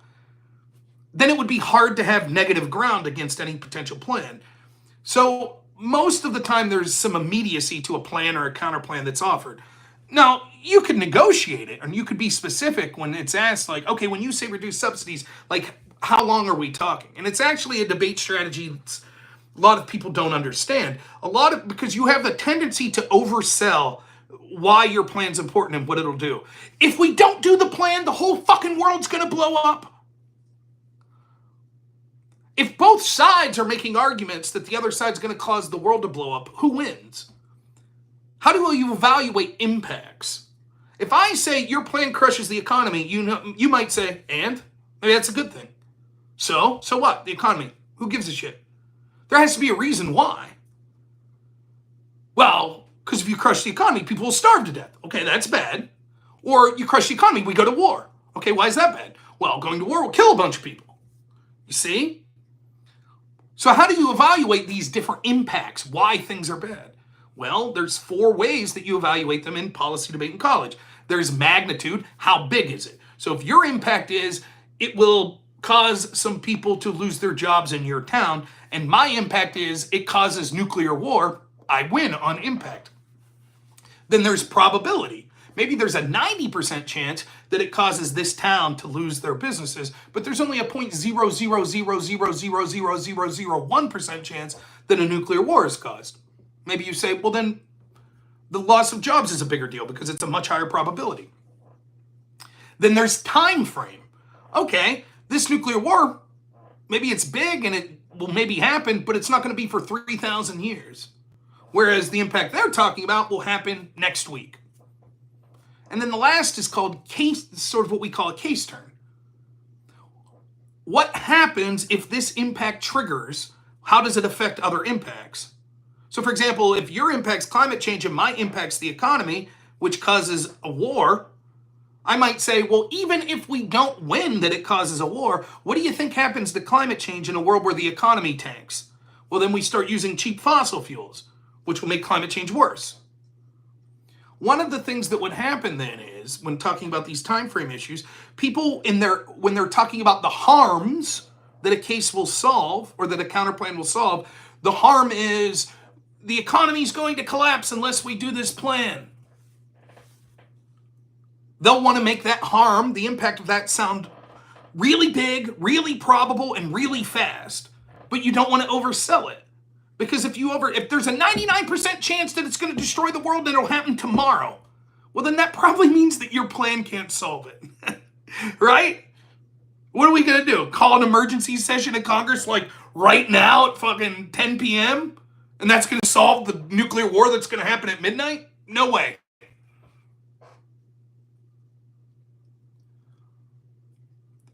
This particular debate that I'm talking about, though, the team argued for the immediate elimination through normal means. Basically, they meant, yeah, it's not going to be like tonight, overnight, but it'll be like this month. No more. And like, I was like, well, like, how will we bring, like, all kinds of questions. It's like, okay, like, my grandma gets sick. There's no ambulance to pick her up. They're like, well, we'll have trains. And I was like, how are you going to build all these new trains that go to individuals' homes? Well, we'll hire employees to, but how are they going to get the materials? What do you mean? I'm like, it's going to take years. Like, you're going to have trucks bringing materials, right? Oh, well, like shit like that. It's like, but we didn't have evidence that says, okay, not having ambulances would be bad.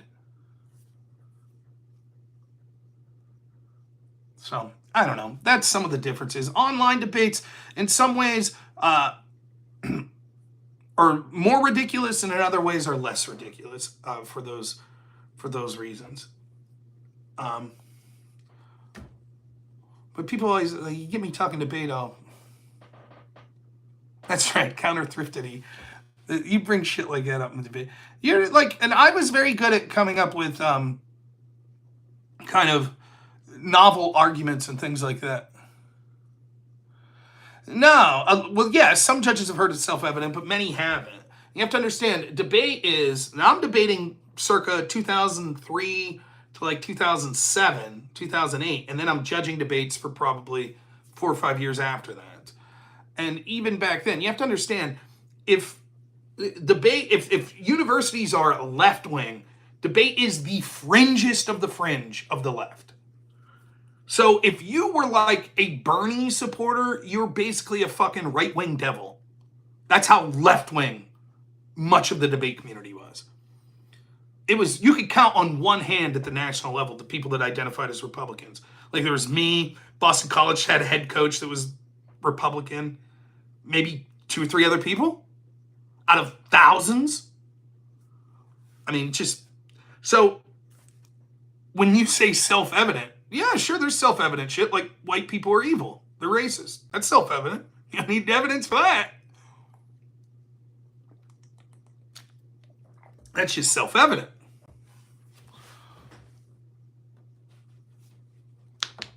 They had xeno pronouns in 2013. Yeah, Carnival, you did policy debate too, didn't you? I'm trying to think some of the more ridiculous shit that I either participated in or saw. I was at a tournament where the way it works is you're sort of randomly paired. Most tournaments are 6 to 8 rounds. So you're sort of, the first day, the first 2 or 4 rounds, it's just sort of random who you debate. There's no seeding most times. So you're affirmative one round, then negative the next, then affirmative, then negative. But once you go on further into the debate, they do what's called power pairing you. So if you've won both of your debates, you'll probably debate a team that's also won both of their debates. And they try to do that so the top teams are debating the top teams and the bottom teams are debating the bottom teams. That's sort of the idea. So oftentimes what can happen, because tournaments will be 2 or 3 days long, you might leave the tournament, go to dinner, then you go back to the hotel room and you'll have a strategy session. Okay, we're 3-1. What other teams are 3-1? Who are we likely to see tomorrow in a debate round? And then you'll strategize. What if we hit this team? What's their argument? Oh, okay, this is what we'll say to that. And those sort of things. There was a team that we were almost positive we were going to be debating the next day. And their strategy, they were 2 feminists, and their strategy was to strip completely naked and say that they were stripping off the bounds of the patriarchy. And my coach was pissed, which my plan was, and I was gung-ho, 100% going to do this, I was going to fucking call the police. That's what I was going to do. And report them for indecent exposure. That was my plan. I'm just going to be like, nope, fuck all this. Nope, I don't give a shit. And it was ironic because these are very feminist. This crowd's very feminist, you know. It's mostly men that was in collegiate debate. And you get a win or a loss, but then you also get individual speaker points. And sometimes, depending on how people would debate, they would get a lot of losses as a team, but get very high speaker points. But it was very rare to get like perfect speaker points. So the scale was usually 30 points back when I debated in half-point increments. An average score, though, was like 27, 27.5. So if you got a 28.5, 29, that was usually your upper echelon. 29.5 was remarkable. I got a perfect speaker score, I think, 4 times in my life. Very rare. And these girls dominated speaker points. Because it turns out a bunch of fat, fucking horny dudes like seeing tits. That's what it turns out. Oh boy, what a good speech. Perfect score. So they're cleaning up. But I didn't debate them. I had a team simulate gay sex in front of us. Didn't make an argument, just humped each other for 9 minutes. I had a team turn off the lights and throw a chair at my head once for an argument that they call threat construction. So the idea was supposed to be that I would become hostile over the perceived threat that I had constructed in my head that I was being attacked. And they were right, because I told them, if you touch me, I'm going to knock you the fuck out. Which was then became the argument in that round. What was the topic? Who gives a fuck? That's the whole point. Teams that debate like that don't give a shit what the topic is. It's irrelevant. I'm trying to think other ridiculous rounds that I saw. I was at a tournament once. This fossil fuel was the topic, and this team from West Georgia that were sort of trolls, I don't know how it came about, but they went into the bathroom with a paper bag and shit in it because this other team was making a biofuels argument. And they were talking about using like cow excrement or something and mixing it with energy, fossil fuels, blah, blah, blah, blah, blah, blah. And they shit in a bag and put it on their table and said, turn that into fuel. And that other team got a lighter out and tried to light it, but the judge intervened. I saw there was an argument that was prevalent called steal the ballot. So a judge has a ballot and they vote for who's the winner or the loser of a particular round. And there's certain rules. Now, one of the things that's weird about debate, that the rules are up for debate.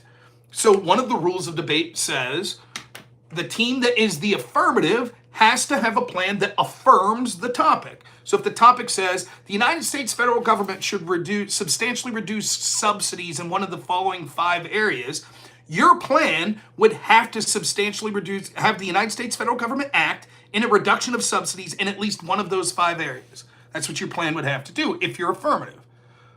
That's a rule of debate. Teams say, no, fuck that. That's racist. I don't have to be topical. Fuck that. We want to talk about giving the land back to Native Americans.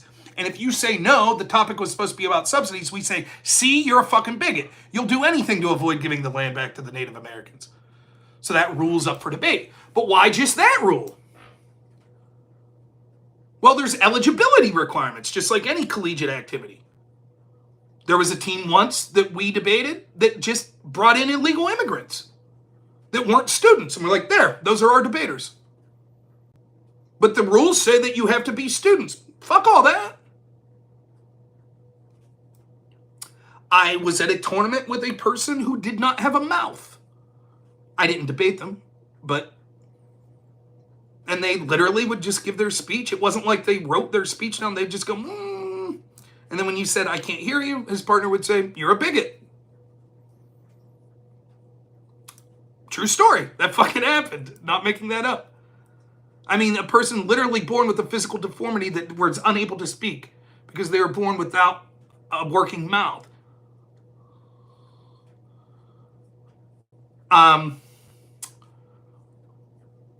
You're very prevalent to just have people, the old organic intellectual, that would just rap, or instead of reading evidence, they would, just rap or something like that. Trying to think the steal the ballot round, right? So getting back to that. So this was going around, this idea. One of the rules of debate says that the judge has to fill out a ballot, and they have to fill out a winning side and a losing side, and they have to give each debater individual speaker points. That's one of the rules of debates. But why? If I could choose not to be topical, if I could choose to have someone debate that's not even a student, why the fuck can't I say, no, I don't want that judge to fill out that ballot? And so there were all sorts of reasons that you would make that argument, but you would say, I'm going to take the judge's ballot and I will fill out the ballot. So I don't remember the particulars of this, but we had a JV team, one of our teams that were below, in a division below me, and this was, no, I would have still been debating, but I think I just went to this tournament as a coach, and the other team made the steal the ballot argument. They should be allowed to steal the ballot. And the guy on my team, his name was Dave, said, okay. And he walked up and he stole the ballot. And he filled it out. And said, there. And he took the ballot to the tab room that records the win and the loss. And the judge said, okay. And the judge's answer was basically, look, both teams agreed that whoever physically took the ballot and filled it out, that should be the way it goes. You've both agreed. I think that's horseshit. But to the extent that you've both agreed, okay. So the kid in my team won. And then the best story, that guy, there's a million stories about him. The best story about them is, though, you kind of had an idea, depending on what tournament you were at and what teams were there, how fucking crazy shit could get like this. A lot of these style debates called performance debate, right? So you have policy debate, which is what I usually did, but then you have critical debate. Critical debate's just sort of philosophical objections. So a critique it sounds ridiculous, but it's not that bad. A critique would be like, I say, United States federal government should reduce corn subsidies. And I saw Conor Boys there. He said he liked to do the one-off cap case. So he would stand up and say, yeah, your plan uses the United States federal government, which is entrenched in capitalism. We reject capitalism. And they would just read a bunch of harms of the philosophical implications of capitalism and why it should be rejected. And oftentimes, it depends on how you run what makes a critique, right? Like, it would be sort of, everyone would have a different reasoning for this, but for me it has to do with sort of the philosophical objection, right? And to me, what made a K was, what is the role of the ballot? When I'm running a policy debate, the role of the ballot is, I'm saying the judge should vote for me if they think hypothetically the plan I'm offering would be better for the world and the country than what the negative is offering. So the role of the ballot is, the judge is basically acting as if, would it be a good idea for Congress to pass this plan or not? But what if you say the role of the ballot is something different? For example, here's a form of critique, a language critique. Let's say that I'm debating a Conor and I have a female partner. And a Conor says, you guys ready to go? And my female partner goes, excuse me, I'm sorry? What did you just say? And the Conor says, I said, you guys ready to go? You ready to start? And she says, I'm not a guy. That's gendered language. And then she stands up and she says, the reason a Conor made that argument, the reason he used that he said you guys, is because he is entrenched in a patriarchy that assumes people that are engaged in intellectual competition like this must be masculine gendered or must be part of the patriarchy and male.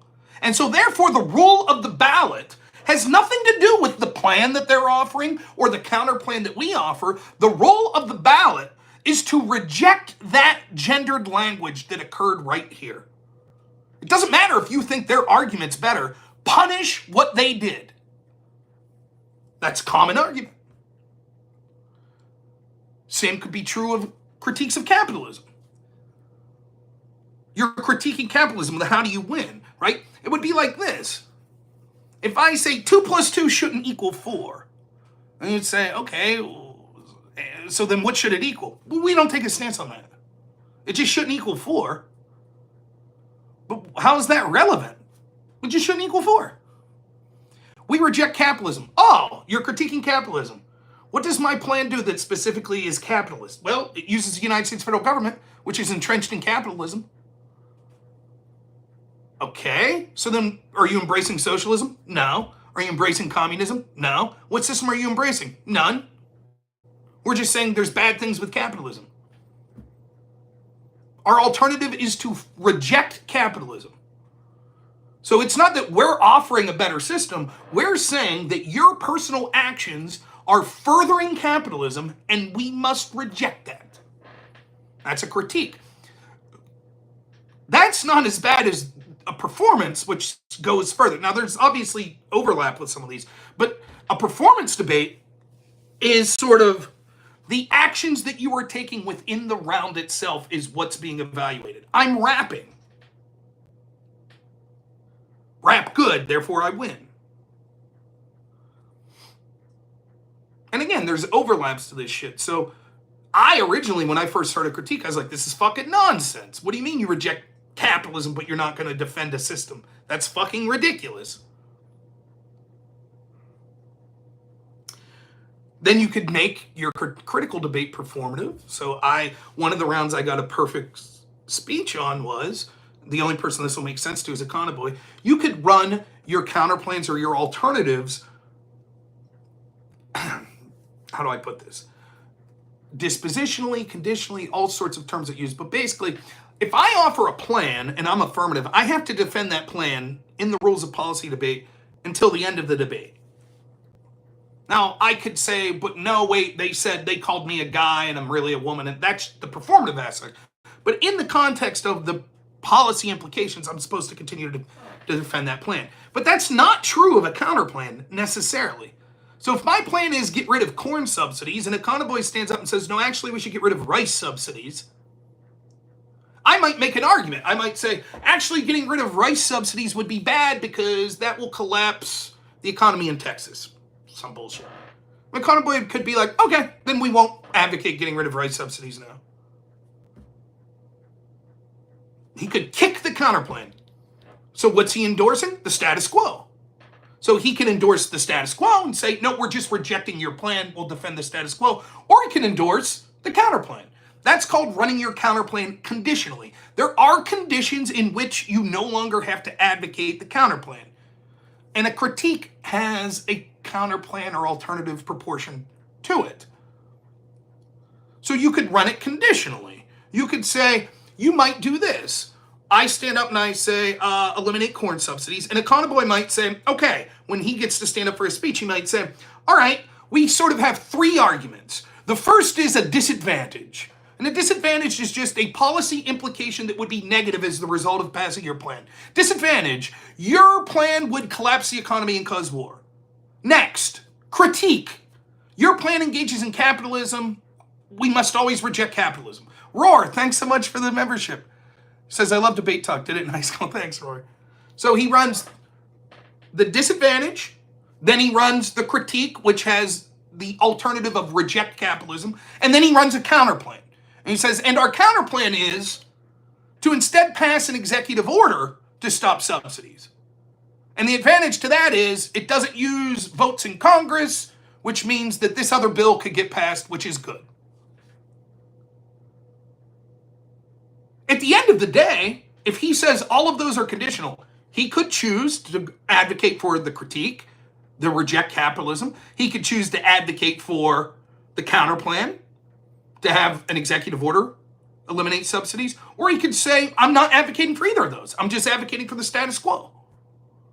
I don't have that option as the affirmative. I have to continue to defend the plan. That's called running your critique or your counterplan conditionally. Right? Because you're like, here's a plan or here's a philosophical premise, but I don't have to go for it. Under the conditions that I don't think that it's worth going for, I still have these other options.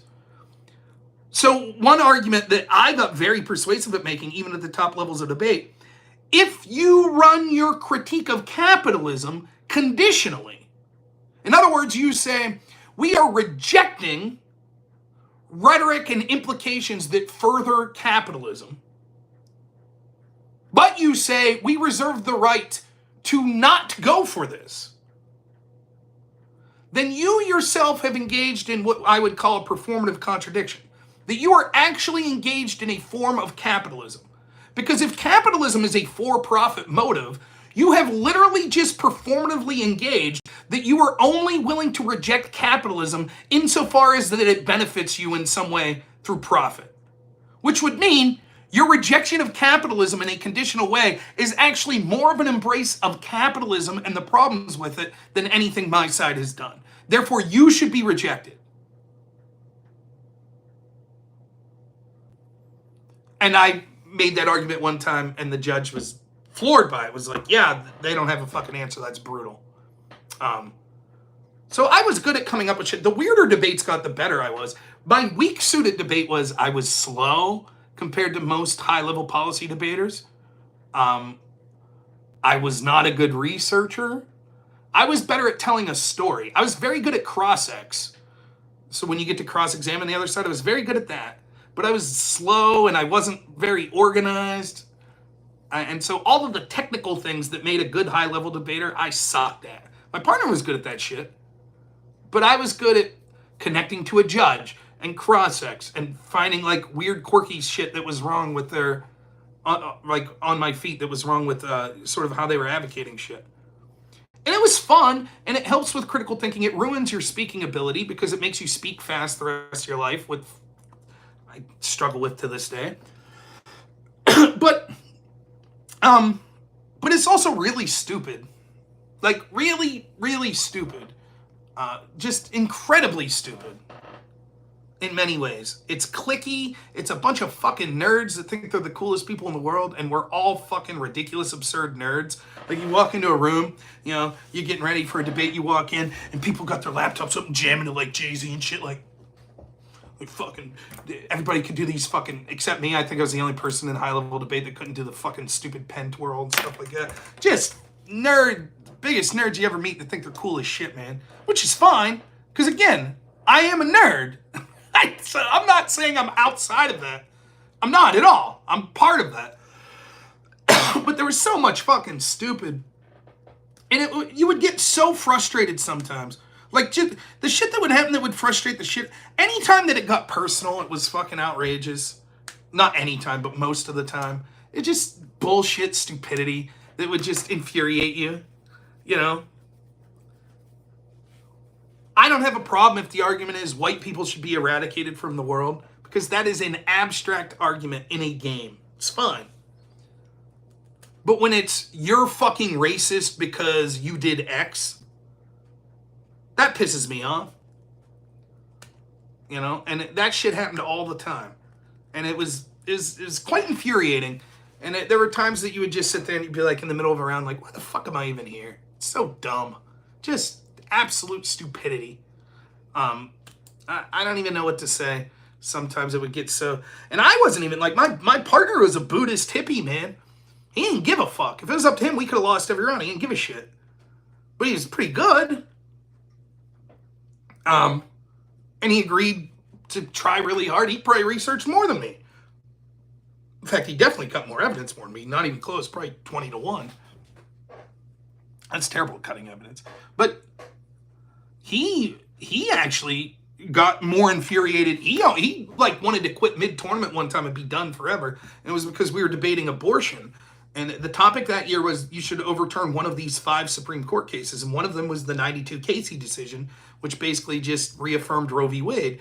And it used this process called stare decisis, which is just Latin for precedent matters.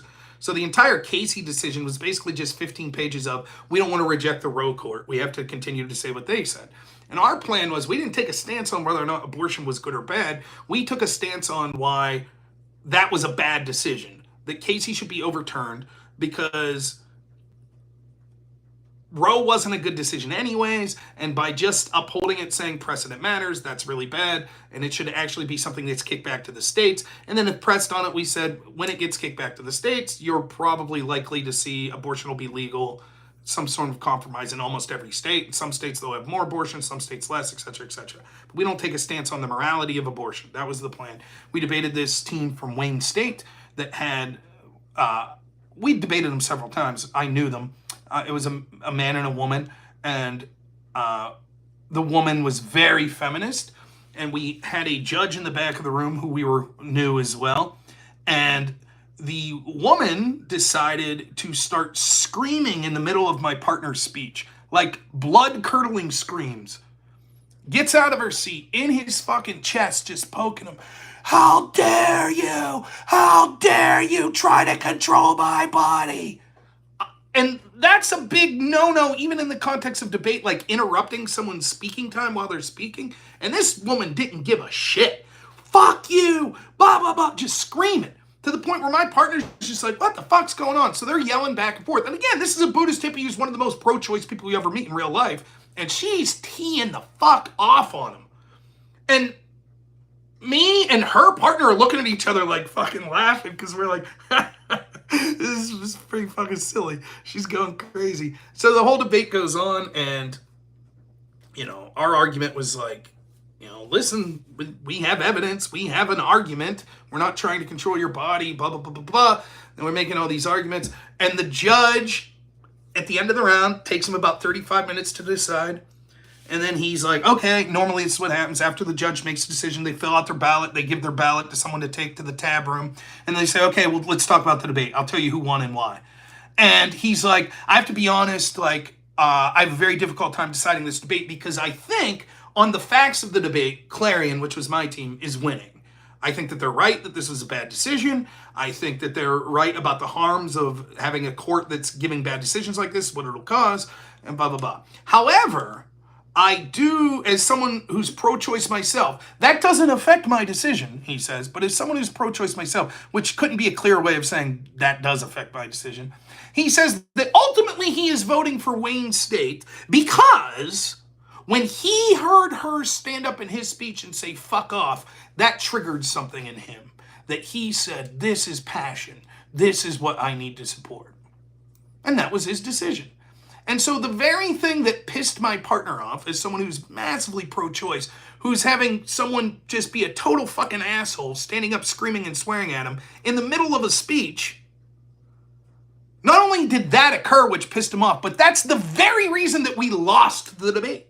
Because the judge not only said that's acceptable, but said that's preferable. That's what I'm voting for.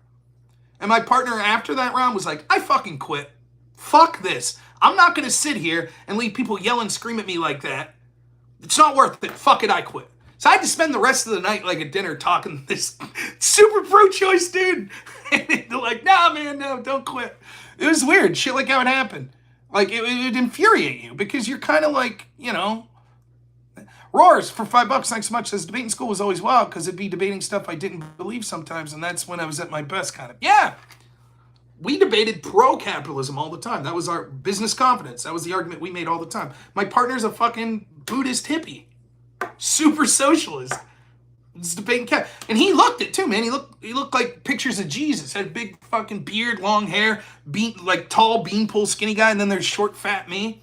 And we'd walk in and people would be like, what are you guys arguing? We'd be like, we argue capitalism's good. And they would all laugh because they thought we were fucking hippies. And then that's what we did. We debated capitalism good. That was our argument. That was our bread and butter. Anytime we could talk about capitalism, we wanted to. But I mean, there's so many frustrating stories like that. Like, one of the things that occurs at the collegiate level is if you're a judge, you write what's called a judge philosophy is the norm. And so then before a debate tournament, you get to preference judges. Different tournaments do it different ways. You either get to strike a certain amount of judges that you don't want to see, or you preference judges, 1 being your highest preferred, 5 being the lowest preferred. And you get so many 1s, 2s, 3s, 4s, 5s. And then what the tab room will try to do is match you up with teams that preference to judge similarly.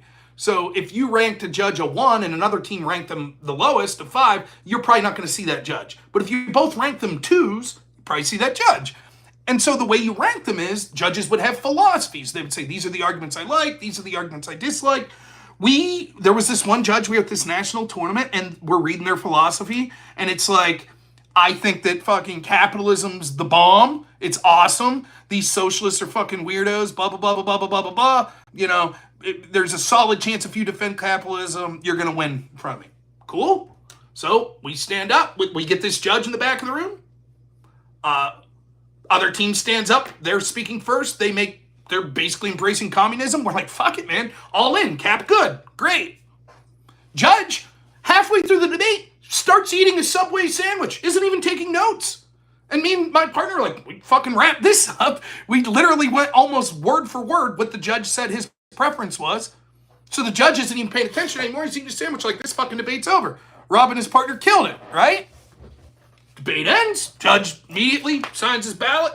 Normally it takes a judge at least some minutes to decide. Immediately signs his ballot, takes it over to the ballot room, comes back, sits down. The guy hadn't even taken notes for the past hour. He's like, yeah, I vote against Clarion. We're like, why? He's like, you defended capitalism. And we're like, okay. And? He's like, yeah, it's indefensible. And we're like, but your judge philosophy just went on and on about how great capitalism is. He's like, it's clearly satirical. That's it. We tailored our whole strategy to this fucking guy's judge philosophy who we'd never met. Oh, clearly I'm being satirical. Which it's already horrible form to have a philosophy that says something like that anyways. But then to fucking have it be the opposite of the truth, that other people are tailoring their arguments to, it's like, holy shit. And stuff like that would happen all the time. Like, all the time. And so much of debate was who you were. When I qualified for the National Debate Tournament, round 2, we debated this Harvard team that was their second team. That was supposed to be like top 12, top 16 team in the country. And they lost their first round. Which meant if we beat them, they would be 0-2, which would be fucking crazy for this team to be 0-2. So there's 3 or 5 judges in the back room, I think 3. And they were freshmen, but 2 of the smartest people I ever met. And like, it was incredible. They're crushing us in this debate. But they fucked up. They didn't answer this one argument we made that was a theory argument, right? And we basically said they broke the rules of the game by doing this thing, and they didn't respond to it. And so then I'm giving the last speech. I'm the 2NR, so I'm giving the second negative rebuttal. It's the very last speech. Roar for $5 says, I got into debate because the teacher told me I was passionate and liked to argue, almost forced me onto the team, did it through college and high school, so that's cool. I went all in. My whole strategy was, okay, they didn't answer this, and my whole last speech was this, 6 minutes of it. They stood up, their rebuttal was like 40 seconds, and they were like, yeah, I guess we didn't answer it, but it's kind of a dumb argument. And the round ends, the judges take like 40 minutes to decide, and we're talking to this Harvard team in the hall. They're like, yeah, you won, no doubt. And we go in the room, and the judges are like, we lost on a 3-0. And the judges are basically like, technically you're right, but... And that's just not the way debate ever works. And basically we lost because we're fucking Clarion, and that's fucking Harvard. That's it. And that shit happened all the time. You know, it's surreal, like the way that shit would happen. You would get, you know, a lot of these performance teams that you would debate, you'd get their judges in the back of the room.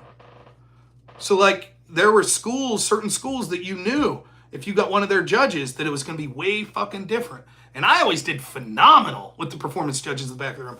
Like Louisville was radical black activist. And I remember one time I got a Louisville judge in the back of the room, and me and my partner, two white guys, and the other team, you know, I think it was a woman and I think a white guy. And I think they were both white, but they are super lefty. And they stand up and they're doing their shit. And this woman, the judge's philosophy was like, I don't give a shit about evidence. I basically know everything that you're going to say. I've researched all this shit on the topic. I want to know about you. Okay? So I stood up, and it was all about race. And here I am, a white guy. And I just started talking about growing up in a town that was basically all white people. And I was like, it's easy to think that you're superior when you only know people that are like you. And then you come into the debate circuit, and all of a sudden, you walk into a round, and here's one of the smartest people you ever met, and there's some Muslim from, you know, Pakistan who happens to be a woman, who's, you know, a person of color, who kicks your ass. And then you're like, oh, maybe that whole supremacist shit's bullshit, you know? Perfect speaker points. Fucking killed it. She gave me a perfect, won the round. It's just because you knew how to pander to them. You knew exactly what to say. Then I had another round where it was Towson, I think. They were also sort of radical black activists. I could be wrong about the specific team. But no, it was Louisville as well. They had a list of demands. And so instead of endorsing the topic, they instead had a list of 10 demands of the debate community. So the topic would be something like federal government reduce subsidies. They said, fuck all that. That's the evil white man telling us what we have to say, and we ain't going to do it. So instead, we have 10 demands of the debate community. You know, and it was shit like, we demand that the money be pulled and 50% be given to schools of color. We demand, you know, shit like that. And so we knew with the judge in the back room that we were fucked, that they were going to buy this argument. So what we did was, instead of demands, we did suggestions. We took the exact 10 demands they had and made them 10 suggestions. And we argued that demanding was confrontational when suggesting was collaborative and was more likely to succeed, much like we preferred Martin Luther King over Malcolm X. And so we made the debate about why we should prefer the strategy of MLK over Malcolm X. And the school, Louisville, had no fucking clue what to say. They just had nothing. Because they were ready for us to stand up and be like, fuck that, you're not topical, you didn't debate the topic. And so when we stood up with this strategy, they had no fucking clue what to say. They're just like, well, it wasn't even like they were like, well, no, here's why the demands are necessary. They were just like, well, you normally argue that we have to be topical. And we're like, yeah, that's cool. Whatever you want to debate this time's cool with us. And so they did terribly. Now, let me also, in case anyone's wondering, this was not their top team, right? So this is a team we normally would have beat pretty handily anyways. And so the judge gives his decision, and his decision is basically this, and the room's packed. Because when you hear that there's like a fucked up strategy like that, people like, oh shit, if you're not debating, you're like, what's going on in that round? Let's go check that shit out. So everybody's in there. There's probably 30 people in the room when the judge gives the decision. It's a younger judge. I didn't recognize him. But he was a lefty, you could tell. And he's like, yeah, Clarion dominates this. Absolutely right, blah, blah, blah, blah. Goes on for 10 minutes. Other team's arguing, yelling at him, which sometimes happens after a round. We're going on and on and on. Me and my partner are sort of quiet, like, cool, kind of waiting, I don't know what's next, another round, lunch, whatever, sitting there. Okay, the other team's arguing. And then the judge says, but I vote for Louisville against Clarion at the end of the day. And I'm like, why? And he says, because they're black. And if you really believe all the things you said, as a white person, you're willing to give them the victory to help achieve the goals that you talked about in this round. There you go. An argument that wasn't even made in the entire debate. We won all of the arguments in the debate. Because of who we are, we should accept the loss as a sort of affirmative action to advance the cause for our opponents. That happened. And you're like, why did we even fucking debate for 2 hours then? Why even debate? Why didn't you just say, oh, you're white, they're black, they win, fuck off. You could have saved us fucking time. I could have went somewhere and did something worth meaning. I mean, it's fucking insane. That's what I mean, like, when it gets personal. Like, what the fuck does that have to do with anything? At all. Like, it's so fucking ridiculous. And you just had to accept that shit. It was like, oh, okay. It was aggravating more than you'll ever know. And again, my partner's like this lefty, and he was almost fucking red-pilled by the end of debate. The last round I ever had at the national debate tournament was fucking, we don't have to be topical, rules don't matter. Zen, thanks for the $5, man. Appreciate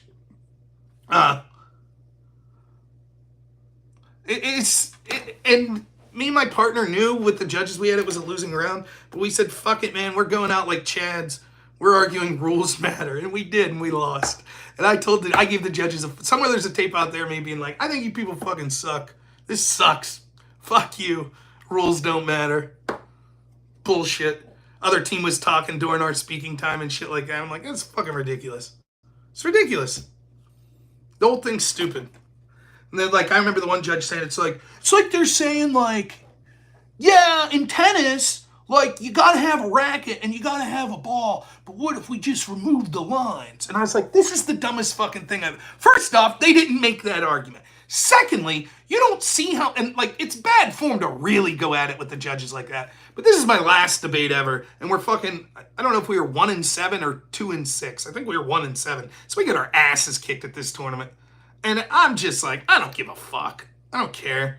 Fuck you. Bullshit. It's like tennis, but you remove the lines. Fuck you. And then they wonder why that no one takes the shit seriously. And then, of course, I've told this story before. I know I'm ranting now about debate, but I told this story before. So there was this guy, I won't say anyone's name, not that anyone, these aren't names that you would know, but in the debate community, they might be names that people wouldn't appreciate their names being out there. One of the teams that is sort of known nationally in policy debate for starting a lot of the crazy performance debate shit was the school of Fort Hays, right? And so they would do crazy shit like, play the national anthem while they'd light the American flag on fire, some shit like that. And they were known to do this sort of shit. And they had this this hippie coach who didn't believe in wearing shoes, and he's a decent guy, believe it or not. I remember one time he was telling our coach, who kind of knew him, he has kids, but he's not going to teach them how to read or write until they ask, because that's fucking the man keeping them down. It's super duper hippie type shit. Okay. And this school, they would they would always be like, the rules don't matter, man. It's just fucking. And then a school like ours, our whole thing was but yeah, the rules matter. Games have to have rules. We have to have an agreed upon framework in order to play a game. You can't sit down and play a game of checkers with someone if all of a sudden they're like, yeah, I'm going to bring in other fucking things that aren't pieces and just smack all your pieces off the board. And you'd be like, but you can't do that. It's not the rules. Who gives a fuck about the rules? Then it's not a game. You have to have an agreement. And so they would be like, the rules don't matter, blah, blah, blah. Okay. So the biggest policy debate tournament in the country is called the NDT, the National Debate Tournament. It's like the NCAA tournament for basketball, except it's debate. And I think it's 72 teams, but each school could send up to 3 teams. So you can imagine if the NCAA tournament for basketball was allowed, each school was allowed to send multiple teams, you might see 2 teams from Duke and 2 teams from North Carolina. So it wouldn't be 72 schools, it might be 40 schools, but 72 teams. That's basically what the NDT was. So to qualify for the NDT, it was probably each year 55, 60 schools. It was pretty prestigious. especially when you consider there's no division. So it wasn't like being from small state school in Clarion, Pennsylvania, that we were debating other small state schools. We were debating Harvard. We were debating the Naval Academy, the Military Academy. You know, you're debating the biggest schools in the country. And so we were the first time, I think we may have been the first state school ever to qualify. But anyways, the other big tournament is called CEDA Natch, Cross-Examined Debate Association National Tournament. That tournament is not invitation. So it's huge. There might be 300 teams because you could just register to be there. So it's a big tournament and the good teams all still go, but there's a ton of teams. So at the 1 year at the CEDA National Tournament, the finals were Fort Hayes with this coach that I just told you about. And they were debating, I can't remember the school they were debating, but it was a school like Towson that was radical black activist. So you had hippie, weird, sort of usually give the land back to the Indians team versus radical black activist team. At this particular tournament, the way it worked in the final round was they would put out a list of who the judges were going to be. And I think they put out, I could be wrong about this, it's either 7 or 5, but I think they put out a list of 7 judges. Each team gets to remove 1 judge, and then the remaining 5. So it might have been they gave a list of 5 judges, and then it was the remaining 3, or they gave a list of 7, and then it was the remaining 5. But you get the point. Fort Hayes removed the woman who was the head coach of Pitt's, University of Pittsburgh team, who were also radical black activists. Now, they alleged that this, by the way, this isn't untoward. You get to remove 1 person. Doesn't mean you're saying, fuck you, blah, blah, blah, or anything like that. But you get to remove a person, and there's strategy to it. You're trying to remove the person you think is less likely to vote for you. Now, they had claimed, if I'm remembering this correctly, that they had this woman judge them in the past, and basically the woman was like, I'll vote against white people for black people. Okay, here they are debating radical black activists. Judge is a radical black activist who claimed, I'll vote for people based on their skin color. They said, we don't like our chances. We're going to remove her. The entire debate became the black activist team saying, you kicked off the only black woman on the panel because you're a racist sexist. That was it. That was the whole debate. The whole fucking debate. Didn't matter what the topic was, nothing. Now remember, you had to remove 1 person. So because they removed the black woman, because you're racist. Now these are super fucking hippies. They're like, give the land back to the Indians. We're not racist, what are you talking about? So they're on their back foot. What? No. They lose. Their coach, Fort Hayes' coach, comes in after the round. It's the last round. It's the championship. So whatever school this was in, the last round's in a big classroom. It's fucking filled with spectators. The judges are in there. The coaches for the teams. So the coach comes in from Fort Hayes and he's fucking livid. This is outrageous. We're not racist. Blah, blah, blah, blah, blah. He's yelling. Apparently, the woman from Pitt, who has nothing to do with the round whatsoever, she comes in and starts flipping the fuck out on this coach from Fort Hayes, which sort of proves the whole point. We didn't want that fucking lady judging us because she's literally in this round now where she had no place in fucking yelling at the team. So that's her bias was probably as such that they were correct to remove her. Oh, it's on YouTube, Zen. Don't worry. We're getting to that point. This particular incident is on CNN, in fact, where we're going with this. I can't remember the year, though. But nonetheless, this happened. So here's the head coach from Fort Hayes. He's screaming. The woman from Pitt's in there, and she's yelling. And the coach from Fort Hayes is saying shit like, the other side's saying, but who gives a shit? The rules don't matter, blah, blah, blah. And he's saying, the rules do matter. Do you know how hard we prepared, blah, blah, blah. And it's so funny because it's like, you dumb son of a bitch. This is what policy schools have been saying for years. That the rules of the game matter. Personally attacking people like this shit and saying that you should lose for all this bullshit, that's dumb. We need to have a fair game. You have to follow the rules.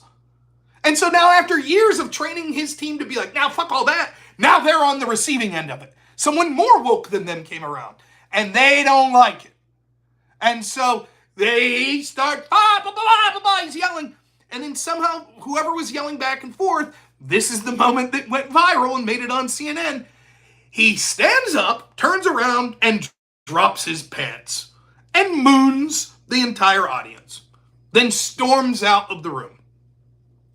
It's the head coach from one of the most prestigious debate schools in the country, whose team was in the national tournament championships, just dropped trowel and mooned a room full of dozens upon dozens of people. Storms out. Cameras were rolling. The footage made it to CNN. So there was footage, though blurred out, of this gentleman removing his pants and mooning.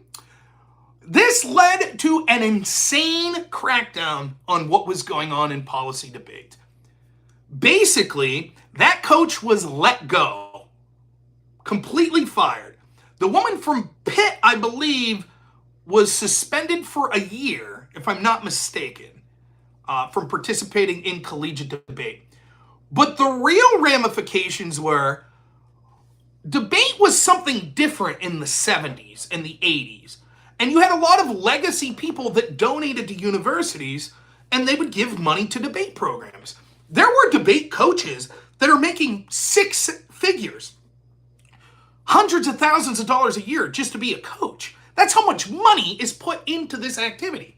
And now all of a sudden, all these people that thought, oh, debate, like two people standing up with suits and ties and arguing points like I did it. When they started to see how much of a fucking joke it was, all of a sudden, I do believe Fort Hays' entire squad, completely, their entire program done. Done. And you started to see schools' programs collapsing, one after another, after another, after another. You used to have, and one of the ramifications of that was, this was when, what did they call these things? We had one of these old fucking, it was like the rudimentary like camera, because this is like circa 2007, 2008. We had these little cameras that it was cool. You hit them, it had a little USB that'd come up. You'd film your debates for all sorts of reasons. So you'd film your debates so you could practice when you got home. You could show your coach, this is what I said, and the coach. Or you could hear what the arguments were the other team were making. So if you're preparing to debate that team again, you got them on film. After that, you would run into rooms where people would say, no filming. You're not allowed to film. Because they were afraid that that film would get back to their school, and the school would see what they're really up to. Fort Hays, for example, one of the things that they did routinely that then got back to their school was, the school was named after Hayes, who was a general or some sort of military person, which they would argue was racist and to be shameful. What turns out, a lot of the administrators and donors to that particular university didn't like the fact that their prestigious debate team was running around saying how racist the school itself was.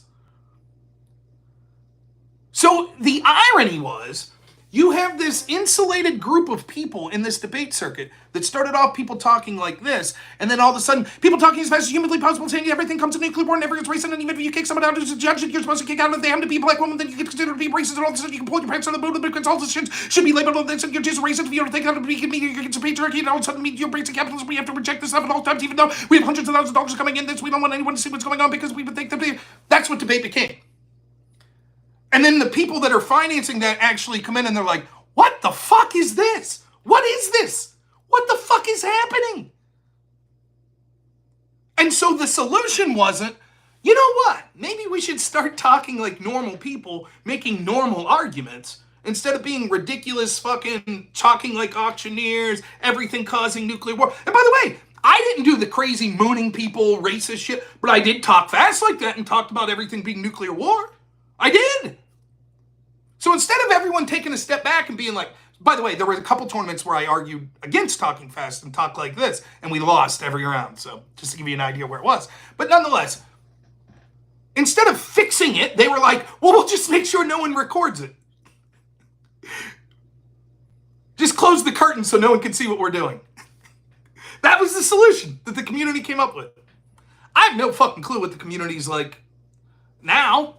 I don't know. It might be fucking insane. Maybe it's cleared up. I don't know.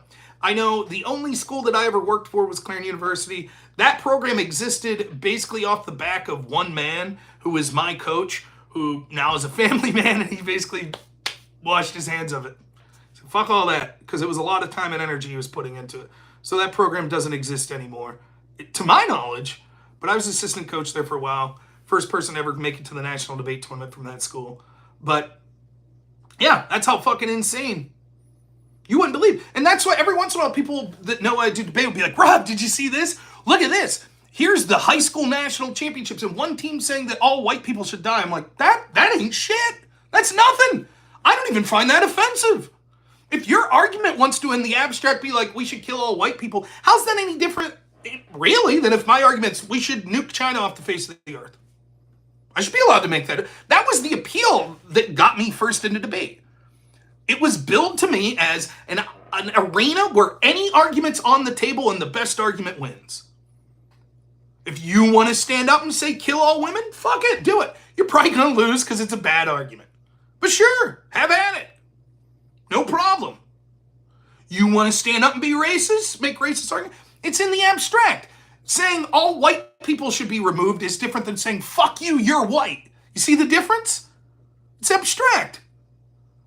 We should bomb China before they bomb us. And someone says, but my parents live in China. Well, I'm not taking it personally. We're playing a game. That's the idea. But it wasn't exactly that. There were certain arguments that were taboo that you couldn't say. You couldn't say kill all black people. You couldn't say kill all women. That'd get you a fucking ticket right out of the community. But you could say kill all white people. You could say kill all men. No problem. Of course. You know, so... But I never got offended by that shit. When people would start calling me racist and shit, then I would be like, hey, fuck you, I'm not racist, fuck off. I don't have to listen to this shit. Fuck you. How about that? But yeah, that's the debate community that I knew. And I'm sure you can can go right now, look up, go to YouTube when you're done, when I end here, and look up like NDTC to debate, policy debate. And you'll see observation one, proliferation, blah, blah, blah, blah, that people talking like that, and you're going to be like, holy fuck. And I'm telling you, everyone's like, wow, Rob, you're really fast. I shit you not. I don't know if Econoboy's still here. As fast as you think that I talk, I was slow as shit compared to the average top-tier debater.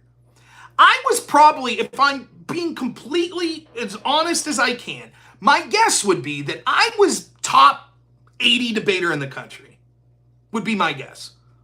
Somewhere in the top 80.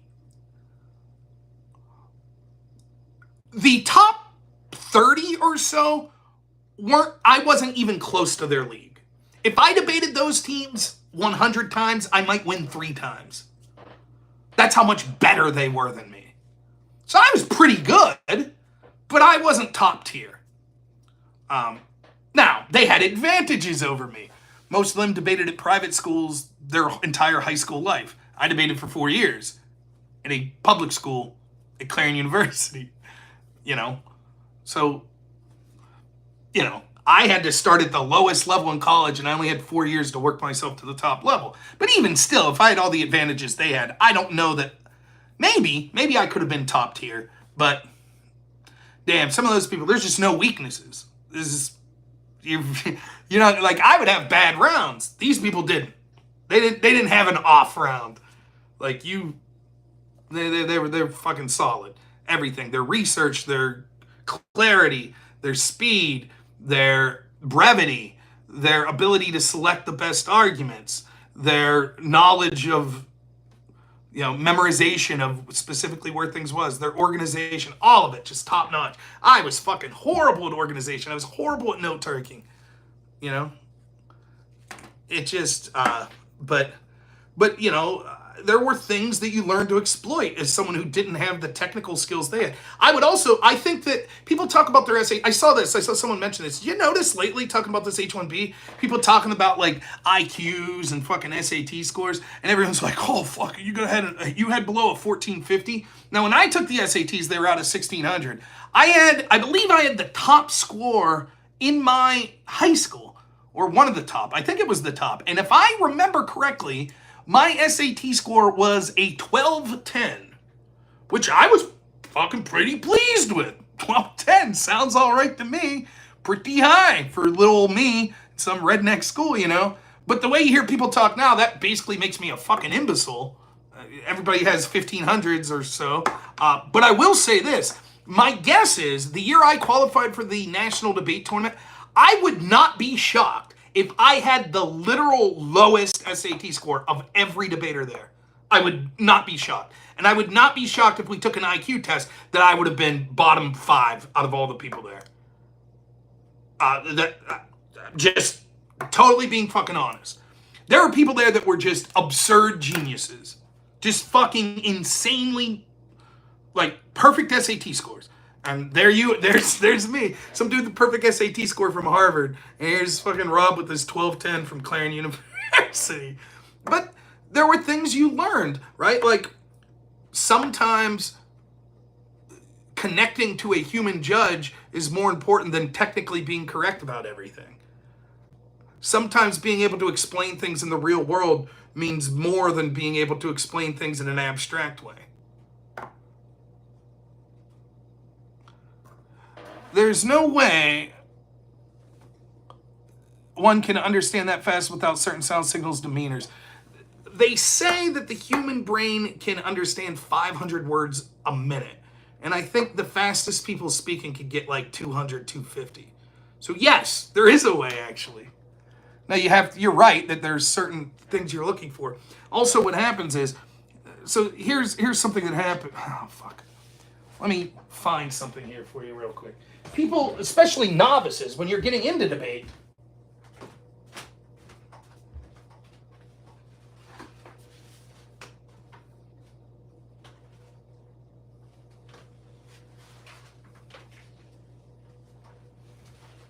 here's an old, when I went to grad school, here's one of the books I had for it. So when you're getting into debate, novices, that's the first thing they want. Oh, how do I talk fast?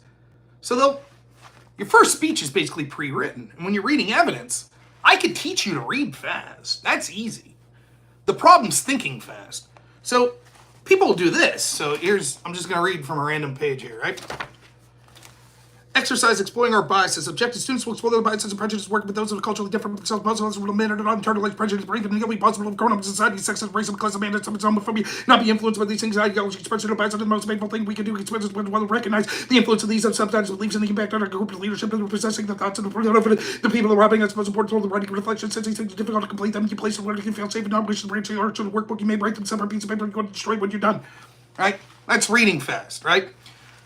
The problem is, what you see is people that learn to read fast like that, as debates go, so you give constructive speeches, there's teams of 2, I go, then my opponents, then my partner, then my opponent's partner, then opponent, me, opponent, my partner. As the debate goes on, you're reading less and less evidence, and you're making more and more arguments in your own argument.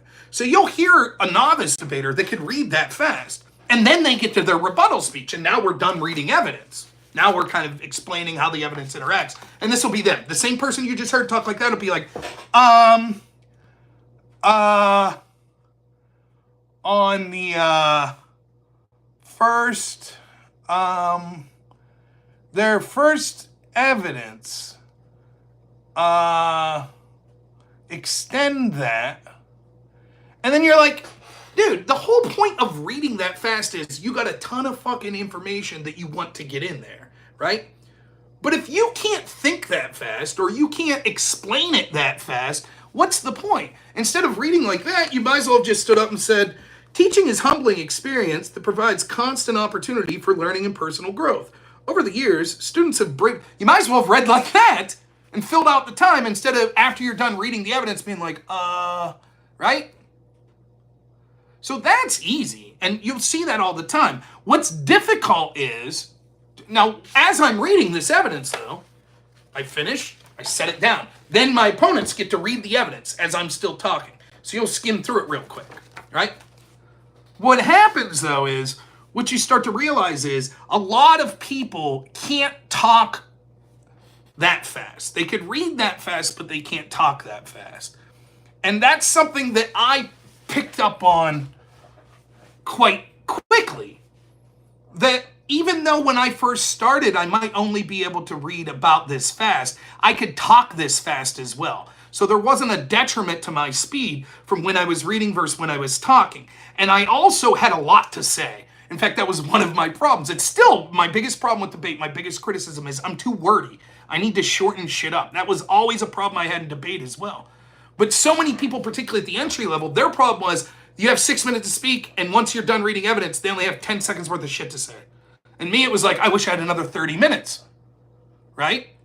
And so then once I learned to read fast, it wasn't difficult for me to then be able to talk fast, just explaining something. So when you get to the end of the round, all of a sudden you're talking about the evidence and you say, you remember the first thing that we talked about there was homophobia, and it talked about that. Well, we've all experienced some form of homophobia even when we don't think. And what's worse is we've all engaged in some form of homophobia. What you understand is once you start to see the signs that you need to reject these because you think that a simple joke is something that you'd be able to do and that wouldn't have much of an effect, but what ends up happening is you make it normalized. And then once that homophobia is normalized, we end up seeing that all things through work, and all of a sudden people are making these jokes at work, stuff people are uncomfortable going to them. You have employers that are unwilling to hire them. Now, when we go down to racism, you can see these infections are equally as insidious. Homophobia is something that's newer, but racism is at least around 1800 in this country. We had the concepts of slavery. We were able to see that this had a systemic effect that we can see affecting people today. And so every time you demonize someone by talking about these racist jokes, you end up seeing how it affects them on a psychological level. It also makes it more sure that they don't have the economic system we're talking about. Now, go down to their third argument. Their third argument, they're talking specifically about how this nuclear war won't occur because we'll be able to come together as we have in the past. But what's different is we're talking about a world where homophobia and racism is more rampant than we've seen ever before. This means that the things that have prevented nuclear war in the past will be more likely to happen.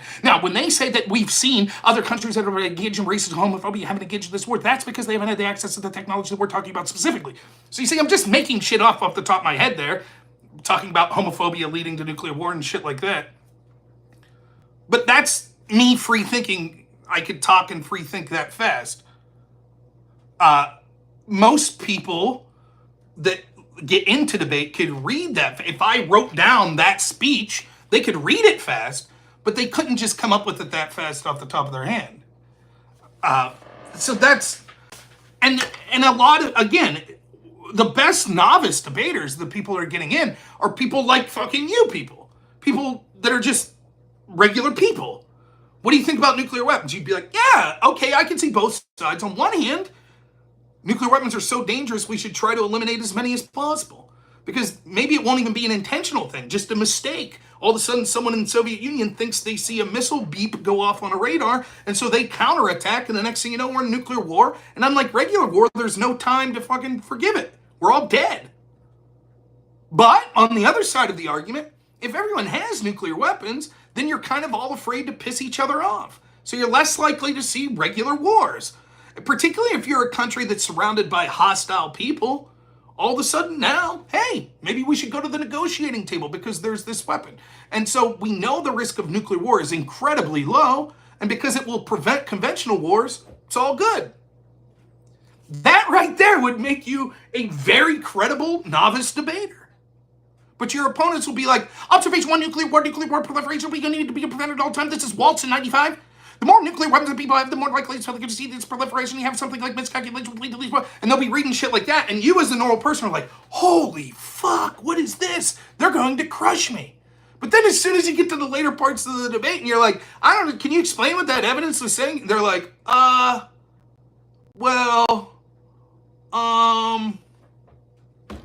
that's it. And you realize like, oh, you're just reading someone else's words. You can't fucking interpret it. You don't know what it's saying.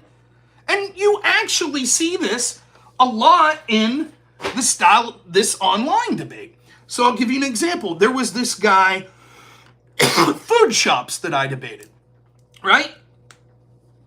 And food shops at one point, we were talking about 47 felonies or whatever of Trump in this Alvin Bragg case, and you know, that he paid a lawyer and campaign finance violation, blah, blah, blah, blah, blah, blah, blah. And I mentioned, well, the FEC basically said that Hillary Clinton's team had an almost identical campaign finance violation. Why didn't Alvin Bragg file suit against them? And Food Shop's like, I don't know. Then like a week later, Food Shops calls back into my show. I got you. I got it. You fucking lied to me. I'm like, well, what are you talking about? Well, and then he proceeds to read this CNN article. And it's just 3 paragraphs, no evidence, just an opinion piece. And it's just like, well, people say that Hillary's team committed an FEC violation, but that was different because they didn't intentionally hide the payments like Trump's team said. And he's like, see? And I'm like, well, this is bullshit. Yes, the FEC did say they intentionally hid. Because how do you define intentionally hid? The real term that they're using is misfiling or lying on paperwork. And what the FEC found was that they had misstatements, i.e. lies, on their paperwork because they filed them as an expense that wasn't a campaign expenditure, when they knew that it was a campaign expenditure. Therefore, they misfiled the paperwork to affect the election by committing a third crime. In this case, the third crime would be lying on the campaign expenditures. And he's like, yeah, and just rereads the article. And I'm like, but explain what that means. Like, I'm telling you why that's not accurate. Can you explain what that means? And he literally, like, you go back and watch, he just keeps rereading it. And he has no fucking clue. None. But he's like, I read it. I read words. There it is. There's the words.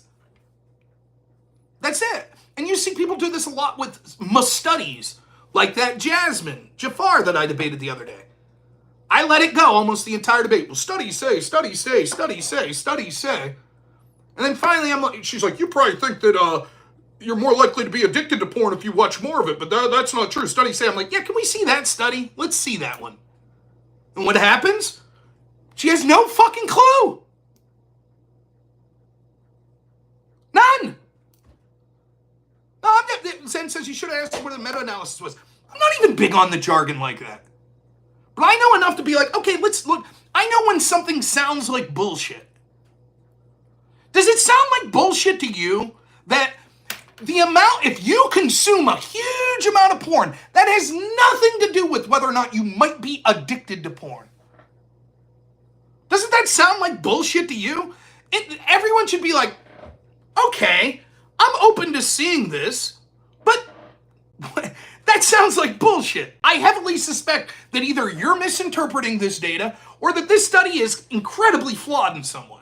I might be wrong. Let's fucking see the study. So, what study does she provide? She provides a study that says, actually, the number one signifier of whether or not you have a problem with porn is moral incongruence.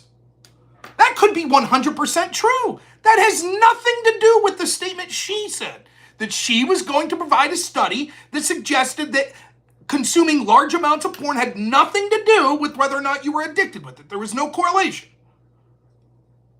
And then she's like, but I insist we read this whole study. And she says, if it doesn't say that, then I'll get to another study that does. Now, do you see what's happening? So what she wants to do is just filibuster and go, I'm just going to read the study and go, see? See? Right, but that study doesn't say what you said. Yeah, but see? Here, let me read more of it. See? Anyone could do that. I could just pull up, that's why I said, fine, you could do that, but then I want to read 50 studies that say porn's bad. Fair enough? Now, this is bullshit. Right. And then when she starts going through the studies, I'm like, okay, pause. Let's see what that says. No, I'm not going to do that. So she wants me to sit there and let her read, what, a 10-page study? Just sit there and read it? Without response. Just so she can go, see? And the problem was, I did allow myself to get frustrated, and I will concede. I do think that people possibly are correct, that maybe I went too far mocking her in the sense I did. I gave my justification for why I think mocking people that are engaged in basically being online prostitutes is effective, and it is something that should be done, but it's not something that I do often, and maybe it's not in my character and I should have done it. A lot of it had to do with the frustration that I was experiencing with her debate style and the moderation. Now, in fairness, I'm a person that could be frustrated to debate because I'm very wordy as well. So you might say, fuck that, Rob. You were talking a large portion of the time, so fuck off. That's a valid criticism, right? So maybe I flew off the handle more than I should have. It's fair. Could be. But it's the constant interruptions as soon as I start talking, and then the constant misrepresentations. It was actually an interesting debate that we were going to have, right? And the debate basically came down to something like this. She claims that it is human nature to be serial monogamous, which means that the norm is for you to not stay married to one partner. In fact, the average would be 7 years, which would mean, in terms of we're talking specifically about marriages with children, that would mean that children probably not born on average, I don't know, a year after marriage. So they would see 2 different moms and dads, or 3, over the context of an 18-year childhood. Because if mom and dad get married, so they're married a year, have a kid, then they last on average 6 years, then they divorce, takes a year or two, now the kid's 7, takes a year or two, they both get remarried, so now you have 2 more. 7, 8 years they last, now the kid's 15, 16, separates, get remarried, now the kid's 17. That seems incredibly unhealthy. That's what I'm saying. I don't think that that's what we should advocate. I think that that would be bad for children. I think instead we should go against, if you're right that that's human nature and impulse, we should seek to overcome that. That's the interesting debate. But you can't have that debate because I'm like, okay, so you're saying that on average 7 years. Now, it's normal 7 years. Now, that's it, yeah, 7 years. What are you talking about, 7 years? I didn't say normal. I said average. Now, I didn't say that. No. It's like, dude, we can't even get to the fucking point. We can't get to it. That's when I start to get frustrating, when I'm accurately representing what she's saying. You keep focusing on 7 years. The 7 years isn't important in the context of this. You are saying it is normal for, over the period of a childhood of 18 years, it is normal for parents human nature to not stick it out. The 7 years would mean some families last more, some families last less, but the average is 7, which would mean that we say, it's just normal human behavior to not stay together more than on average 7 years. That's bad. That's it.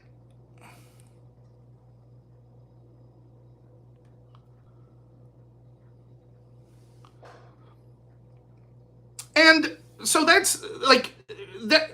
I think that's an interesting debate. Basically, then it becomes a debate about like, but can you blame people? Is it healthy to tell people to overcome human nature? And there's so much more. There's so much more to get into this. Like when you say that that's normal, that that's the average serial monogamy, well, what percent? And I don't mean that in a technical way. I mean like, does that mean like that's roughly 51% of people? Or does that mean that's like 90% of people? You see the difference? Because if it's like overwhelmingly 90% of people, it's human nature to be serial monogamous, then what's the remaining 10%? Because I'm skeptical. For example, what do you say about someone who cheats? That's not monogamy then, right? Who's claiming to be in a monogamous relationship, but actually has multiple sexual partners. What about someone who's not married? Right? So what if you're just 22 and you're at college and you're banging a bunch of people? Is that human nature? Wouldn't that fit in there somewhere? So what percentage, do you see the point I'm trying to make? Because I've never heard that the normal human condition is serial monogamy. I've heard people say normal marriage wasn't for love. It was sort of had to do with clans and power dynamics, etc. So I think there's interesting things. I would love to talk to her in a sensible way, but you just weren't getting it in that debate. Maybe I'm partly at fault for that, for being too lengthy in how I talk as well. But I thought you could see, it's one of the reasons that I didn't want to get into a debate like that, because I knew that what ends up happening is people are like, must studies, and I haven't read any of them. So I tried to be charitable and just say, I don't know if the studies say that, but she just kept hammering that. No, studies.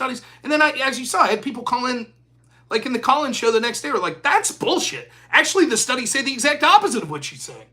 Which that might be right, but I'm not in a position to argue that. Because, again, it's a topic that it's like, I'm fully admitting that I don't really have an interest in debating that shit. Because I don't want to be someone that's just yelling at OnlyFans girls. And I haven't really researched the ins and outs of this. I think there's plenty of people that do that online and in other spaces. I have limited amounts of time. It's not a big interest of mine. That's it. Similarly, would I be the best person to debate what makes a more effective truck, a diesel engine or a gas engine? Probably not. I might know some base level shit, some anecdotal stuff. But when someone says, well, actually, studies from several, engineering institutions have shown, I'm going to be like, okay. And I don't really feel like having okay, let's go through each of these fucking studies. Let's see what they say. So I was like, well, let's find some groundwork because we both agree on the legality. So let's find somewhere we can discuss. We can have a discussion, an argument. And once she said most people are serial monogamous, so therefore it's natural to get divorced, I was like, okay, that sounds bad. Sounds like something we should try not to. So and again, and this might be the fucking curmudgeon in me, I wasn't too happy with the whole setup anyways, for various reasons. One, I wasn't happy with the fact that I was initially approached to debate Alex about the election. That's not Alex's fault necessarily. Something got lost in the communication. But I wouldn't have agreed if someone just said, hey, you want to debate an OnlyFans girl? I would have said, nah. And you want to know why? Because people have asked me if I want to go on whatever, which would massively increase my exposure. And I said no. So why would I agree to debate that type of shit that I already said I don't want to debate, but to a smaller platform? So that, number one, I already felt like, well, fuck, I agreed to do this. And then once I found out what it was, I was like, well, I've already agreed, so I got to do it. Right? That was one. Second, Alex was like fucking half hour late. Okay. Third, did anybody else get the vibe from the beginning of that debate? No, I don't even blame Jasmine for that. What the fuck was the topic of the debate? Like, it was like no fault divorce and other stuff. Like, it was like the moderator didn't even know. It was like half-assed. And then the other thing was, right at the beginning, like, she comes on and she's got this shirt that's all but down to her nipples. And Alex is like, oh, yeah, it brings in viewership. And maybe he's just joking. I don't give a fuck. I don't care. I don't appreciate it. There, I fucking said it. I don't care if that makes me an old, fat, fucking grumpy man. That's how I feel. Fuck all that shit. No, I don't want fucking someone's tits wagging around on my fucking channel to help bring in viewership for me. Fuck that. That's how I feel. I'm married. I don't want to see this shit. I think a lot of people do that content, wink, wink, nod, nod, because even though they're saying, I'm against pornography and this, that, and the other, secretly they know it benefits their channel to have something like that. Maybe we'll put it on the fucking thumbnail of the channel. Fuck all that. I don't need that shit. So the whole thing, I was just like, you know what? Fuck this. If I'm honest. That's just the truth. Now, I'm not blaming that. I'm not saying like, that I got set up or anything. I'm not making any of that claim. I think shit got lost in translation. Alex probably legitimately had a situation that let him be late. He probably thought that me and Jasmine had a great understanding of what that was, and they probably didn't think it was rude or whatever to have her wearing a low-cut shirt. So I don't think that they were doing this to personally jab at me or anything, but I have a right to my feelings to be like, fuck all this. Then when the debate's going in the way I think that the moderator is basically fucking kissing her ass a little, and she's just deflecting from shit and not allowing a good conversation, go fuck yourself. That's how I felt. Also, apparently, someone can correct if I'm wrong or not. I thought I remembered. I'm willing to say that I'm wrong. Didn't she call me an incel before I made any comments about her being OnlyFans or shit like that? Am I incorrect? Did anyone see the debate? Do they remember that?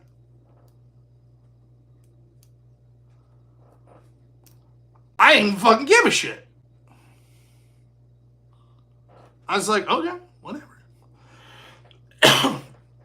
I don't remember Alex saying, wow, that really broke down the debate. And someone said in my chat, and they're right, the debate broke down once I started to make those insults to her. So what's that tell you? When she made the insults to me, I just shrugged it off, no fucking big deal. But when I did it to her, whoa! Then the moderator and her were like, oh my goodness. Okay. I guess I will reference, there's this asshole shipwreck demon, which I banned, which I'll unban, but I did ban temporarily, for bullshittering. Is that a term?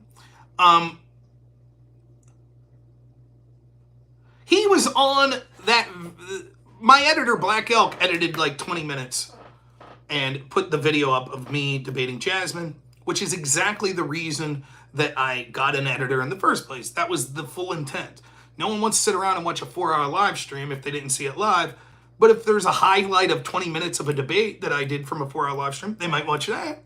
So it's more digestible. That's the whole point. I still like doing the live stream, but that's the point of having an editor. So Black Elk puts it up generously. still up on YouTube. And the Shipwreck Demon character is like, why is Rob a coward and he won't put up the full debate? What are you talking about? The full debate continues to be up my channel. Everyone else, but why would you just edit 20 minutes? This is cowardly. And when you say the full debate's up there, yeah, like the pre-show, and then you debating, and then you talking to Alex afterwards. Why didn't you just edit the just you and Jasmine part? You a coward? You afraid? What the fuck are you talking about? What are you talking about? First off, I didn't edit shit. Black Elk did. Second, the entire point is to fucking edit like 20-minute clips. That's how it's done almost every time. Fuck, even in the long debates, like with that Grayson Hawk guy, he edited it into like 4 videos. I streamed it live. I left it up there. I haven't edited or concealed anything. Then he started saying, well, for someone who advocates violence against other people, what the fuck are you talking about? When? Then the dude's like, debate me tonight or you're a coward, knowing full well that I'm at work. I'm like, it's Monday, I work, I can't. Oh, fucking coward. So I went, block. Because this guy committed the sin that it makes me most likely want to block people. And that's when people come into my chat and they say, all right, motherfucker, I'm calling in. I'm calling in. Or they'll set up a debate with me. Let's do a debate Wednesday. Like that guy did a couple weeks ago. Okay. Then I sit here and I wait and I wait and I wait and I'm streaming and I'm taking time away from my family and I'm fucking streaming and I'm streaming and I'm streaming and I'm streaming and they never come on. Then they're like, whoa, sorry, something came up. Let's debate some other day. Go fuck yourself. How about that? You call in during my call-in show. I'll talk to you then. But I'm not setting up a schedule with you anymore. If you said, yep, give me half an hour, I'm coming on, I'll debate you, then I stuck around for an extra 45 minutes, and then you don't come on or say that you can't come on, I'm not going to schedule time for you anymore. And then if you run around making demands, I demand you debate me right now or you're a coward, go fuck yourself. I don't want to talk to you. How about that? That's what happened.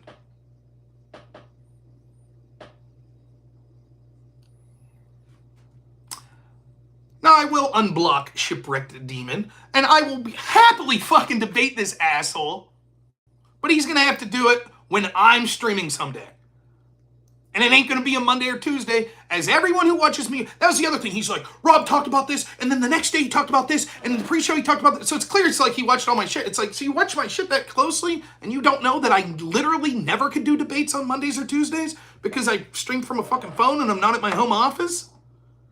You know that?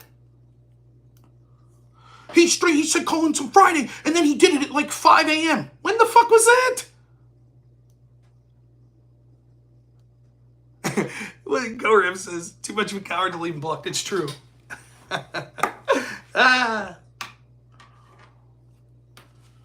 See, I told you, this is a big airing of grievance day. I said I was going to be done like fucking 2 hours ago. I'm still rambling on.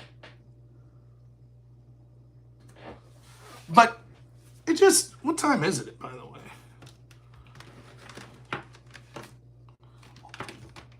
Have to be done within 20 minutes. Put him on notice. Notice!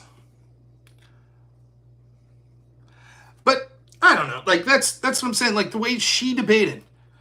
Like, with all the annoyances, it's just like, oh, the studies say, the studies say, the studies say, the studies say. And look, I'm guilty of shit like that at times. Like, you'll read a headline and you read the little article and you're like, oh. Like, how about that Bloomberg headline that was like, 94% of jobs went to non-white since the pandemic. And it's like, well, they sort of really fucked up the math on that one.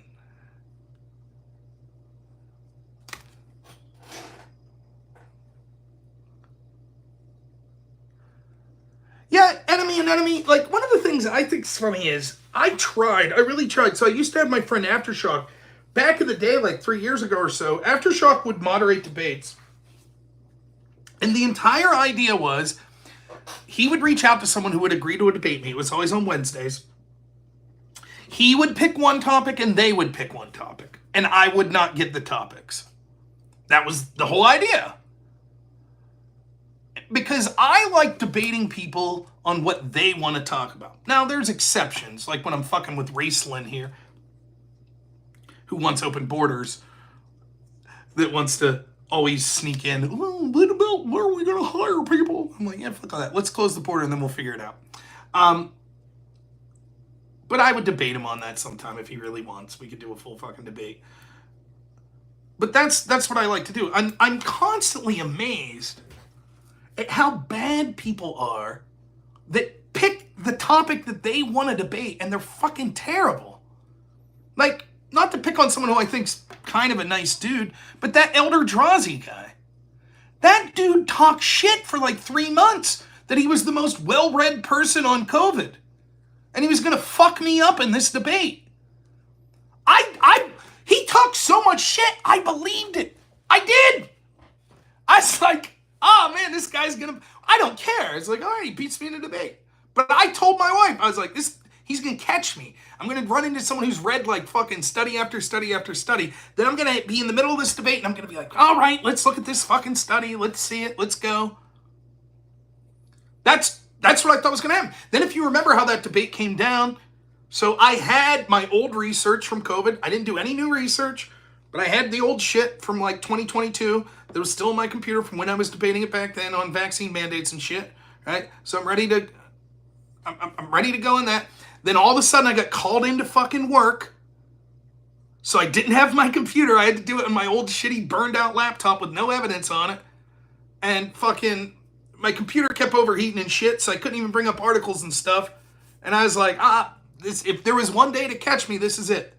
This is the topic he claimed to be an expert on, that he wanted to debate about for months, that he was on fucking X posting about how he's about to whoop my ass. And then the debate happens, and I don't dislike Elder Drazi. He seems like a nice enough guy. He was literally the worst person I've ever debated on COVID. The worst. He didn't know anything at all. Like, he didn't read anything. He claimed he read everything. He literally, like, I was like, well, the CDC paper. Huh? It was shocking. I couldn't believe it. We're halfway through the debate, and he's like, I wanted to talk about blah, blah, blah. I'm like, hey, man, you talk about whatever the fuck you want. You're getting wrecked. And he knows it. I've talked to him since. He's like, yeah, I didn't do so well. That's your topic that you talked shit on. How could you be that bad at it? Even if I'm just a better debater, if you know more about the topic, you're going to at least sound good. But and this shit happens all the time. Where it's like, I remember debating Sinth and Vadim on, like, puberty blockers. On Modern Day Debate, I debated some trans activists on puberty blockers, and I'm just calling it like I see it. I believe that person was shit-faced and had no fucking clue what they were walking into and got absolutely wrecked. To the point where even the trans activist watching on Modern Day Debate was like, can you please get someone in here that could form a coherent sentence? So then Sinth and Vadim want to debate me. Cool. Great. No problem. They gave me some random partner who was actually okay. And Vadim and Synth's entire opening statement was, this is what you said in that other debate, and blah, blah, blah, blah, blah, blah, blah, blah, blah, blah, blah, blah, blah, blah, blah, blah.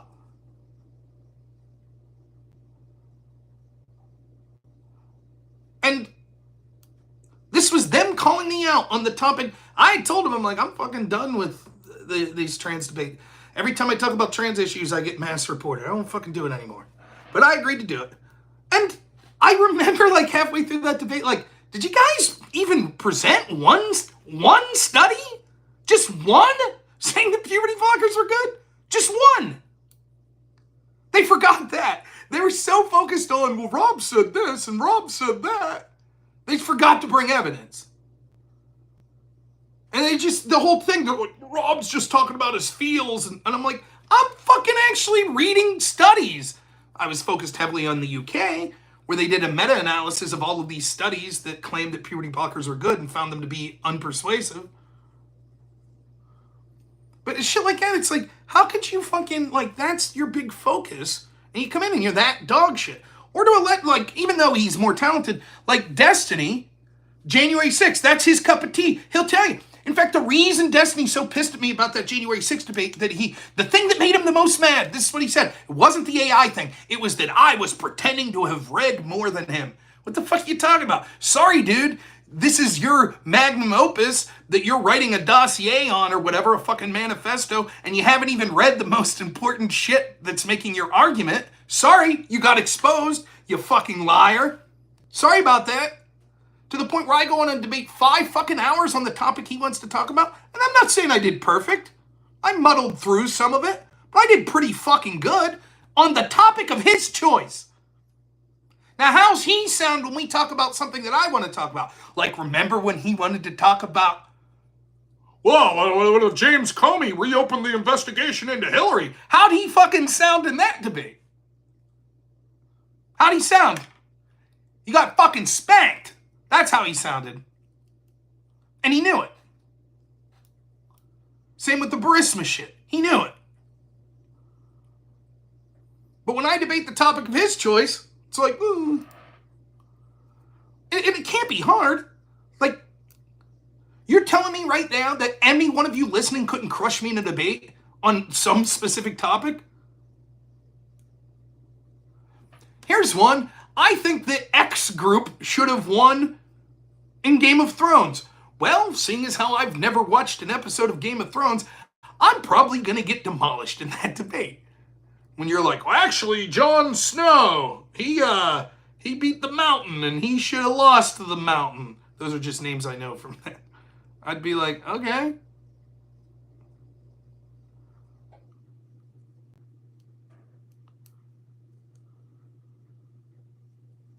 You think I'll be full-time YouTube? I don't think so. I'll be honest with you. It would take a lot of money to make me full-time YouTube. Let me tell you a story about my friend Drone Tech. Drone Tech, fantastic creator. He's not big on live streams. Drone Tech's specialty is doing like 10 to 15 minute videos where he's particularly analyzing bullshittery from the mainstream media and then commenting on how stupid it is. Great. He was streaming, he was doing videos way back in the golden age of like politics YouTube back 2015, 2016. Now, I hope I'm not telling stories out of tune here. I don't think he'd have a problem with this. But my understanding is he's married and has kids and came to a financial decision that he was making so much money on YouTube that he was making more than whatever his job was. And so him and his wife came to a decision. She would continue to work and he would do the YouTube stuff and sort of do more of the parenting duties back home. And right around that time, they just decided to start fucking shadow banning, demonetizing, blah, blah, blah, etc. And he's never recovered. So he made a life decision, quit a job that was quite lucrative because he was making so much money on YouTube, and then they went, and that's it. I can't do that. I'm 40. I have a wife and a kid. I can't do that. I can't quit my job and then say, oh, I'm doing really good on YouTube. I'm making $20,000 a month on YouTube. Yeah, that's enough. And then all of a sudden have YouTube go, oh, you're demonetized. Then what? So it would have to take a considerable amount of money that I would be making on YouTube. Not just, it would have to at least replace my income. Then it would have to be able to pay for health insurance for me and my family.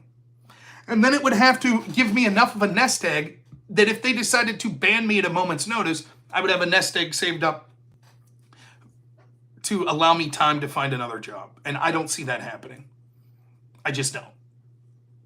It would take something incredible. I will say, I don't know how much I should talk about financial shit. I would say I probably average, last year I probably averaged like $300 to $400 a month that I was making through streaming. This year, I would say that, or at least right now, I probably average $800 to $900 just on YouTube. So probably total, probably about $1,000 a month. However, last month I made $3,000 on YouTube, which is incredible. It really is. That's incredibly generous of people. It's ridiculous. And if I made $3,000, my guess is that meant that there was probably damn near $4,000 of dollars that were donated, because I'm guessing YouTube probably keeps fucking 25%, if not more. That's not sustainable though. The 3,000, the reason it was so high that month was because it was election month and I did the 24-hour stream and all of that shit. And people were really into politics during the election. So I and Black Elk, my editor, knew that there would be a downturn after the election, which is predictable that it's happened. But still, it's pretty good. I think this month it's going to be like $600 or $700. That's pretty good. But that's nowhere near replacing my income. None. So I probably make $5,000-6,000 a month at my job, and so plus insurance. So I mean, I would have to be making $8,000 a month on streaming to break even, basically, and it's just, I don't see that coming. Now maybe if I started doing shit, if I went the drama stream way, or if I went the whatever podcast way, I suppose, maybe, but I don't want to do that. So then where's that leave me? You know, the best solution, what I would suggest, the best solution out of this, of being reliant on somewhere like YouTube, there's two possible solutions. One is you build up platforms outside of just YouTube, Twitch, X, etc. So maybe Rumble's a better bet, though there's no guarantees there either. That's number one. Number two, and that's very hard to do. Number two is the better path, which is to get hired by someone. Like Alex Stein works for The Blaze. Well, that's guaranteed income. So even if YouTube bans him, he has a contract with The Blaze. So I guess that's a potential option. But then you get all kinds of fucking, am I going to get accused of selling out and shit like that if I get hired at The Blaze? I wouldn't give a fuck. I explained this earlier to someone talking about the Conor getting hired by Progressive Victory PAC. Now, be very, listen to what I said very carefully. I don't give a shit if someone's getting paid by any organization for their political takes. I don't give a shit. If you're progressive, let's say you're Wick, and I don't know if Wick had a job or if streaming's his full-time job, and you're really trying to make a go of it. And you're progressive, and you're voting for Biden, or you're voting for Kamala, and this group comes along and says, hey, here's the deal. We like what you're saying. We're a Progressive Victory PAC. We want progressives to win more. We want Democrats to win. Wick goes, yeah, me too. That's where I'm at. And they say, we're going to pay you $1,000 a month, $2,000 a month, or whatever, and we're going to promote you, and we'll bring guests on your show, and we want you to help Democrats win. As long as Wick's open about the fact that, yeah, I get paid, I don't see the problem with it. Does anyone really believe that Wick was all of a sudden saying things that were counter to what he claimed to be about? No, I don't think so. The same as with someone like Pondering or Hutch. These are lefties that got paid by a lefty group to advocate lefty politics. Now, it's a little shady if they say, hey, we don't want you talking about this story critical of Biden. But I didn't see evidence of any of that. The difference with Conor is he's a conservative getting paid by a progressive PAC to help Democrats win downstream and to make Democrats more progressive, which is the opposite. It would be the equivalent of this. If I said, hey, motherfuckers, I'm pro-life. That's what I am. That's what I'm all about. First and foremost, I'm pro-life. Also, Planned Parenthood now pays me to help pro-choice candidates win, including down ballot, and make them more radically pro-choice. But don't you fucking dare claim I sold out. I'm still pro-life. Everyone would be like, wait, what? What the fuck are you talking about? Well, I really hate Trump. Okay, that's fine. Hate Trump. Don't vote for Trump. What the fuck does that have to do with you going with Planned Parenthood and getting paid by them to help pro-choice people win? How could you claim to be pro-life? Oh, fuck you. Fuck you. How dare you? I didn't sell out. Conservative Conor working with Progressive Victory PAC. And of course, the person I was arguing with today on X is like, I don't see. How's that a change? What are you talking about?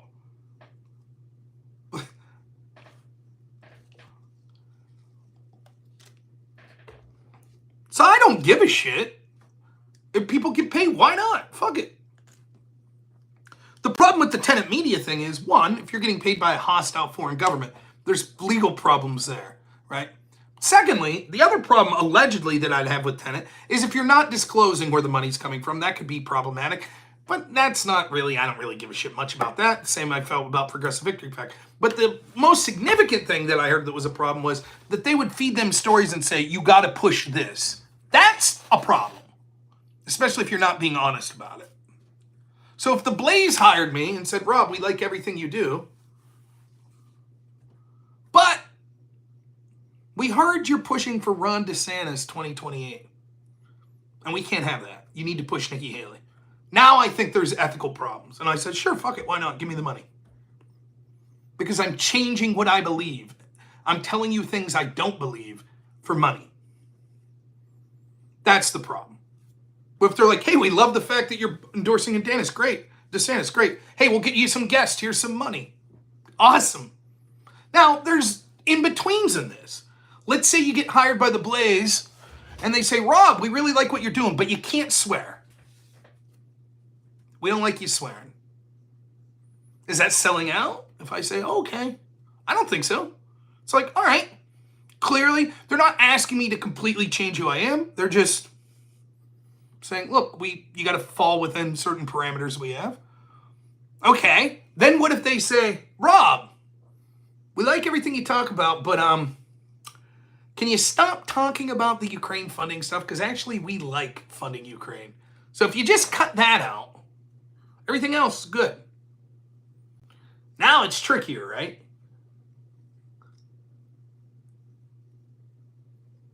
That's borderline. Because you're like, well, saying something I don't believe is clearly a red line that I don't want to cross.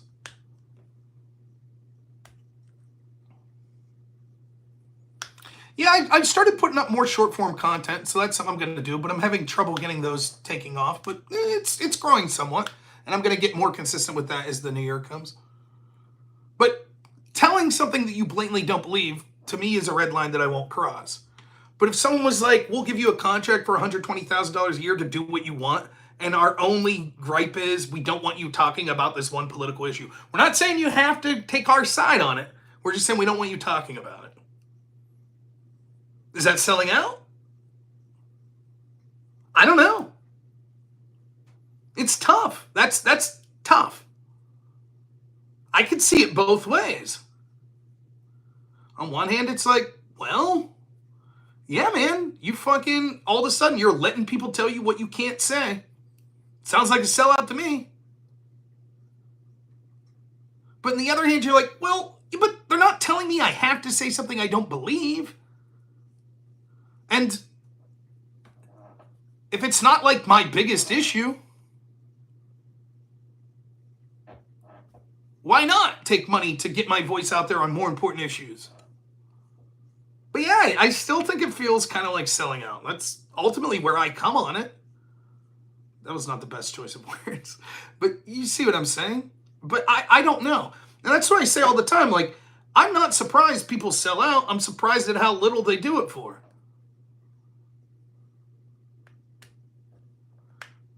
And I'm telling you right now, I could stand here and be like, look, okay, we're down to these are the real hardcores that are watching right now, right? The real hardcores. I'll just be honest with you. I almost never buy lottery tickets, but Christmas time, one of the things you do with like the big family that's getting together, we bought a bunch of scratchers for everyone's fun, just like $1 scratcher. You could be like, yeah, I won $5 and better than everyone. We bought some of the Mega Millions tickets that were $1.2 billion was the jackpot. And we don't do this hardly ever, and I liked it because this was my angle. We're going to my in-laws' place, and so I had all kinds of dad jokes lined up for this. I was like, I went in and I was like, oh, cousin so-and-so wasn't here when we bought the tickets. Fuck them. When we win these billions, they don't get shit. They're going to the poorhouse. And everyone's like, what are you talking about? And then I'd be like, why is money driving a wedge in this family? And they're like, no one's saying shit except you. I think that's all funny. And then like the one teenager girl that was there, I was like, look, here's the deal. I was like, let me make you a deal. I got 5 Mega Millions tickets here, right? And each ticket has a 50-50 chance of winning. It can only win or lose.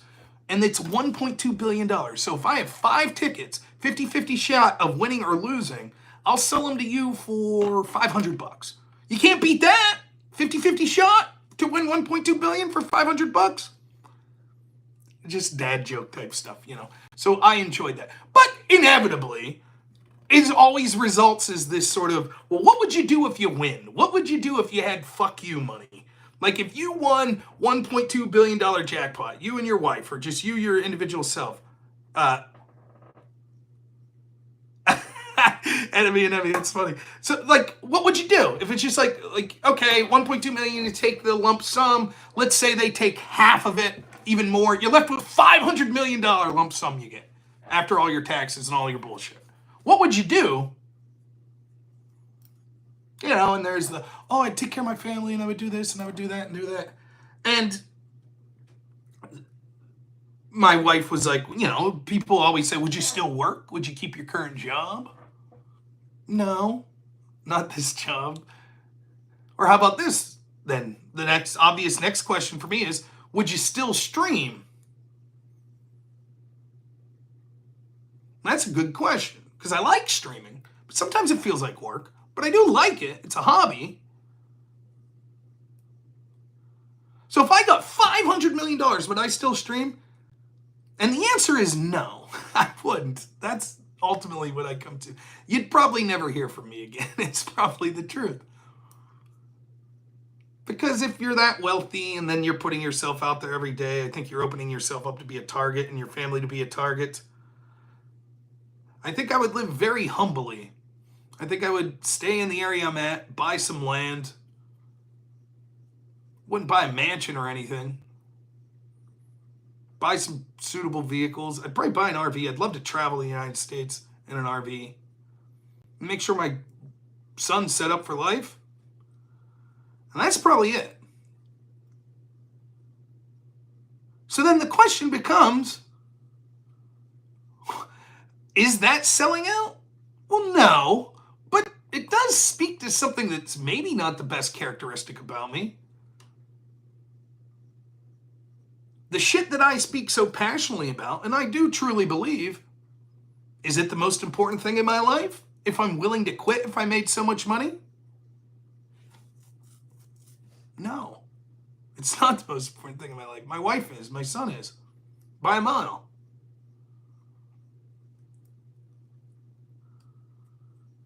So then, what if someone offered me $10 million to stream for 2 years saying shit that I don't believe? Selling out. Fucking hypocrite. I'm a liar. It's pathetic. But it's $10 million for my family for 2 years' work. I don't know. I know it's easy to say. I know it's easy to be like, fuck that, I'm principled. There ain't no price. I know that's what's easy to say. And if it was your highest value, this is the most important thing, then of course you would never do it. But if I set my family up for life,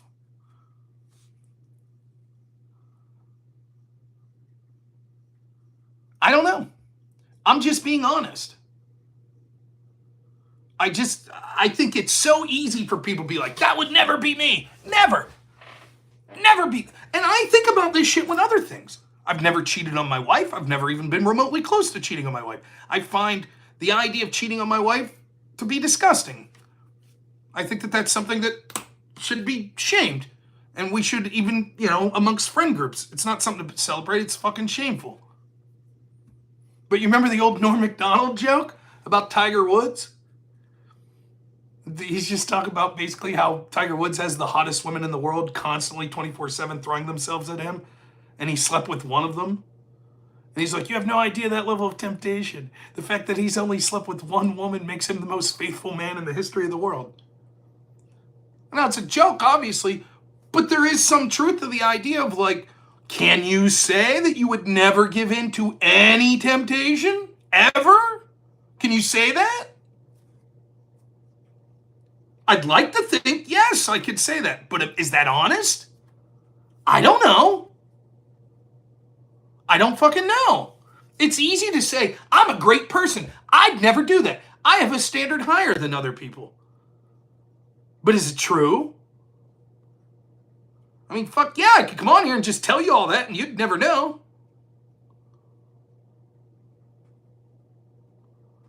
But that's like, I don't know. So I think about that question with like the financial, the idea of selling out. I'll tell you this much, it ain't gonna be fucking $1,000 a month like Progressive Victory Pack. There ain't no shot of that shit. It would have to be fuck you money to even remotely consider it.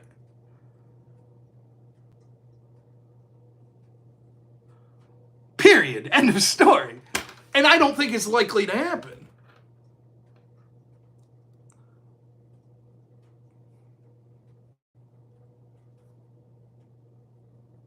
You know, I had a situation. I'm lucky. I probably make $85,000 a year. My wife stays at home with my son. Things are going to get more expensive as he's getting a little older. We have a mortgage on the house. The mortgage payment's probably $800-900 a month, something to that effect. Add up all the bills and stuff like that. I don't know. A month? Shit, if I'm just guessing, $2,000 maybe? Car payments, house payments, electricity, water, gas, you know, groceries, we'll say $2,000. So what am I getting a month? You know, that gives us $3,000. Hank's, we're sending him to Catholic school, so that's going to cost money. He's going to get in sports and stuff. That's going to cost money. As he gets older, his taste will be more expensive. That'll cost money, right? Then you have random shit that comes up, you know? Right around Christmas time, what happens? My dog passes away. That cost me 600 something bucks. My car, the alternator goes out of it. That cost me 600 something bucks. Now it looks like a wheel bearing went out. That's going to cost me about $400 or $500. You fix what's going on with my wheel. Kind of sucks over the holidays. A little tight on money. Sucks. I'm okay. Don't get me wrong. But what if it was never an issue again? What if I didn't have to worry about it? What if for 1 or 2 years of work of just coming on here and being Hunter Avalon, yeah, fuck MAGA, they're the worst. I used to be MAGA, they're a bunch of fuckheads. Do that for 2 years, then turn this fucking camera off, never see me again, and all of a sudden I don't have to be away from my wife and kid 80 hours a week. And I don't have to worry about car breaking down. And I'm a wonderful father and I'm there for my son all the time. More than I am now. And I'm a wonderful husband. And my wife can accomplish things that she's always wanted to do, but she's had to put on hold. What's the moral thing to do? Stand on principle and say, sorry, we're going to keep slogging through? Or say, fuck it, give me the $2 million.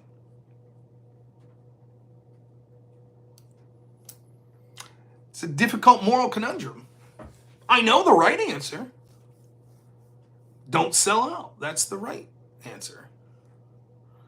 Find a good private school. They're the only private school around. I live in rural PA, man.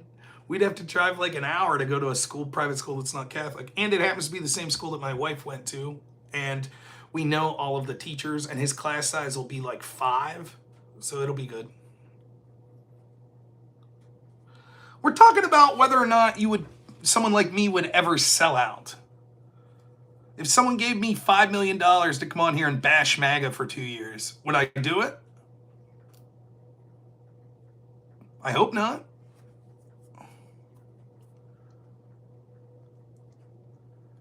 I know, enemy. I would like to think that I'm better than that as well.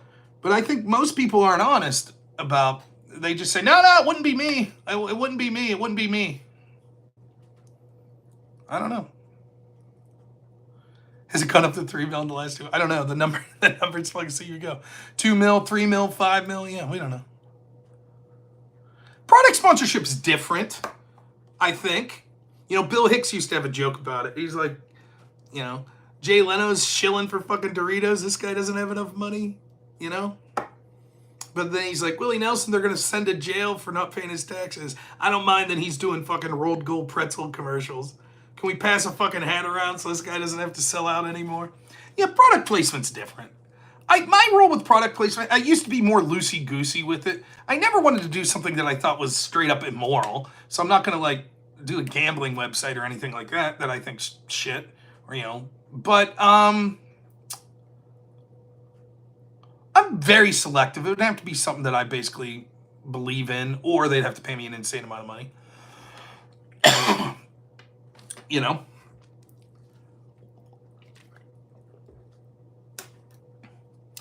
I think one of the easy outs, see if you think I'm wrong on this. This maybe is what I would do. Someone offers me $2 million to bash MAGA. I think I take the money, I do it for like a week, have everyone say, what the fuck? And then after a week of it, I come on and say, yeah, these fucking assholes, look at this contract they gave me. Look at how shady this shit is. They're paying me $2 million to do this. Fuck them.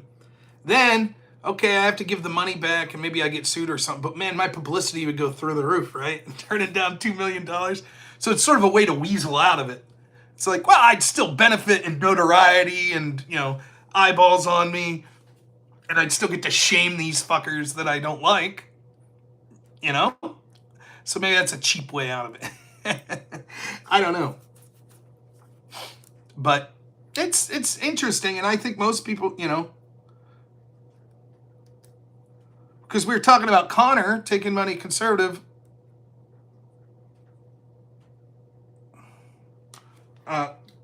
Taking money from Progressive Victory PAC, but we were also talking about Ian Miles Chung being a grifter. How much money would you have to get paid to be Ian Miles Chung?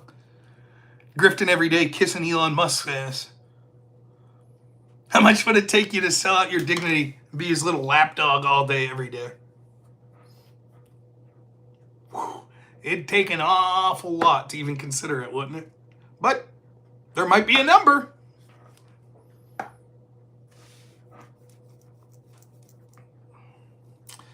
I don't know, but I will say this. If you ever just don't hear from me ever again, one of three things happened. Either one, I unexpectedly died, but I would imagine that someone in my family would get to my account and do a stream or something letting people know that I died. So I imagine that would happen. Maybe I'll do a little, hey, I'm dead now if you're watching this video, right? Second, I just got banned from all platforms and you don't hear from me anymore. Or third, I won an insane amount of money and I just don't want the world to know. And so I'm basically just going incognito. So, either really good or really bad, I guess. Alrighty. Probably about time to wrap up. So, well, let's wait. We could do at least till midnight. Maybe we're at midnight. Oh, we're at midnight. Well, happy New Year's Eve. It is officially my wife's birthday. I know she's not feeling well, so I'm not going to bother her, but it is her birthday. She's an amazing lady. What is she now? 35. Too old. I'm 40, so I always have this joke with my wife. I'm like, yeah, but here's the deal, men's prime is their earning potential. So it's like, what, 60, 62? Women's prime's what, like 24? So my wife might be 5 years younger than me, but I still got years to go till my prime, and sadly, she's out. That's what I tell her all the time. They 2 bags of Slim Jims. There you go. Bro, yeah, I can't do that shit. I'll be like this Jasmine chick I debated the other day. I'll be honest, I did make some comment about her breast or whatever, but here's the truth. She was objectively a conventionally attractive lady. She is. I'm not gonna bullshit. You'll see in the whatever where they're like, okay, now rate how attractive each of them are. What is this, fucking high school? Come on. What's up, unreasonable man? I just can't do that. I don't mind the people that do it. Have at it, but what am I gonna say? Some fucking schlub like me, oh, you're a 3, you're a 2. Huh! Get the fuck out of here. Venti? Brittany Venti? Where do I know her from? Was that the woman that did Politically Provoked? Is that who it was? Was that Brittany Venti? Hey, Grid, thanks for the raid, my friend. I'm just bullshitting. Wrong account? You didn't mean to raid me? Bastard. We're just bullshitting right now. I'll probably be ending soon. Is that who Venti is? The woman who ran Politically Provoked? People let this shit get to them. She exposed Andrew? Did she? Thank you, Unreasonable, for the raid. Wrong Brittany. What was that, Brittany? Now I'm fucking confused. So there was a Brittany that did Politically Provoked, and then there's a Brittany Venti who's a different person? Then I don't know the Brittany Venti person. I've heard of it, but I don't know.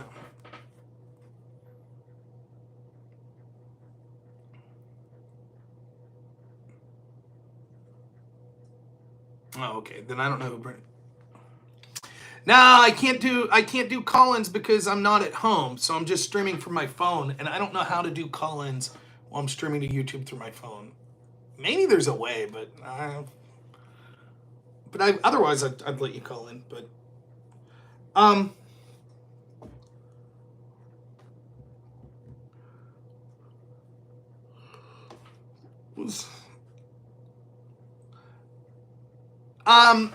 there was a woman. What's her name? Tree of Logic. Do you guys know her? So I did a interview with Tree of Logic once. She interviewed me for a show. I thought it was fun. She seemed a little hardcore. Using StreamYard. Maybe I'll pay for StreamYard. Anyways, Tree of Logic interviewed me or whatever. And I might as well say this, you know. I kind of alluded to something like this the other day, but like, Tree's gone really hard at Andrew Wilson and Rachel Wilson. Now listen, let me be straight up with you. Sometimes Andrew and Rachel take shit further than I would. So they'll give some lady shit. Oh, it's some conservative, let me give you an example. And I get where it's coming from, by the way. I used to do OnlyFans, and now I'm born again, and I'm here to tell you about Jesus. And let's bake a cake. Yay! And then, Rachel and Andrew and them will be like, fuck this. You're getting paid for sex 2 weeks ago, and now you're going to lecture people on religion and conservative values. Fuck off, and sometimes it gets a little heated. It's not necessarily the direction I would go, but whatever. Well, when you do that, people are going to come at you with that shit. It's the same with someone like Destiny. I ain't fucking with Destiny about his relationship or about his videos or this, that, and the other. Whatever. Fucking out of my pay grade. Not pissing with it, I'm not pissing on people's personal lives and your marriage fell apart and you did this and you did that. Andrew's got his big boy pants on. I watched him debate Stardust about when Hunter Avalon, when that psychopath came and shot at him and all that crazy shit. I didn't touch out with the 10-foot pole. My take on that was, my God, I'm so glad that Hunter and his lady are safe. I'm not going to analyze fucking the actions that he took or whatever. That's all I have to say about it. I don't have a problem with Andrew weighing in, but when you wade into those waters, people are going to attack you, right? That's going to happen. You start saying you're an ugly O, people are going to say you're ugly. You start saying your husband's fucking shit, people are going to say your wife's shit. That's just the way the game's played. I understand it. And I think Andrew and Rachel understand that. Even still, there are things directed at sometimes in the context of that I think are just too much. And one of those is attacking people's children, particularly if they happen to be deceased. I think that's probably a fucking bridge too far. Now, maybe that's something that Andrew and Rachel would do to someone else. I don't know. But I've heard scuttlebutt that shit happened with Tree and people associated with Tree and this, that, and the other. And that's fucked up. And ultimately, what I say to all of this is, I like Andrew and Rachel, and I'm gonna fucking have their back on it. There, that's it. Why? Because they've been good to me. There, that's it. Is that the right way to live life? I don't know, but that's how I feel. Now, if they fucking murder someone, am I gonna be like, oh yeah, I fucking got the... No, I'm not saying that. But in the context of this, like, shit like that, that's how I feel. Fuck it.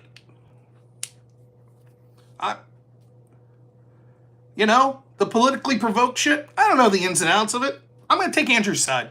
I'm not fucking going to bat for him. I'm not fighting with Brittany or this, that. I'm not gonna go fight with Tree of Logic or any shit like that. But that's my take on it.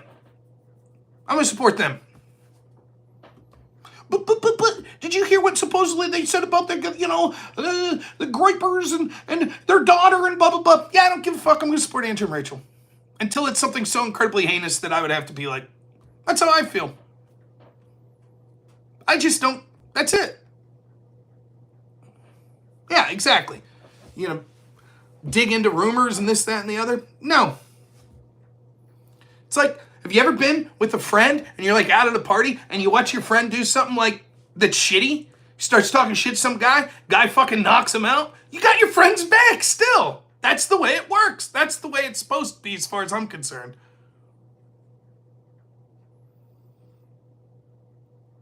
Someone fucks with your family, it doesn't matter if your family's right or wrong, that's your family. You got their back. I think so much of this online space is just everybody looking to one up, fucking, what benefits me? How can I fucking do one thing to get up on someone? Like, God help me if I ever become, there ain't no money to make me sell out like that, I hope. I might sell out and start bitching about MAGA, but I don't think, like, I don't have it in me. I just don't. Like, I'll never forget it's probably Pisco now, though. Pisco's not allowed to talk to me because Daddy Destiny doesn't want him to. Yeah, that's true. Having your friends back does include stopping them from doing dumb shit. Certainly true. But before Pisco, the lefty I liked talking to that I was kind of friendly with was Dylan Burns. I don't hate Dylan or anything now. It's just he's been busy doing his own thing. Okay, whatever. But the whole situation with Dylan with oh boy, what was his name? The guy that used to have the panel shows. I can picture him. He called it the Reverie. Does anyone know who I'm talking about? Fuck, why can't I think of his name? Well, whatever. I'm so sorry. I'm tired. I can't think of his name.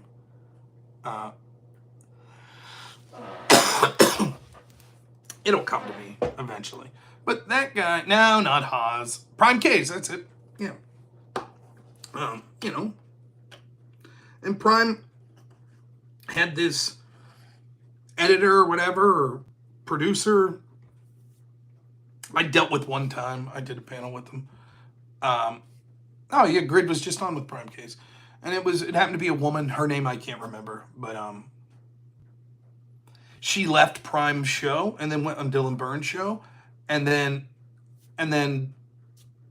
presented a bunch of text messages to Dylan, which her or Dylan, Prime, pronounced Kai, Prime Kai, okay.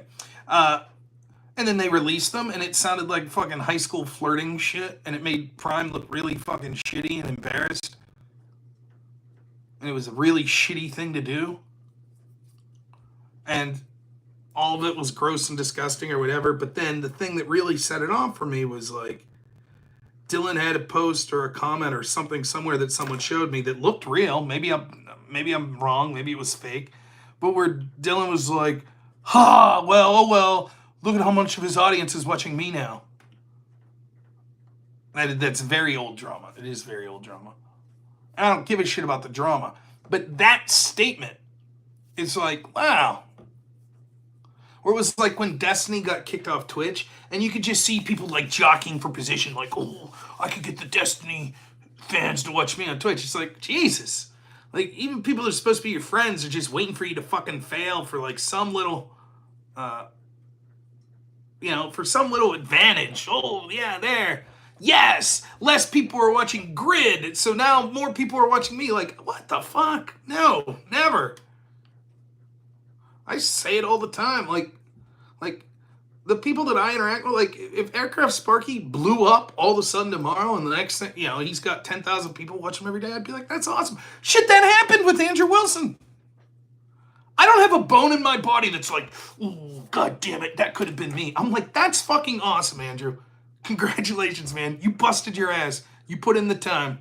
Good for you, man. I'm happy to see you achieving success.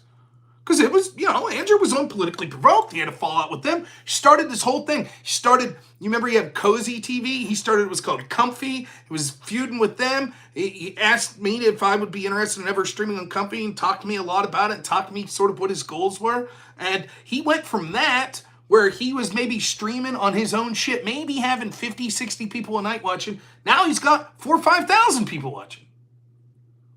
That's incredible. And there's not one iota of me that's like, that's not fair. That should be me. I'm like, that's fucking amazing. That's awesome. Does that mean you're shitty if you're like, ooh, maybe Andrew will raid me? No, I'm not saying that. Not at all. But the idea that it's like, it seems like a bunch of fucking vultures in the space that's just waiting for someone to make a mistake so they can pick at their carcass and get a little more views for me or a little more clout for me. You see all this drama shit that happens, like not just the debate sphere, but like streamers in general. My goodness, the shit that it's like people can't wait for someone to fail and like, I don't know. I try to keep good karma I'm just like, I hope everyone succeeds. I don't care. Even people I don't like, I ain't wishing them failure. I just don't have it in me. I'm just like, I don't know. But, I'm going to stand by the people that I like and I think have done right by me. And that's the default. I might say, I think you're fucking wrong in this argument. I think what you did shit. But I'm going to stand by them. Unless it reaches an absurd point. There's always a point where anything could. But that's what I thought. When someone said about Brittany Venti bringing down Andrew, that's why I brought this all up. Because I don't know if I know who Brittany Venti is. I thought that it was the politically provoked lady. So the only one I knew that was sort of really going after Andrew was that Tree of Logic. Which she's never done anything to me. And I'm like, here's the other thing. Like, to be a real good friend or a real, is to help someone when they're down. I don't think Andrew's down. I don't think Andrew needs me to speak up for him in any drama that he's having. Same with Rachel. Yeah, Grid, this Friday? Shit, yeah. Fuck. That might work. Send me a DM, man. Send me a DM. Well, it's not keeping a bridge. I talked to her one time. That was it. But I don't think I need to go to battle because it's like they're doing just fine. That'd be different if it was like, oh, they lost their channel and this, that, and the other, and now they're fucking no one will talk to them. That would be different. Then I would say, you come talk to me. But, that's what matters. Anyone could be your buddy when you're succeeding. I'll tell you right now, I hate to bring him up again, but that's true of Destiny. How many people will be there for Destiny if he falls off? For real, what do you think? All of these orbiters. There may be some. But how many? People that can't wait to get a minute of his time. How many do you think would give a shit?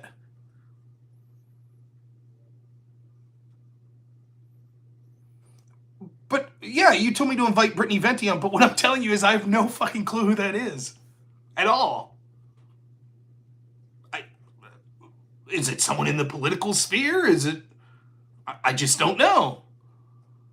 So, it's not like, oh, why don't you help this person out when they're at their lowest? Well, I need to have some sort of context. I don't know who they are. I don't know what it's a name that sounds familiar, but I don't know what they've ever done. Or why they're in a bad spot or anything of that nature. I just don't know. And it's one thing if it's someone you have a pre-existing relationship with. What am I gonna do? Just wade into like some drama that's like, oh, I heard you're in a bad spot. Want to talk about it? Like,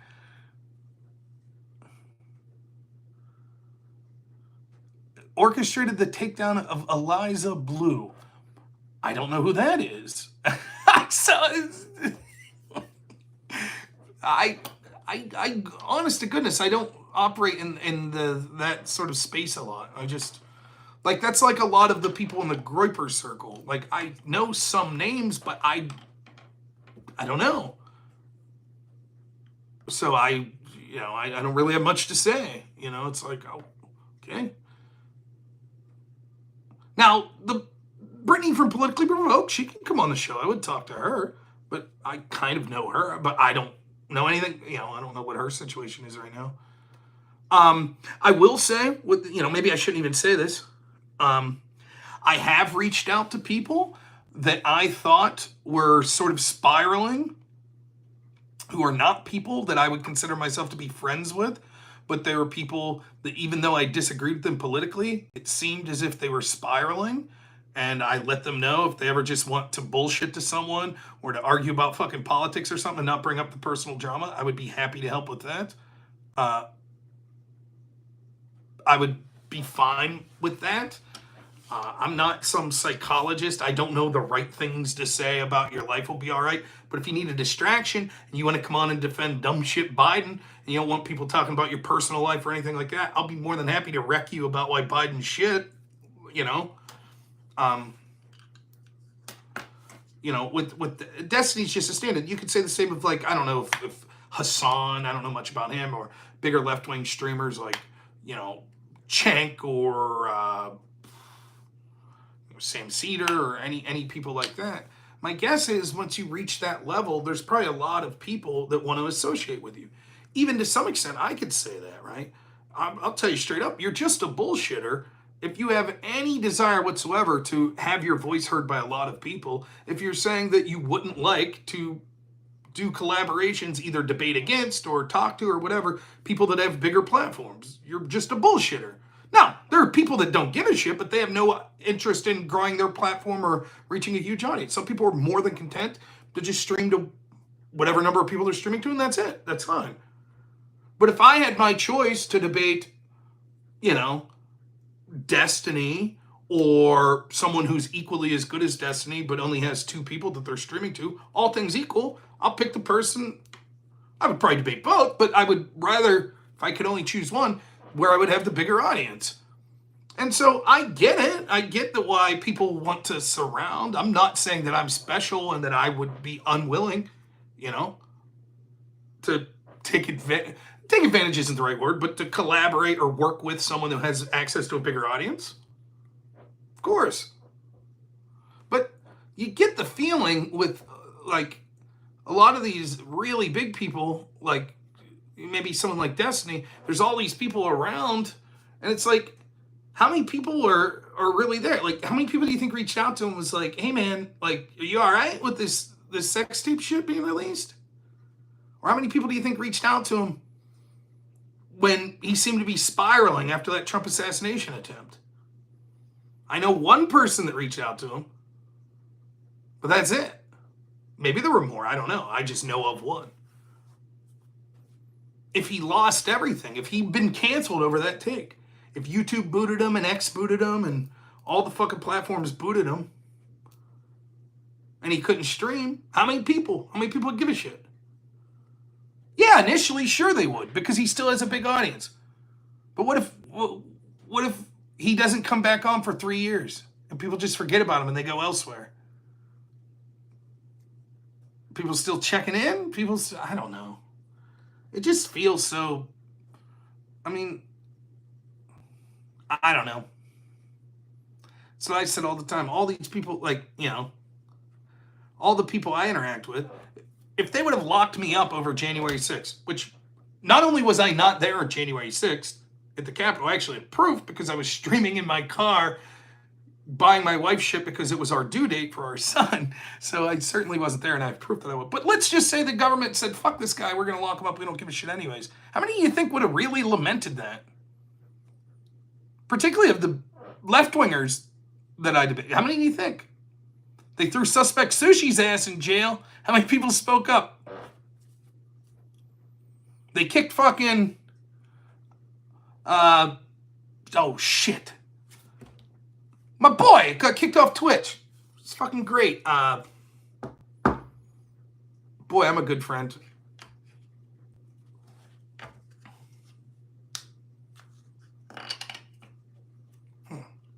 Too late at night to dredge names up. No, I don't know. Oh, you're Jordan. Yeah, I don't know Jordan's stream. But, you know, you just... I like to think things are better on the right-wing side. I don't know, though. Yeah, I wasn't at January 6th. No, not Hassan.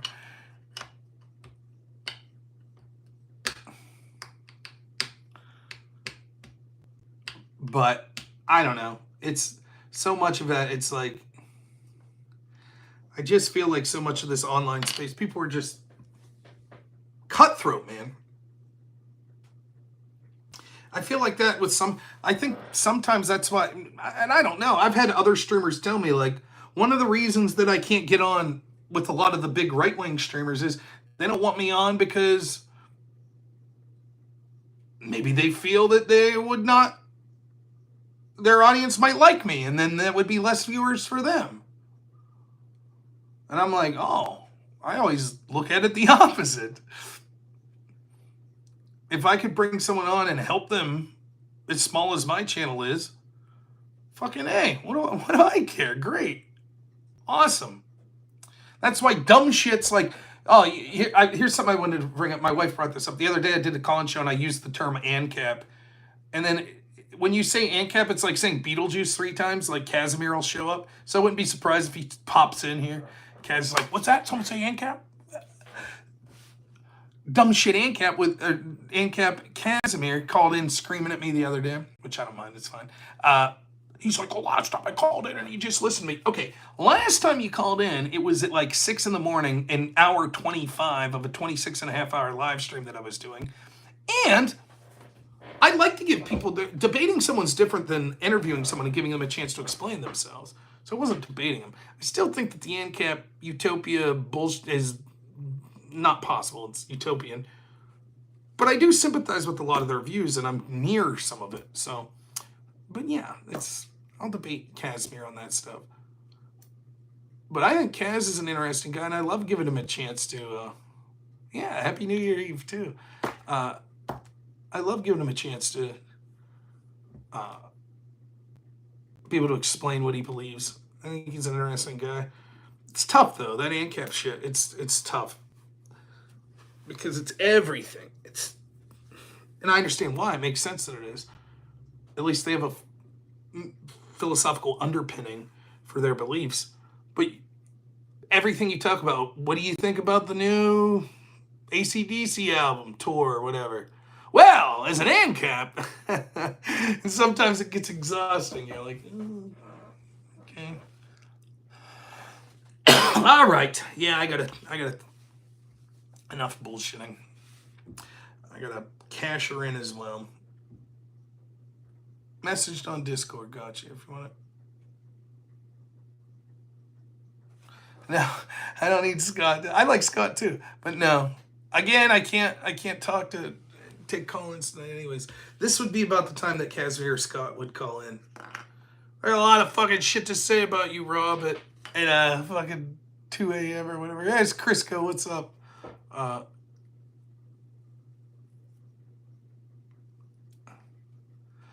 Yeah, it's probably true. Trolling from Flash says you gotta do like the whatever podcast shit. I just don't have it in me, man. I just don't. I don't know what I have to add to that group. Andrew's doing a fine job. Those people are doing fine. I mean, yeah, they should be shamed and shit, but I don't want to be the one to do it. I kind of feel bad for them. That's how I feel about the OnlyFans people, if I'm really honest. More than disgust, I feel pity. I feel bad. You know, I don't know anyone that does that shit. Or maybe I do and I just don't know that they do it. But you know, I used to bartend. You'd see the ladies that's like 50, and you knew it was probably attractive, at least for the area when she was younger, and never settled down, just hooking up with different guys here and that.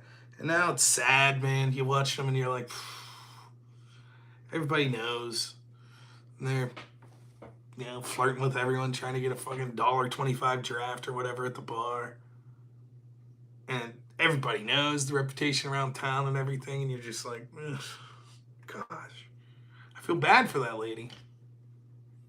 It's her decisions. You still feel bad. You know, that's how I feel like. I mean, that Jordan, there, what was her name? Jasmine, I debated. Maybe she gets married. Maybe 2 years from now she meets a guy, she stops her job, the guy's cool with it. By the way, that's fine. I'm not sitting here. I'm not one of these dudes. I had people tell me in my fucking comment section that I'm red pill, like manosphere. What the fuck? What are you talking about?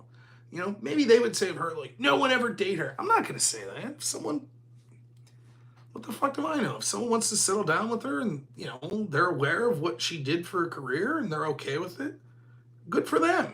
And then maybe they could be happy. I don't know. What the fuck do I know? But I do know this. I hope for her that happens. And maybe then they'll decide to have kids and it'll work out. And maybe she'll be a great mom. What do you say to your kid once they're old enough to know? What do you say? What do you say to your teenage son who comes home from school and says, Mom, they're picking on me. There's videos of you having sex online that all of my friends found. What do you say to that? I feel bad enough. I'm going to have to explain to my son when he's 14, Dad, there's some fucking video of you online that everyone's picking on. It's just you yelling about nuclear war and shit in some debate with a bunch of weird lefties from 2022. That's bad enough. Some of the dumb shit I say. But imagine that, you know. It could be the non-offensive. Yeah, but what do I really have to say? Don't do porn? What the fuck? You should settle down, find someone, have a kid. You're fucking up. I mean, I don't know how many times you could say that. It's just like,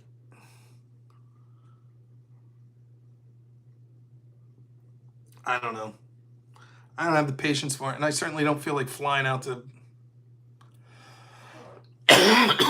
fucking wherever, California, which I've never been.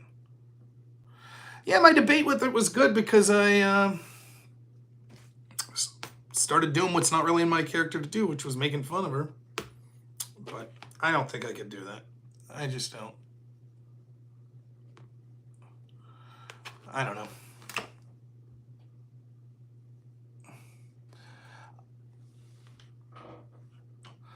But you keep telling me to talk to Brittany Venti. About what? You say she took down someone named Eliza Blue.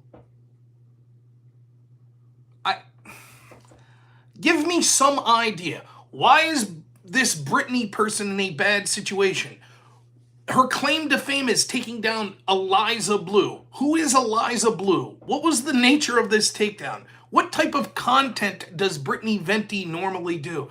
Why would, that would be no different if I was like, hey, Verifier, you should talk to Rod Smithinson. And you'd be like, okay. Yeah, Rod, he's a good guy. And you'd be like, okay, but tell me a little about him. You know, Rod, he helped take down the old Jimbo Braggensmith. You'd be like, huh? Yeah, talk to him. You'd be like, what? Huh? Yeah, Raicelin still alive. So I don't know. You're just saying a name that I've heard of. Talk to Brittany Venti. That literally means nothing to me. I don't know. Do I have guns or view some firearms? So, it's an interesting question. I choose to not talk about my firearm ownership. I'll say yes, I own guns. That's it. But I don't want to someday have an announcement of guns that I'm familiar with or own, that if some government agency decides they no longer like those types of guns, that they could. Drunk Batman from $5, thanks so much, says, Brittany Venti is a backbiter. Check out what she did to Andrew, not to be trusted. Oh, okay. Well, old Rod, great guy. I did. I do think I lost my guns at Bunny Accident. Also, guns are a sore subject for me in this sense. My father-in-law owns a gun shop, and I probably know less about guns than every single person I know around. So it's one of those subjects where I'm pretty shit.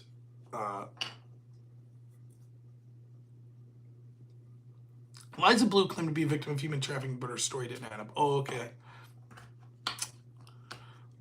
Yeah, about the only drama I remember even vaguely being interested in, it was just because I was in the most slightest way possible, tangentially had been involved with people, was, what was the name of the trans person on Twitch that was really big for a while and that was helping getting everyone canceled and all this shit?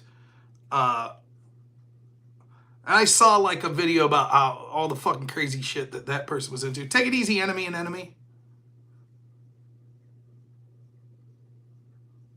When's my next call-in? Probably Friday, though. I don't know if I'm doing grid show. We'll shoot for Friday, though. Friday morning. Caffles, that was it, yeah. Well, shout out Jesus Christ right now. Sure. I'm a bad Christian, but I believe Jesus is the Son of God and that the way through heaven is through him, and that we should model our life as much as possible after the life of Christ. But certainly I don't think I'm the best channel. I consider myself very uninformed on Christianity and do not presume to lecture other people, is how I feel about it. One of the things that I think is legitimately aggravating is you see a lot of these people that did things that were probably sinful, like doing OnlyFans or something, and then all of a sudden they flip on a dime and now they're talking to people about how religious they are.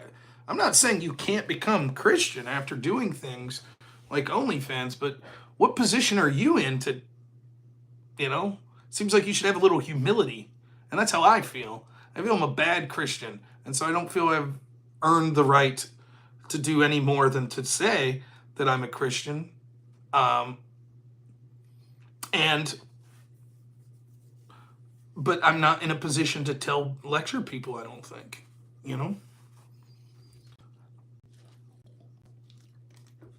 So that's that. First time I debated Andrew Wilson, he was debating Dylan Burns. And someone was like, hey, this dude, Andrew's like, he's on Politically Provoked. He's calling you out, man. Debating Dylan Burns. Him and Dylan, I forget what they were debating, but he fucked up Dylan. And he said, grifters like Rob Knorr. So I called into the show. I was like, hey, what's this fucking shit? Who are you? He's like, hey, fucking grifter. And I was like, oh, there I am swearing right after. Sorry about that. And I was like, oh, well, why am I a grifter? And he started going off and this and that and the other. He said I wouldn't debate him. I'm like, when did you offer to debate? In the chat one time, I'm like, okay, I probably missed the message in the chat. Let's debate. What do you want to debate about? And he's like, well, all I know is this. You won't say that men can't be women. And I'm like, yeah, okay, men can't be women. Of course I'll say that. Next. He's like, oh, okay, sorry. Then we debated about gay marriage for an hour and a half. But I don't know. You think, is Andrew afraid of Brittany Venti? I find that hard to believe. Maybe he doesn't like the drama that comes with talking to her or something, but that's a bold claim that, without knowing her or whatever the situation is, that's a bold claim that he's afraid of her. You think? Ask Andrew about that. Andrew still says he thinks he lost the first debate he had with me. What's my opinion on Republican infighting? Should we raise the debt ceiling? Shouldn't raise the debt ceiling. Mike Johnson. Look, it's complicated. On one hand, it's probably, I mentioned this at the beginning of the stream. On one hand, it's probably right that you got to reserve your political capital, and fighting to get a new speaker without someone that you have identified as a replacement is probably a fight that distracts from getting an agenda push that you're trying to get in. That's probably all true. But on the other hand, fuck Mike Johnson, and I'm tired of being told over and over and over again, oh, we just gotta wait. We gotta wait until it's convenient, because you know damn well what's gonna happen. We're gonna told we can't have this fight now, and then 2 years from now, God willing, Republicans win again, we'll be told, well, now's not the time for a fight either, because now there's other important stuff in Trump's agenda to pass. So we gotta go with Mike Johnson again.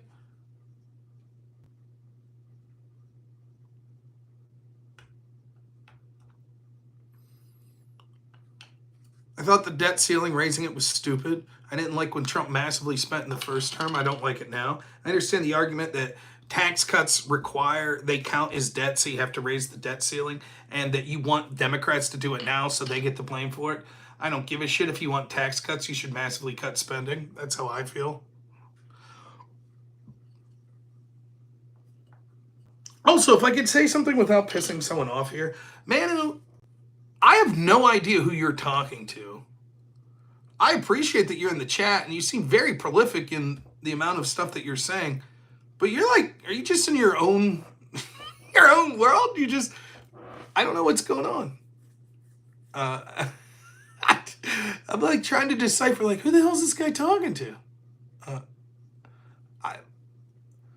It reminds me of someone that Go Rams knows, but I'm not going to mention any names. But a mutual acquaintance of ours sometimes will do that in my chat. It'll just be like rambling on and on. I'm like, what the fuck? Who's this talking to?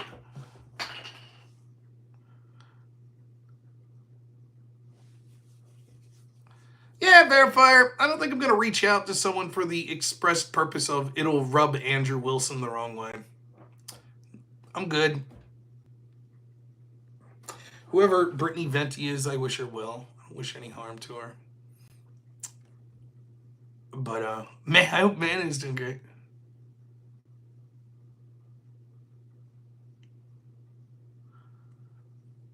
Who's the Fiesta Bowl? Is that Penn State? Is that the name of the bowl? Penn State, Boise State? I don't know. I don't watch enough college football, I'll be honest. I think Penn State will beat Boise State, would be my guess, and then I think that's as far as they'll go.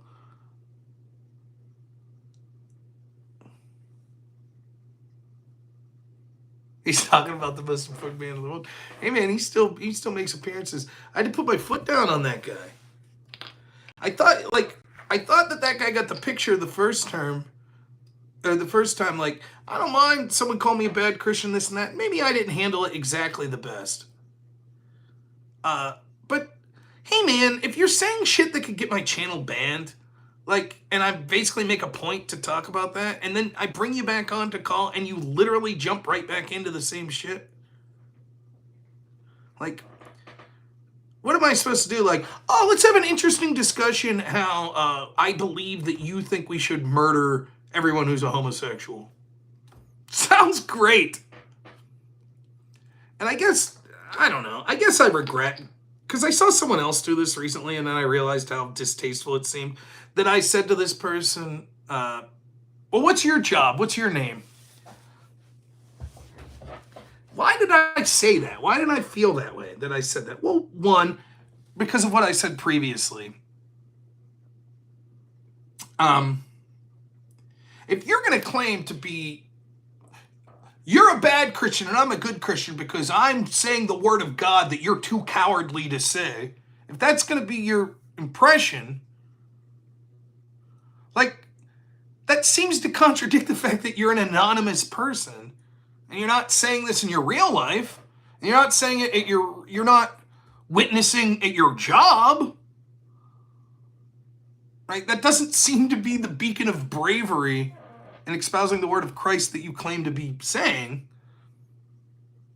I'll only say the true word of Christ with anonymity. So I guess that's part of it. But the other part of it is, I do have this thing, and I should explain this more, I think. I am a public person using my real name with my real job information out there that really ran for Congress, and it's easy to find information about me, and I'm streaming under my real name, Rob Knorr. Like, when people come on and say shit that jeopardizes not just my channel, but could jeopardize, you know, like saying shit like, let's kill all blank group. Like, you're already putting my channel in jeopardy, even if you're just saying that shit in the chat, let alone if I bring you on and that's the sort of shit you're going to talk about. You know, or it was after January 6th, how many people were like, well, you know, it's time to take back the country, let's storm the Capitol buildings, and the Tree of Liberty needs to be refreshed with the blood of tyrants. It's like, fuck you, man. Big man anonymous saying that shit. Big man. Don't say that shit on my not anonymous channel. You want to go on some Discord chat where the feds are watching you and start preaching this shit? More power to you. But you're jeopardizing my shit now.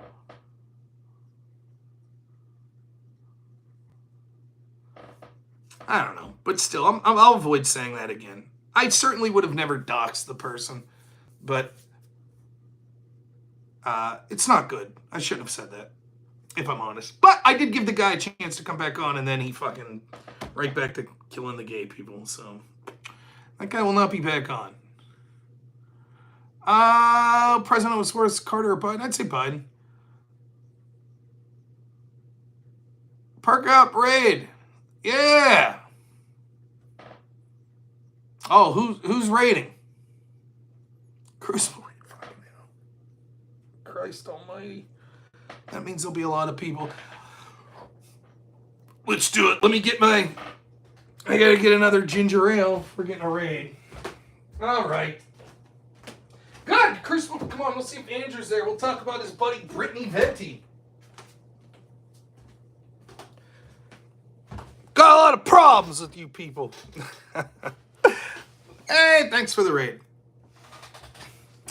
Who was streaming? Andrew at the Crucible? So Andrew, if you're listening, this dude on here's telling me I'm supposed to talk to this chick Brittany Venti, and I'm like, who the fuck's that? Never heard of her. I thought that was the politically provoked lady. But then I'm told that it's some chick that Andrew Wilson's afraid to debate, which I heavily suggest is probably not the case. It might be some chick that it's not worth Andrew Wilson debating. But yeah, so we were talking a little Crucible business. But I don't know. I don't know all these people, these ins and outs. Andrew wallows around in the mud with some of these people. I'm too lazy for that shit. Look at me. I can't spend much time in the mud. My fat ass will get bogged down. Oh, let's do super chats. Wrongful Rage, thank you so much, $10. It's his evil twin Andy, not Andrew. Venti is trash. Drunk Batman for $5, thanks. Says Crucible Crew, respond to this message if you agree Rob should avoid Venti. Yeah, I don't find myself... I didn't even know who it was, and nor am I going to reach out to someone for random drama anyways. Thanks, Mighty Jew. Andrew is awesome in debates.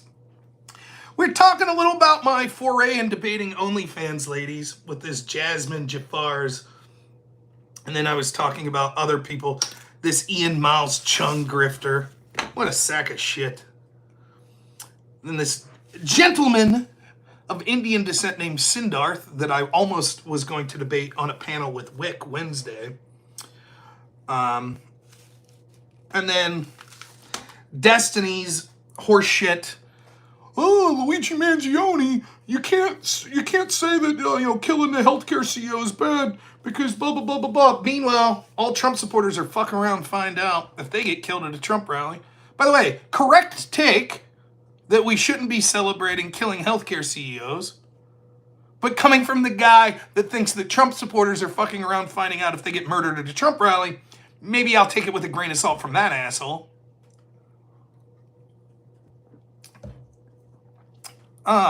Crucible in the house. Thank you, Keith Peterson. $5. Really appreciate it. Let's talk about which one of these. So we already talked about a lot of this stuff, but we got new people here. So let's talk about this guy, Sindarth. All right. So there's this lefty streamer, Wick, who does panels sometimes. He reaches out to me the other day and says, hey, you want to do a debate on H-1B stuff? Sure. What's up? He needs someone to defend Laura Loomer's position. Now, I'm not necessarily big on defending Laura Loomer or the positions therefore. Crisco, thanks for the $50, says, she's just a troll. Also, we can laugh at Elon and Vivek and H-1Bs. They want it just like how Canada has it. I'm always right. Rob, legal immigration's a scam. Don't talk to my friend Raicelin in here. He'll jump on you. Watermelton for $5 says, are you related to potentially criminal Sean or am I being a racist? Love your debates either way. No, I like potentially criminal. We've streamed twice together and we are not the same person. I think he has a much fancier beard than me. Thank you so much for the membership. Are we not men? Says, let's effing go Crucible Crew. So anyways, I said, well, my stance on H-1B, just for you listening, is as follows. I don't really have a problem with taking the best and the brightest. I do think that the predominant thing in our immigration system is that it should be based on what benefits the citizens of this country first and foremost. Real quick, Wrongful Rage for $10 says, Venti's a woman on a high horse that sunk 6 feet into the mud. Kind of looks like a donkey with a hobbit on its back. Sarah, Crucible fan for $5 says, Happy New Year's. Yes, today's my wife's birthday as well. New Year's Eve's my wife's birthday. Project VO Pod, $2 says, you're one of the best political debaters. Great shit. Thank you. Jordan Lofgren for $2 says, Christ is God. Thank you so much. Anyways, Wick, my position is it's okay if we take the best and brightest. It's clear that's not what H-1B is. It's exploited massively. And now is not the time for people like Vivek or Elon to be talking about this stuff, because what happens is American citizens are fed up with the fact that they are treated as the last priority for our government, period. It's always America last, whether it be dealing with climate change, dealing with Ukraine, dealing with Syria, dealing with Libya, dealing with Iraq, all of this shit. The American people always come last. We were sold a bill of goods under the Reagan administration where we were told, oh, there's just these poor Mexicans that came here and they're hardworking and they've been here 10, 20 years and there's just a few of them and we should give them green cards and we should give them citizenship while at the same time securing the border. Thank you so much, Wrongful Rage. Really appreciate it. $50 says, happy birthday to the wife. Buy her something good. I will. Thank you. She's under the weather today, so she'll be very happy I get off work Wednesday. So after the day after her birthday, and I'm making her dinner, but I will buy her something nice. So we were sold this bill of goods under Reagan. If we just granted this amnesty, then they would secure the border. So what happened? Amnesty granted and border wide open. Chain migration, years and years of being told, there's no problem. What problem? It doesn't happen, and if it is happening, it's good. Jess Gerald, what's happening, my friend? For $10 says, Jasmine's chest looks like a plumber's crack. Her antics in your debate with her were ridiculous. Yeah, I had to slide her off screen. Shaking her udders around. I do have a joke, by the way, for the Crucible crew here about the Jasmine. I'll get to in a minute. So that's my take. Okay. In general, they're bringing it up. It's a shit time. I understand why people are pissed. But if pressed, I would say, yeah, I don't have a problem if there's an Albert Einstein out there who says, yes, I absolutely love America. I want to assimilate to America. I'm a unique talent that will benefit the entire country and the people within. I don't have a problem bringing that person in. The problem is we're always told that's what the situation is, and then we're fucking lied to. So I think it's a huge mistake for people like Vivek and Elon to be out there beating their chest, riding their moral high horse, without acknowledging that many of the same tech people that they're saying that need these people engaged in the very DEI practices that made it inevitable that our culture and education system was fucked so much that we allegedly don't have people that could do the jobs, because we have woke universities and woke schools that don't teach people proper things anymore and instead teach them how there's multiple genders and how to do sex changes and how you're evil because of the color of your skin, etc., etc.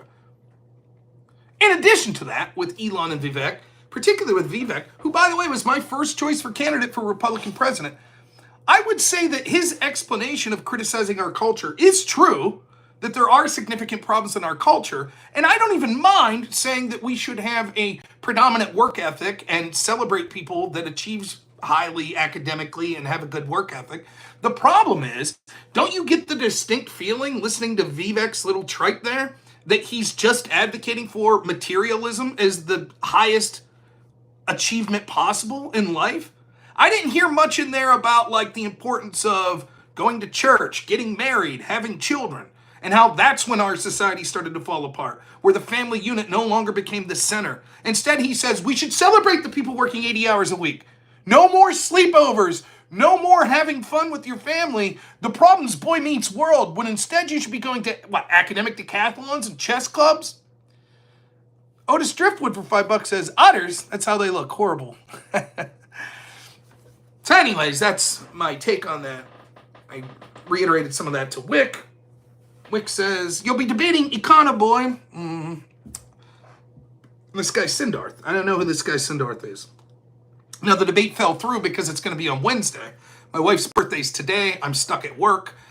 I don't get off work until Wednesday at 2, so I'm not going to immediately stream the day after my wife's birthday. I'm going to make her dinner, and I'm going to have a fun time with my wife and son. So this Sindarth guy, all of a sudden I see sort of going viral, and I'm like, oh, what's this guy have to say? Even though it turns out I had to turn down the debate.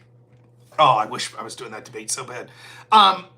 Someone who's of Indian American descent. Now, let me straight up say, is there a lot of racism going on against Indian Americans? Yeah, I see some of it. There's shitheads, whatever. There's a lot of racism against white people, too. A lot of racism against all sorts of groups on spaces like X. Take the good with the bad, baby. That's what free speech is about. You can say, I don't like racism. I'm not going to listen to it, whatever. I get if your group's being racially denigrated by some asshole online, you might want to speak up about it, fine. No problems there. Personally, do I hate all people of Indian descent? No, I know several in my life that are fucking great people. Nonetheless, sort of irrelevant to the overarching conversation about H-1Bs as far as I'm concerned. What I found was funny, though, when I started to look into this Sindarth character who's complaining about more racism, turns out he himself seems to have some very interesting racial comments about white people. Okay? Now, again, I don't give a shit. You want to make all the white people don't season their food, white people are low IQ. I don't give a shit. Have at her. But if your whole shtick's going to be, oh, I'm going viral online because people are saying, look at this American of Indian descent that's criticized. He's a Trump voter that's fed up and blah, blah, blah. Rumful Rage, thanks for the $10, says dot or feather. Because one likes demons and the other firewater. The country of India. So if that's going to be your big gripe, I'm a good American of Indian descent, and H-1Bs are important, and look at how racist people are to us. And then your whole shtick is white people suck, white people have low IQ, etc. Aren't you the poster child of exactly what the problem is? Because he's like, see, I'm one of the good ones. This is why H-1B is important. Look, I'm a good American of Indian descent. And that's why we should bring it more through H-1Bs. You see? We're good. We're doing good jobs. Also, we hate white people. But you seemed like one of the good ones. And it turns out you're racist against white people. And have been making these comments going back at least months, even before the H-1B conversation. So, also, if you're going to clutch your pearls about more racism, you probably shouldn't be engaged in it yourself. If you want to be the big man that makes racist jokes and people make racist jokes back at you, no problem. But don't start crying. Oh my God, I'm a Trump supporter and I can't believe that the people I made racist comments about are making racist comments about the group I belong to.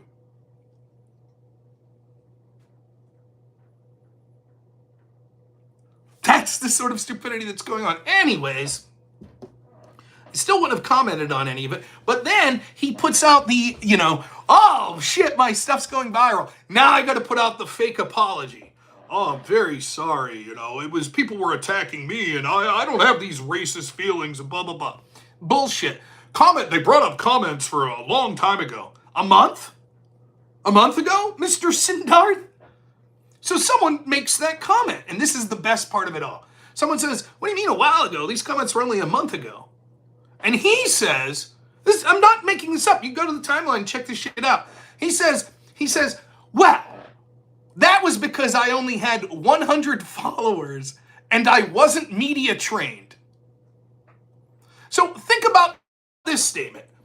Oh, I'm sorry that I made racist comments towards white people. But you see, the explanation is this. I thought that I only had 100 followers. Oh, so you didn't think many people would see it and that's why you were racist? Is that what you're saying? Or even better, he says, and I wasn't media trained. Media trained? So what's the implication here? When I hear media trained, what I hear is how to not say things that will offend people. In other words, media trained, you didn't know well enough to lie? That's what you're saying? Does that sound like someone who has contrition that's changed their racist ways from all those many moons ago, 30 days ago? Does that sound like someone who's changed? Sweet God, I wish I was doing this debate Wednesday. Because we have two people that are going to talk about how great H-1B is. It's the Sindarth guy and a Conor boy. One in Sindarth has said that Americans are low IQ, blah, blah, blah, and a bunch of other racist shit. And a Conor boy, after Joe Biden, remember his statement after, you remember when the Democrats were all clutching their pearls because the comedian Tony Hinchcliffe made a Puerto Rican joke at a Trump rally? And they were like, oh my God, Puerto Ricans, racism. And then Joe Biden came out and said that Trump supporters are garbage. And then they all had to pretend that there was an invisible apostrophe. And actually, Joe Biden wasn't talking about all Trump supporters being garbage. He was talking about Tony Hinchcliffe being the Trump supporter whose joke was garbage. Bullshit. Anyways, I watched local pearl clutcher Pisco do a whole stream after he streamed about Tony Hinchcliffe's evil joke. Then the next day, complete schadenfreude has to explain away Biden's comment. So he spends a whole stream trying to explain away. And then comes his co-host of his show, Mr. Conor Boy, comes onto his show and says, well, actually, at least 50% of Trump supporters are garbage. Way to sabotage your own boy, your co-host there, desperately trying to pretend that Biden didn't say that. So we got one guy who thinks Americans are low IQ and we need to bring in better workers from, India. And then the other guy that thinks 50% of Trump supporters are garbage. So I guess they need to be replaced too? It would have been a fun debate, but what can I say? Schedule didn't provide for it. Josh Dalton for $10, thank you so much, says, just like in Australia, our government failed to train enough young people for years, and now we're forced to import a bunch of people with these supposed missing technical skills. Disgusting. Well, this is the game. These people create problems or support the institutions that make problems when others of us speak up against it and they tell us we're racist, we're bigots, we're stupid, etc. Then once the problem's exacerbated, they say, well, now you have to rely on us for the solution. Let's throw out some examples real quick. You have to lock down because of the pandemic. But won't that hurt the economy? Oh, no. It's necessary. Trust us. It'll be fine. Shortly followed by, well, everyone's struggling because of these lockdowns. Now we need massive socialist giveaways of tax dollars. Oh, it turns out huge amounts of those monies that were sent out were fraudulently done so, those PPP loans and stuff. Well, you know what is the solution? Oh my God, maybe we shouldn't have locked down. Maybe we shouldn't have had massive socialist policies. No, the solution's always, you know what the problem is? We need more massive socialist policies. That's the problem. Never for a second thinking, wait a minute, it was us that caused this problem. Or we need to celebrate materialism. We need to tell people that they should be able to go out and kill their babies at a whim, and that's okay. We'll call it pro-choice. Obnoxious Blight for $10 says, if anyone ever wants to do an Indian accent, it's easier if you wobble your head back and forth. Just throwing that out there. I'm terrible at all accents. Anti-family rhetoric, materialism, pro-choice, etc., etc. Oh, our birth rates are very low. Now we have to do the very thing that we wanted anyway, which is mass import people. Or I'll criticize policies of our CIA, intel agencies, etc. They're doing things like bombing Syria. They're going into countries like Libya. It's terrible. They're screwing these countries up. Oh, you're wrong. We need to do this. Interventionism good. And then followed by, oh, look, but it's partially our fault. Our government's fault. We went in there and now it's a hellhole. And so we have to accept the refugees. The very policy they wanted in the first place.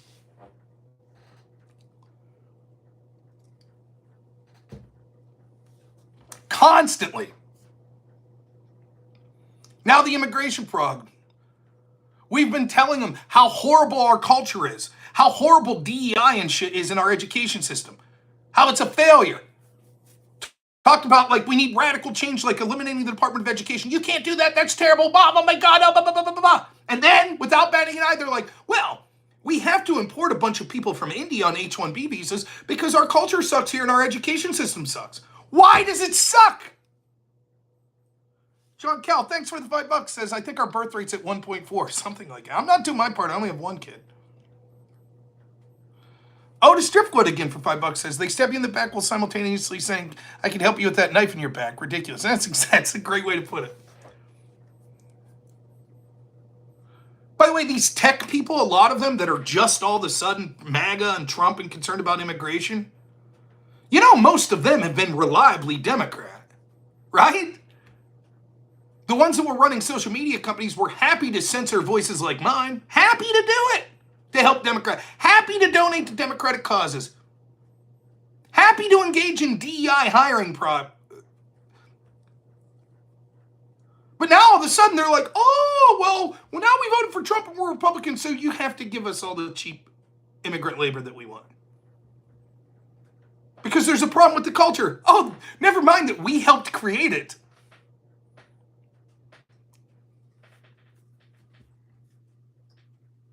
Good stuff. So, unfortunately, I won't get to debate Sindarth. Of course, I was talking about my boy Ian Miles Chung. These grifters that you see, and I don't use that term lightly. Look, there are an awful lot of dumb people in the political space, streaming, posting on places like X and stuff. That's okay. I myself have dabbled in stupidity. I myself have a bit of a fuckhead, if you know what I'm saying. So I don't really give a shit about that. Teach their own. Okay, whatever. But what I can't stand is these people that have never had their own opinion, and instead they just always go with whatever way they see is beneficial to them with the political winds changing. How more worthless could you be? Keith Peterson for $5 says, as Reagan said, 9 worst words you could say is I'm from the government and I'm here to help. Yeah. Though Reagan did sign that amnesty bill. This Ian guy is one of the worst. All he does is post clickbait that he steals from smaller streamers, suck up to Elon Musk and Donald Trump, hoping that they'll repost him and help him out in the algorithm. I remember way back in the day, 2020, April or so of 2020, when people like me, and I have a small reach, so I'm not saying that he was responding directly to me, but there were people like me, few and far between, but we existed, that were calling out the horrible reactions to the pandemic and how things like lockdowns would be far more devastating than the virus itself. This was a narrative that was going around, and we were losing. In fact, I was on this website called Above Top Secret that was like a blog that was a conspiracy theory like blog or chat room or whatever, but it talked a lot about politics. And I remember you sort of get to know characters if you're on a website like that. So everyone's using anonymous names pretty much, but you'll know their avatar or their name, you'll remember it. So there's a lot of people I'd been on there for years that I knew, and many of them were considered constitutional Republicans. And they argued with me almost to a T. There was only one libertarian that I recall that was on my side on this. But the constitutional conservatives were all about 15 days of slow spread, baby. Time to lock down. And I was like, are you fucking high? You don't see what's happening? Oh, we have to. Of course, incidentally, after they changed their tune 6 months later and was like, okay, we were a little wrong. Fuck you. You were wrong when it mattered. Constitutional conservative. I missed that part in the Constitution where it said, oh, by the way, none of this shit applies if there's a cold. Then we eliminate all that. I missed that part. Communism's cringe for $5 says, Reagan signed the amnesty bill, no fault divorce, shut down the institutions, the Brady bill. Not as conservative as people like to remember. Yeah, never forget California was reliably deep red until Reagan got done with it. So, Anywho, in the context of that, I'm not saying I was perfect on code. I'm not. But I realized quite early that shit was fucked up. That it was obviously being used to exploit. I knew right out of the gate that it was being overblown and that it was going to be used as an excuse to shut people down, which would cost Trump the election. I was saying that shit in April. All of them. I got the live stream still up to prove it. When it wasn't popular, I had people in my chat going, we knew you were never a Trump fan, you fucking Democrat, because I'm against lockdowns? Of course, all those people have since pretended they were never on that bandwagon. But, to be honest, who are we? I'm just some fucking redneck schlub. Nothing special. I have limited access to information. You can forgive people to some extent making bad decisions. But the more access to information you have and the more vocal and the more reach that you have, the more culpability lies with you. So if you're a big-time streamer or a big-time poster with a lot of reach, and you're incredibly smug about how right you are and how morally egregious those that disagree with you are, and then you're wrong, I think it would behoove you to apologize and not pretend like you were never on that side of the issue. In walks Ian Miles Chung. So in about April of 2020, I remember doing a live stream where I was absolutely fucking livid about this guy because he takes his mug on and does a 15 to 20 second video that he puts on X, Twitter at the time. Now you can't find it. He's deleted it. But I did show this video on one of my live streams, and I'm going to go back and find that live stream because it might be the only copy of this still around. And in it, this is what Ian Miles Chung does. He's arguing with people at the time that are like, we can't lock down, it's going to devastate the economy, this will hurt more people than the virus, blah, blah, blah, blah, blah. This is the intellectual masterpiece video. I'm going to try to recreate it as best as possible. It was about 20 seconds that Ian Miles Chung puts out. You ready? I don't have fake glasses here. I'd put them on. You ready? He goes, the economy, the economy, the economy, the economy. Now you might be saying, Rob's being tongue-in-cheek, making fun of him. Now that's literally what he did. That's literally what he did. Almost verbatim. Just kept saying the term economy and acting like, oh, you're an idiot if you think. That's what this guy did. Then fast forward to his post a year later, 2 years later, and he's like, all these fucking Democrats supported lockdowns and blah, blah, blah. Fuck you. That was you. And I commented on one of his posts. He actually responded. He was like, well, I didn't think they'd shut down that long. Fuck you.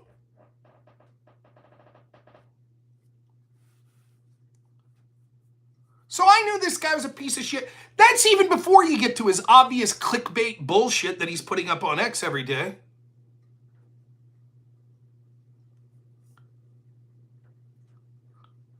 But then this H-1B debate occurs.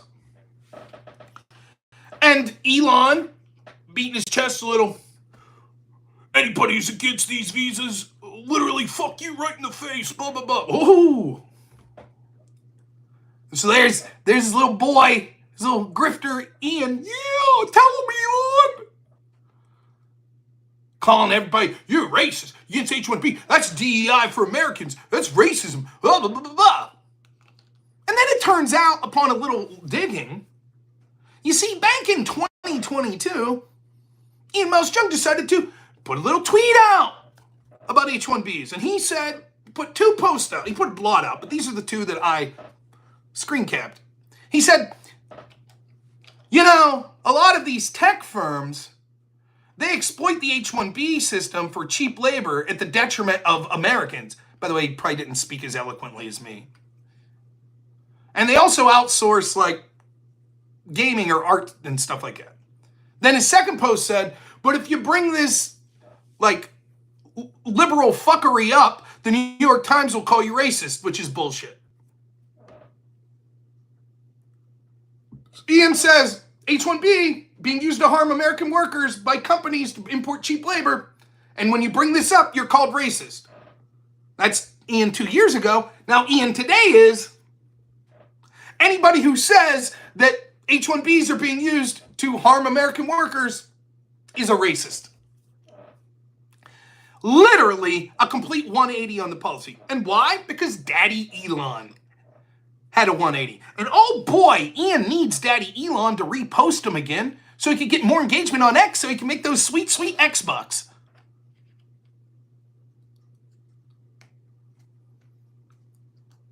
Ian Miles Chung. Cheong.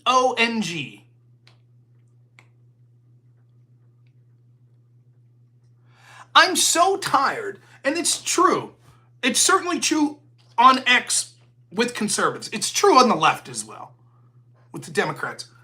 But there's so many people that have such a big reach and influence that are absolute vapid dog shit. And I don't mean people that I disagree with. That's fine. There are people I disagree with on the right, left, whatever, that at least you're like, that's a person making original thoughts. They're actually authentic. They're putting their voice out there. I'm so sick, like the Krasenstein brothers. What a load of shit. It's just all clickbait shit. 1,000 years from now, white people won't exist. What do you think of that? And then you get ratioed and all these people respond. Doesn't matter. More engagement for them. Even people like Cat Turd. What do we really bring? Now listen, am I denying that there are people that do shit I don't, that use sort of meme magic or whatever that help get out the vote and shit like that? Yeah, I'm sure Cat Turd has 1,000 times the influence of me to help Trump or Republicans or whoever get elected. But to pretend like there's actual like intelligent shit coming here and it's not just the most fucking nonsensical, whatever, my team's always great and I'll never criticize them bullshit is laughable. I watched him and DC Drano for days talk about how terrible Mike Johnson is. They're right. And then Donald Trump comes out and says, I'm endorsing Mike Johnson for speaker. And they go, yay! What a joke. Have a spine. It's pathetic. It's absolute pathetic. I'd rather be wrong and be authentic than just be a grifter. Oh, what do I have to put today? Like, all these fucking videos. How about this? How many times have you seen this on X? There'll be a video and someone will go, what do you notice about this? I notice that you're a fuckhead putting out clickbait. That's what I notice. Or on a different note, the porn that's rampant on places like X. I get this shit all the time. You're scrolling and there's just some woman with like a tight shirt and goes, you won't last. Warning, don't open this post. You won't last. What's going to happen? I'm going to have a fucking embolism watching some 40-year-old with a filter on pretending to be attractive? Like, what do they think's going on here? It just sucks because I actually like hearing people's opinions, even those I disagree with. And to see all this oxygen being sucked up by the worst people that are just fucking have no opinion themselves, that's just clickbait bullshit, but know how to manipulate the algorithm. By the way, the same's true of political streamers on platforms like YouTube and Twitch and whatever. There are those that I disagree with that are at least doing their own shit. We mentioned Destiny. Okay. I don't like his material. I think he's shit. But he's doing his own thing. How many people are just shitty Destiny clones or Hassan clones? It's laughable. How many big right-wing streamers don't even want to bring someone like me on because, oh, well, I don't want him to take part of my audience.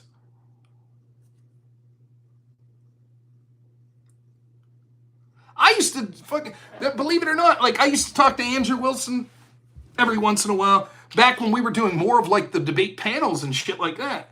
And Andrew used to tell me, he's like, Rob, they're gatekeeping you. Just like they are him. And I was like, what are you talking about? He's like, they have a whole group, a whole agenda that controls who they want to bring on and this and that. And that's why you're not getting invited to a lot of this shit. And he's like, and it happens on the right as well. I was like, yeah, okay, whatever. He's right. He's absolutely right. That's what the reasons that inspired him to go out and create the Crucible. He got tired of having to rely on these people gatekeeping. Which I was all for him starting the Crucible, don't get me wrong, but I was kind of like, no, it's gatekeeping shit. Now, there was gatekeeping that I could see. They always picked the topics. I remember during the height of the pandemic, we had all these fuckhead Democrat governors, though there were Republicans as well, but the main stories were all Democrats, like Gavin Newsom or the woman that looked like Beetlejuice, the mayor in Chicago there, and my governor, Tom Wolf. And they had all these draconian lockdowns for all of us regular people, but then they were out violating their own orders. Let's talk about it, right? Let's do a panel talking about it. No, we can't, because for 3 panels in a row for a week, you know what the top topic was I had to talk on that was led by Democrats, these panels I was on? Ted Cruz went to Cancun and there was a blizzard. What do you think about that? Yeah, I guess that's not the best thing. Did he tell people they couldn't leave? Well, no. Okay, so what did he do? Well, there was a blizzard in his district and he went to Cancun on some pre-planned business. Yeah, I guess that sucks. Maybe he should have canceled his trip and stuck where there was a weather event occurring. What would he have done that would have really helped the situation, though? Well, you know, and he didn't tell people they couldn't leave. No. Okay, well, what about like Gavin Newsom, who told people they had to lock down and then violated his own order and went out and had fun and ate at the French Laundry? That's whataboutism. We're not talking about that. We're talking about Ted Cruz going to Cancun. There's a form of gatekeeping. By the way, they always do this. This is why I got tired of debating January 6th with people like Destiny and all these people. I got offer after offer after offer after offer after offer to debate January 6th. Why? Because they knew they couldn't make the election about, the actual substance because they're getting their ass kicked. Because it turns out the terrible policies that they endorsed from Joe Biden and Kamala Harris were not popular amongst American people, such as immigration. Now, they lied to you. They said the economy's great, the border's secure, but they knew it was bullshit, just like they lied to you and said Biden's cognitive health is fantastic. They also knew that was bullshit. So instead, they're like, but January 6th. I'll debate you on January 6th. Here, let me talk. Someone I like, but I'll still talk shit on them. So I did several January 6th debates. At the end, I debated the big dog Destiny, 5 hours on his fucking topic, January 6th. What's the definition of the term insurrection? Because he was pissed off when he debated Andrew Wilson. Andrew wouldn't give him a definition of insurrection. I said, all right, fuckhead, I'll give you a definition of insurrection. We can debate it as long as you want. On the condition that you then talk to me and have a debate with me about the way a double standard's applied and how we approach what is an insurrection or not. Because as Andrew pointed out in his debate with Destiny, the problem with Destiny's definition is it's too broad. It would encompass all sorts of things. He admitted in the debate with Andrew that if two hippies were protesting weed laws and shoved a police officer, that's an insurrection, according to their definition. That would mean that there are literally dozens upon dozens of insurrections that have happened in this country in the past 50 years. Why have none ever been charged? It's only when it's Trump people that, oh boy, insurrection. Not when it was Antifa people taking over Seattle. Not when it was them burning down police stations. Not when it was them attacking the White House and burning down buildings outside of it. No, none of that warranted being called an insurrection. Just January 6th. So Destiny agreed. My issue is always, I don't give a shit if you call it an insurrection or not. If you want to say anytime someone raises their fist and shakes it at a government building, that's an insurrection. Fine, I don't give a shit. The question is, what do we do about it? That's where I'm concerned. Is there a double standard of what we do? If it's a Republican that shakes his fist, he goes to prison. But if it's a Democrat that burns down the building, we celebrate them? That's the real problem. Destiny agrees. So we do a 5-hour debate. I give him my definition of insurrection. I leave him interrogated as much as he wants. He rage quits. That's what he did. We talked about what he wanted for about 4.5 hours. We talked about what I wanted for about 10 minutes. He rage quits. I gave him the benefit of the doubt. I said, it's late at night. He'll bring me on some other day to finish up. No, he blacklisted me. Because you see, 2.5 hours earlier, I used AI. Now, what did I use AI for? Well, because an author that Destiny was saying was sort of the root of his whole definition. Destiny claimed that you couldn't have state-level insurrections. I said, I disagree. I thought the author said in their paper you could. I show him what it's from. He said, what's this from? I thought I had screen caps. I thought it was an article that I had saved. Turns out it was AI. I said, oh, now that I'm looking at it, it's Claude AI. He says, let's go to the source material. The source material that allegedly he read, and I admitted to not having read, said exactly what I said. Yes, there can be state-level insurrections. I was right. Destiny was wrong. Destiny goes, it appears you're right. We proceed with the debate for 2 hours. After he gets shamed in the debate and doesn't want to talk about the double standard and rage quits like a little bitch, and people call him out for being a little bitch, the next day he says, I am blacklisted from his channel because I used AI. 2.5 hours earlier in the debate, says the Wiki Warrior, who, by the way, was getting fed from his chat information the entire time he was debating me. Mr. I'm putting together a dossier or a manifesto on January 6th. So I said at that point, done debating the January 6th shit. You want to debate me about the election, stuff like that, it's fine. In walks Tom Foolery, who I like Tom, don't get me wrong, if you all know him. He says, but actually, Rob, I'd like to debate you on January 6th.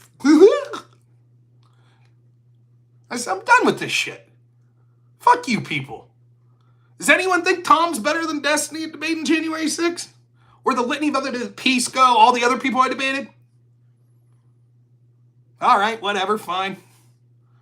Then, month goes by or so, and I'm approached, hey, you want to play poker with us some night? We're doing like a little streamer poker event. Sure, no problem. So I go on, it's this guy, Leader, I thought it would be right-wingers, but it wasn't. It was me and all lefties. Stardust, Leader, tomfoolery, Elder Tarazi.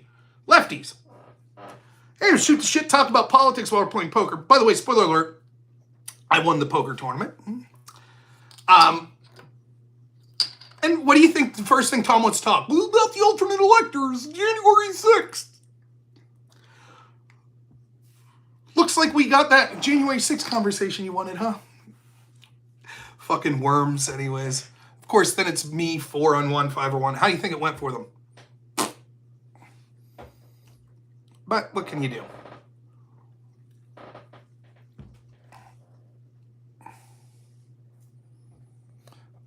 Rob, who was the guy who set you up for a debate and then fucked the debate up by not letting you in the lefty debate? Was it Tom? I don't remember. So then, in other news, let's bitch about tomfoolery some more. Not really. I like Tom, so I'm just... But Tom reached out to me and says, hey man, this guy Alex PWF, who I didn't know from anyone, he wants to debate you on the election. I said, okay. Mind if I put you in a Discord room with him? Sure. Hey, what's up, Alex? Hey, yeah, I was wondering, blah, blah, blah. Starts asking me all these questions. Oh, P.F. Jung, that's who you're talking about. Yeah, that where I was supposed to debate Sitch, and then, yeah. He kept saying, let's not debate. Let's talk like we're around the campfire. Anyways, Alex starts asking me, what do you think about gay marriage? What do you think about no-fault divorce? What the fuck does this have to do with the election? Now, here's the thing. I've debated gay marriage. No-fault divorce, I've never debated. Whatever. I debated gay marriage probably against the people that are the best at advocating against it, like Andrew Wilson. So I'm not running from a gay marriage debate. But I'm like, okay, what's this have to do with the election? And finally, Tom's like, I don't know, Rob's more libertarian leaning. I don't know what he's going to disagree with you much on this. And Alex is like, well, I got this OnlyFans performer. She's very attractive, but she's really smart. She's also a lawyer named Jasmine. We'll set you up with this debate. And I'm like, okay. At that point, now here's the thing. I've talked to people about going on like the Whatever podcast or debating OnlyFans girls. I have zero interest in it. I think Andrew and company do a fantastic job. It's not my cup of tea. I haven't looked at the research about like no-fault divorce and this and that and the other. I just don't. It's not my topic of interest. That's not to say that you're bad or you're wrong for that is your topic of interest. That's not what I'm saying. It's just not my cup of tea. Now, if I turn down offers to be on bigger platforms to debate OnlyFans girls, why would I want to do it on a smaller platform? But I agreed to do a debate when I thought it was about the election, and okay, I guess now it's not debating this Alex guy about the election, it's him moderating, debating this OnlyFans person about no-fault divorce and porn. Okay, and that's the debate I had with Jasmine Jafar. And I have mixed feelings about my performance in that debate. One, I wish I was more well-read on the studies. You could initially tell that she's full of shit because she starts saying stuff about these studies, and you could tell just the fluency at which she's reading through it, that she has no fucking clue what these studies actually say. And one little bit of advice I could give is, if you ever, I hate to give advice, I shouldn't even put it this way. I'll just say this is something I do. If you ever hear something that just sounds wrong to your intuition, there's probably a reason that it sounds wrong. So you might want to be like, really? That's not always the case. Sometimes you're just wrong. Your intuition's wrong. Right? But like she said, actually, evidence shows that old spinster ladies that are wealthy that adopt children, those families are just as good in all the metrics as husband and wife staying together with their own kid. I was like, really? I don't believe that. I don't believe that at all. I believe she's either misrepresenting that study or that study's incredibly biased or flawed. That's what I believe. But I'm not going to be must-study guy the whole time. So we get to an area of the debate that we could disagree on, and she makes this fundamental point that human nature is to be serially monogamous, which means, according to her, that you stay in a monogamous relationship, but every 7 years on average, you get tired of that monogamous relationship and then enter another monogamous relationship. Now that should have been the debate, because there's a debate I'm willing to have, because That is devastating for the family unit, particularly families with children. Because think of what that would mean. Let's say you and your wife get married, you're married for 2 years, you have a child, your child turns 5. On average, you're splitting up. But you're a serial monogamist, which means that you're immediately looking for another mate. Let's say you give it a year or two. Now your kid's 7. Mom has a new husband. Dad has a new wife. That lasts another 7 years. By the time your kid's 15, third husband, third wife. And that's human nature on average. Now, average is average. So that means some will last more than 7 years. Some will last less than 7 years. But there's a problem with saying that's human nature and that we should give in to that. That's terrible. You shouldn't marry people under the expectation that this will probably last around 7 years and then it's totally natural for me to say, well, there's conflict occurring, so I'm going to leave. That's grotesque. That is one of the most selfish, materialistic worldviews that I can imagine, which would be devastating not just for husbands and wives, but also, and more importantly, devastating for the children. That's the debate. Okay, that's her worldview. I'm willing to have that debate. But she can't even admit that that's what her worldview is. When you try to say, okay, here's your view, here's where my contention is, it's constant interruptions, bullshittery. Moderator more than happy to help her out with it.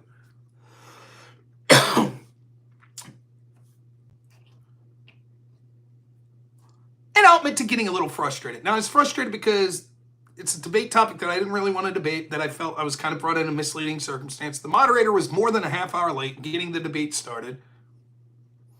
The tactics that she was using, sort of the deflection, just, filibustering, I thought were shit.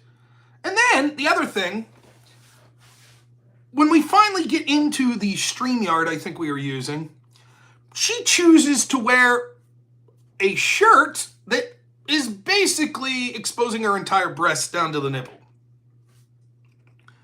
Now, I don't particularly think that porn's something that should be celebrated, nor do I want to use it to help increase reach on my channel. Are there people in the manosphere that want to bring on scantily clad women and lecture them and hector them, but also think, har, har, har, this is bringing in viewership for me? Yeah, maybe. Maybe that exists. That ain't me. So when I'm like, great, and see you wore a great shirt, the moderator says, yeah, I tell her to wear shirts like that because it increases engagement. Then she proceeds to call me an incel throughout the debate, which I don't give a shit, whatever. And then you may have John. This is as short as you get. This is the V, your little chest hair there. And then, with everything just came to an end, I said, because the second part of the debate that we were going to get on in porn, I was going to try to, in a non-rude way, make the argument, we should mock porn stars. We should. We should shame them. But I figured, well, fuck, why say it when I could do it? And so that's what I did. And some people did not like that. It's out of character for me. I think I'm very funny and I'm very good at insults. So it comes naturally to me. So I didn't mind insulting her. But we should shame. It's not something that I'm particularly gung-ho to do. I'm not trying to go out of my way to debate OnlyFans prostitutes or whatever and shame them. But they should. And there's different ways, right? Shame doesn't mean that you have to point at someone and say, you suck, or make fun of them. It should be shameful. Being divorced should be shameful. Having a child out of wedlock should be shameful. Doesn't mean maybe your spouse died. Oh, a single mom. Oh, what's wrong with her? Yeah, it sucks. The woman, it's like her husband died. He was a firefighter. He died in a fire rescuing orphans. Yeah, it sucks. But that should be the default, that it's abnormal. It's not something to celebrate. Doesn't mean everyone that did it's unforgivable. I don't even think that about OnlyFans people. Hector for $10, thank you, says, sounds like Andrew could help you with that. Yeah, true. Definitely. So, but I figured for one night only, why don't I dip my toes in? And then she decides her response to me. By the way, I was like, I started off being like, way more people watch your OnlyFans than your YouTube. Clearly, people aren't tuning in for your intellectualism. To which her response to me is, More people watch me than you because you're ugly. Yeah, you dumb bitch. That's basically what I just said. Thanks for proving my point. But then she decides she's just gonna start shaking her breasts, so I had to slide her image off the screen. It's on my YouTube channel. Go to the live tab, and you'll see it says Debate with Jasmine Jafar. But there's also a little 20-minute section up on my short form video that you can check. John, for 20 bucks, thanks so much. Says, thanks for the long stream. Anytime. I don't know how much I'll be able to stream the rest of the week since my wife's birthday is today, and she's sick, and I don't get off work till Wednesday, so I'm going to have dinner with my wife Wednesday, so I don't know when I'll get time to stream again, so.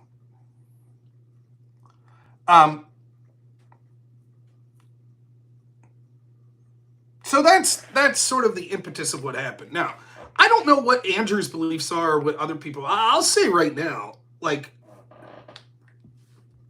I do not believe being an OnlyFans performer makes you irredeemable.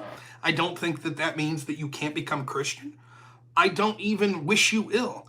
I hope that you settle down. God bless you if you find a guy that's willing to marry you and settle down, and maybe you have children. Maybe you're a great mother and father. I wish that on you. I'm not wishing ill on people. Right? I'm not. The only reason I bring Andrew up is because he debates the OnlyFans people a lot. I don't know what the people, I don't watch a lot of that content. So I don't know what the counter argument normally is to the OnlyFans people in this regard. All I can say is what I think. But I feel terrible because let's say she becomes a great wife and is in a loving relationship and has a kid. How's she explain to her kid when they're old enough to know? What do you say? How do you have that conversation when your teenage son comes home crying because his friends are making fun of him because they found videos of his mom doing OnlyFans? What do you say?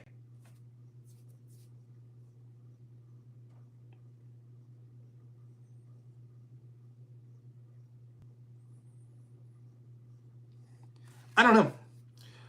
And it's one of these things, I consider myself to be a bad Christian. I am ill-read. I am subjective. I have no defense other than, yes, basically I'm picking and choosing. That's my personal relationship. But I'll tell you what I'm not going to do. Come on here and hector and lecture people about how great of a Christian I am and tell other people how things should be done. If you're an OnlyFans performer and you find Christ, great. Maybe have some humility and don't lecture the rest of us about how great you are. Why don't you take some time away from the camera? How about that? Is that too much to ask?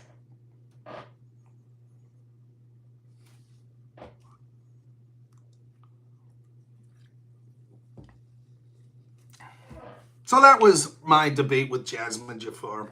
I don't wish her ill. I'm sorry that some people thought it was out of character of me to sort of insult her the way I did, even though she called me an incel first, but I don't give a shit. And then once, at the very end of the debate, when she started saying about studies, you could see how much bullshit it was. She actually says at the end of that debate, she's like, oh, you think these studies are wrong. You're probably the type of guy that thinks that, like, the amount of porn you watch is correlated with if you're addicted or not. But studies show that's not the case. Finally, I'm like, show me that study. Because if something sounds like bullshit, you're like, really? Really? So you mean to tell me the amount of porn I watch has no correlation at all with whether or not I'm an addict? Imagine saying, like, well, alcoholics? You probably think that people that drink a shitload of booze are more likely to be an alcoholic. But it turns out that's not the case. Now, would I say in that world, yeah, I'm sure there are people that drink less booze that can still be considered alcoholics. And there's probably people that consume a lot of booze that we wouldn't consider an alcoholic. But there's definitely a correlation between the average alcoholic drinking a lot of booze. There's a correlation there. No, actually, studies show that no correlation. That's what she said about porn addiction. Okay, let's see the study. So she brings up the study. Let's read the abstract, she says. Okay, let's read the abstract. The number one identifier for problem porn addiction is moral incongruence. I said, where does this anywhere whatsoever say that there's no correlation with the amount of porn you watch and whether or not it's addiction? Well, this says the number one factor is moral incongruence. Let's accept that that's true. That is non-responsive. That's something over here that's non-responsive to what you said this was going to say. Then she says, well, I think it says it somewhere in the study. Let's read the whole study. And if it doesn't say it, then I'll bring up another study. I say, why don't you just bring up the study that says what you think it says? No, let's read the whole way through. So she starts, and right out of the gate, I'm like, wait a minute. No, I'm not going to let you interrupt. Goodbye. And just rage quits. Then she sends the actual study, the other one, to the moderator, Alex, as I argue with him about it. And as you're just going through it, you see problems with it initially. But it was hilarious because after I got off with Alex, I realized, you know what the biggest problem with this study was? And there was a litany of them, not the least of which was it was self-identifying surveys from Facebook and a Bulgarian porn website, I believe was the two sources it used. So people on a Facebook chat group and Bulgarian porn site. That's quite the sample they have there. It identified that there are high problematic, high frequency porn users, low problematic, high frequency porn users, and low problematic, low frequency porn users. See the problem there? Where are the low problematic, high frequency porn users? Because if there's no correlation, that would mean that it's completely irrelevant whether you use porn a lot or not, whether or not it is addictive or problematic. Instead, what this study was saying is, well, it's not always that someone who watches a lot of porn is addicted to it. How do they define porn addiction? Well, people that self-identify as it being problematic. Right.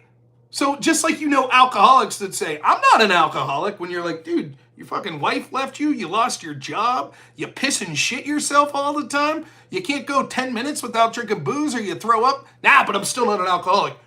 Okie dokie, says these studies, good enough for us, as long as you don't call yourself an alcoholic.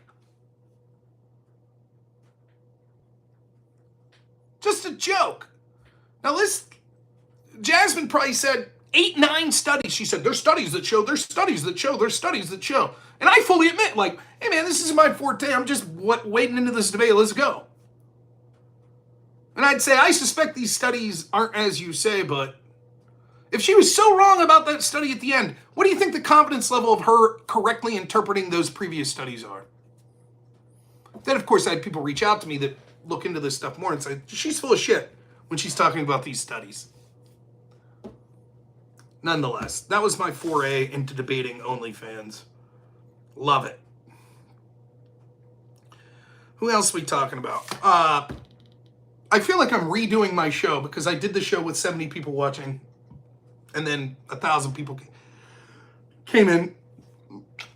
So there's this streamer I kind of like. His name's CounterPoints, Conor. He's a conservative, he claims.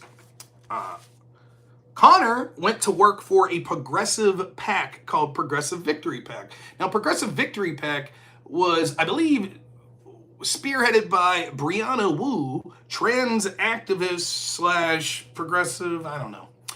Their stated goal is to help Democrats win elections, including down ballot, and to help Democrats become more progressive.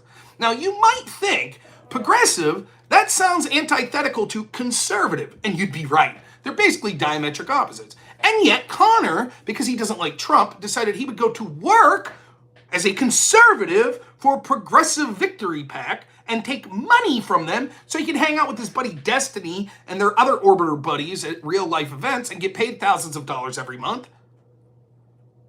But that doesn't mean he's not a conservative or that he's sold out. This would be the equivalent of I saying, well, I'm pro-life. Don't you forget it, I'm pro-life. But I don't like Trump. I don't think he's pro-life enough. So I got hired by Planned Parenthood to help Democrats win, including down ballot, and to make them more pro-choice. But don't you dare call me a sellout, because I'm still pro-life. That's the equivalent of the argument that's going on here. So I've raked Conor over the coals many a time over this. Now, ultimately, I think Conor's a likable guy. He seems like a decent husband and father. That shit's more important than stupid online political arguments as far as I'm concerned. So I don't really give a shit. But he sold out. He did. Not the end of the world for me. He fucking sold out. And as I always say, I'm not surprised that people sell out. I'm surprised at how little they do it for. So good on you. You got to hang out with Destiny and his buddies and got $1,000 or $2,000 a month or whatever during the election.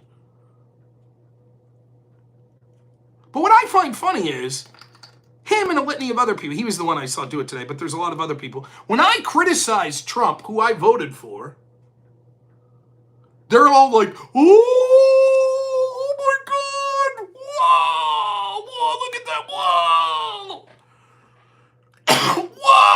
he's look at that, he's criticizing.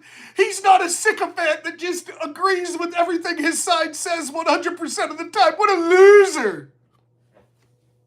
Right. If you were a lefty that just toes the party line, you look at videos of Joe Biden mumbling, doesn't know where he's at, sniffing kids' hair, and you go, yeah, cognitively, he's perfect. I see no problems. It would be difficult for someone who's such a shill like that and a partisan hack to understand that people on the other side can have disagreements. That would be odd.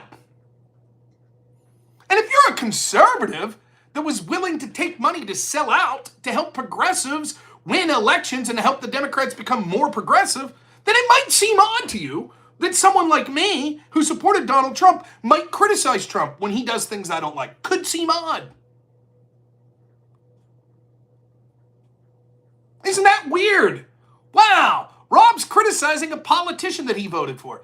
Now, it wouldn't seem weird if you knew me from 2016 to 2020, where I heavily criticized Trump, including, but not limited to, massive spending, terrible personnel decisions, bombing Syria, picking stupid fights that had nothing to do with his station in the office, not holding people accountable that engaged in corruption at agencies like our intel agencies, continuing to give access to legacy media groups that were sabotaging him the entire time.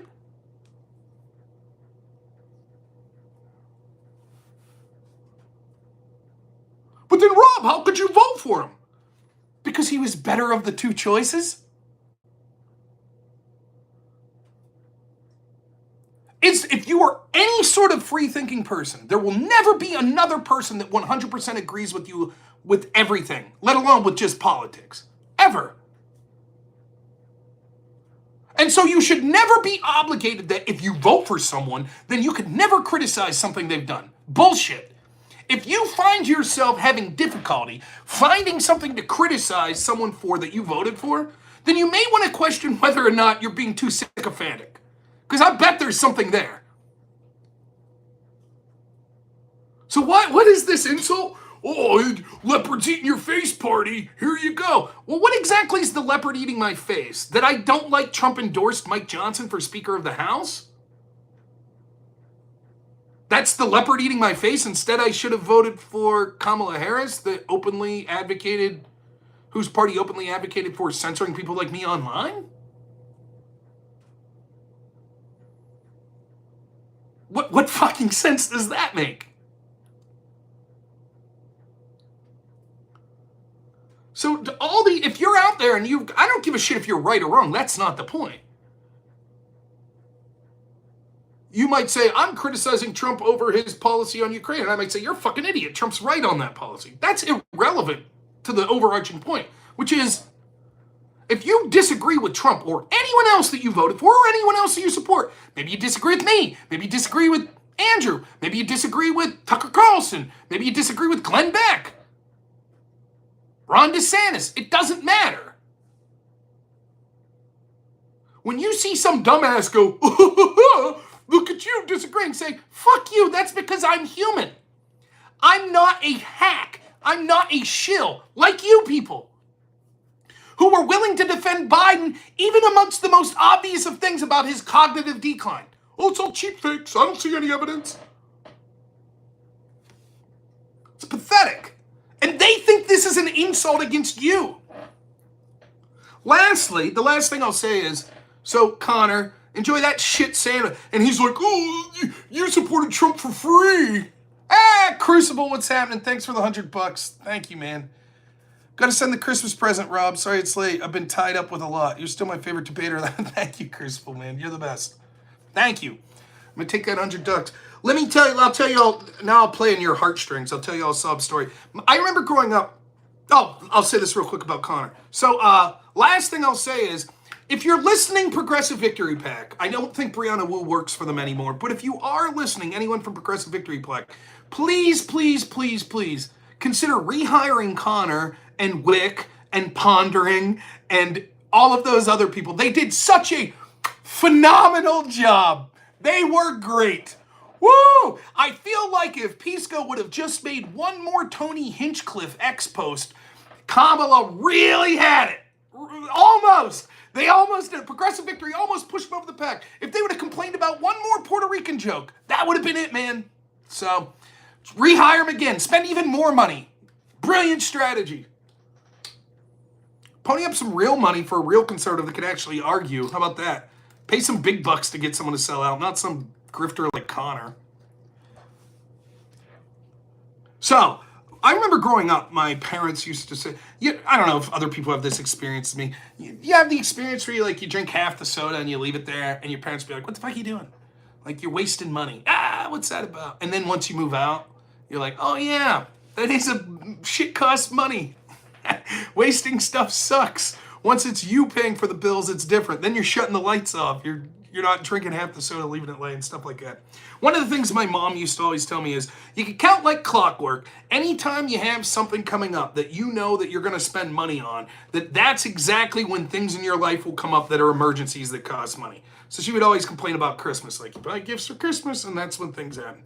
So here was my sort of over Christmas story. Like 2 weeks before Christmas, I'm driving my 2013 Dodge Journey, just going to pick my kid up. He likes these stupid, characters like Sonic the Hedgehog and stuff, or Paw Patrol. They're these apple juices that you get at the gas station. So he really wanted one of those, and I had to get gas in my car because I knew I was driving the next day. So it's 5 minutes to the gas station.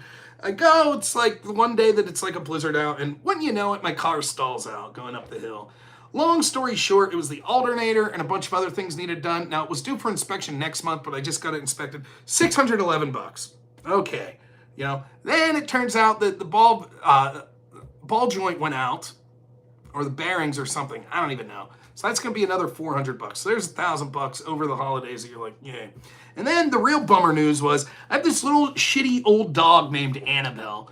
And about last January, we started to notice she had this little lump that was on her stomach and on her side. She's a Boston Terrier Beagle mix. So she's 13 years old.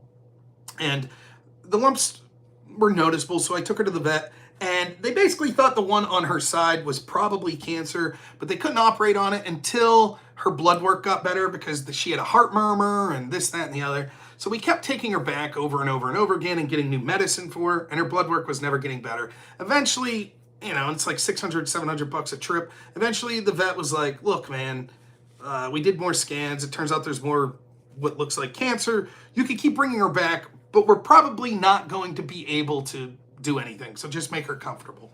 So it was getting bad. The lump was getting enormous, but we really hoped we could make it till after Christmas because we wanted her to be around for Christmas. And unfortunately, it burst open, and there was nothing to be done. So we had to take her to an emergency vet where they had to put her down, and it was a real bummer. That was $611. So there's nothing like some dude like me that's making $20 an hour, working 80 hours a week, tries to give my kid a good Christmas, bought him a bicycle, a Power Wheel dump truck so he could dump shit, some other stuff. And then it's like, yay, $1,800 of unexpected expenses. Whoopee! So I will happily take the Crucible's $100 and use it to spend something. Hasn't checked his PayPal. My PayPal? I have not checked it. I'm streaming on a phone right now, so unfortunately, if I go off YouTube, the stream will stop. So, but if someone sent money on PayPal, thanks. This Manu guy, by the way, it's been in the chat all night. I think he's schizophrenic. I'm happy he's here. Anybody engages in the chat, thank you so much. But he's having this conversation with himself. I asked him earlier. I can't figure it out. Yeah, it sucks. You know, and I was emotional. I'm not some hard ass like I didn't. He donated 1,000 for Christmas. I see he donated 100 or for PayPal. That's crazy. That's way too much, Andrew. If you donated 1,000 last week. No shit. I'll check my PayPal afterwards. If that's true, I'll reach out to Andrew. That's incredibly generous.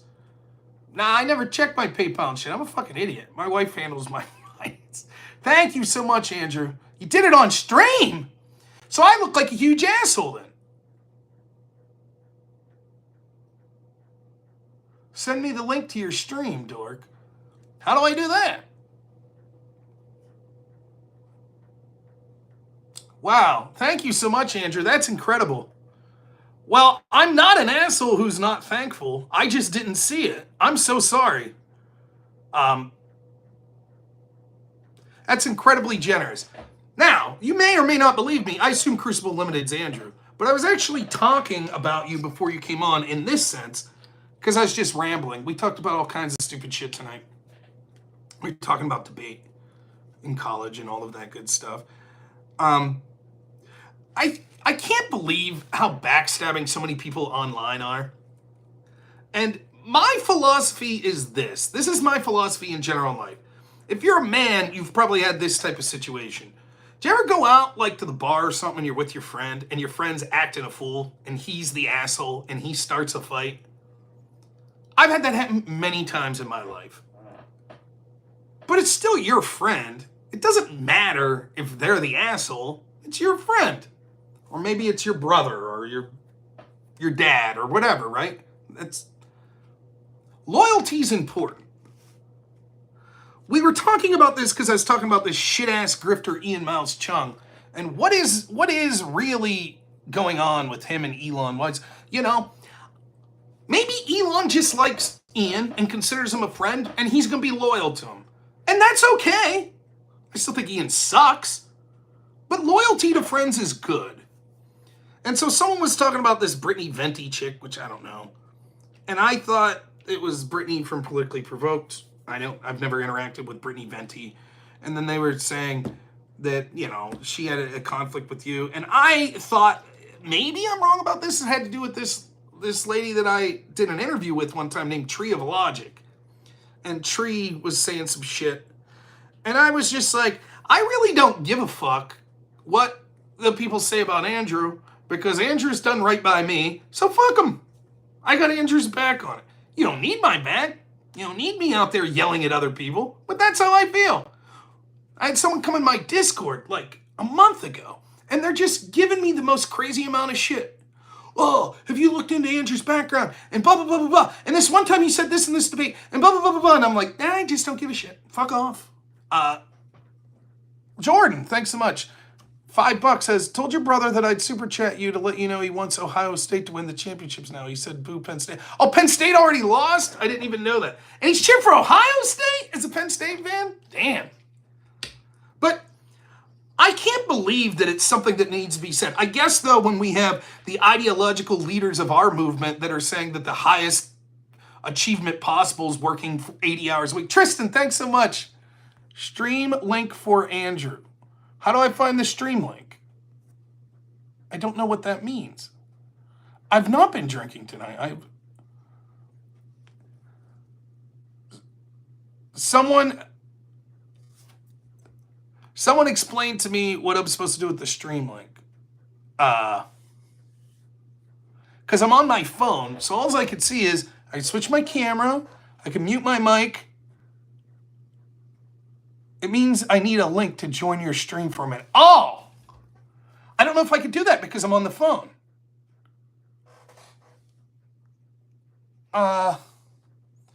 People ask me this all the time, and let's see. Copy link, got it. And, okay. Oh, so I copied the link. Where do you want me to send it? Like your ex? Yeah. Okay, I posted the link to my ex account. I'm learning, but in reverse. Ah! Put it in chat. Okay. How do I do that? Chat viewing. What's that? Pin to live stream. No. This is pretty pathetic, isn't it?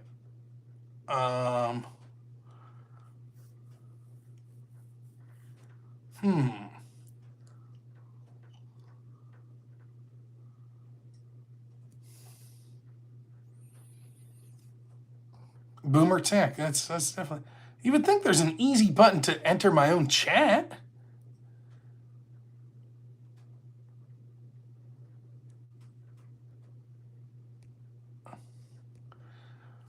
Andrew, were you able to find the link on my X account?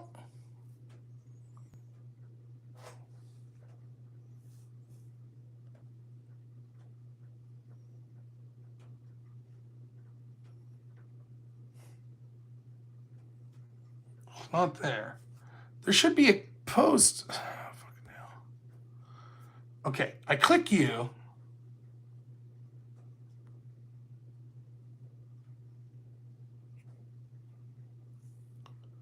All right. Okay. I sent you a direct message on X with the link. Now you get a close-up shot of me, everyone. So.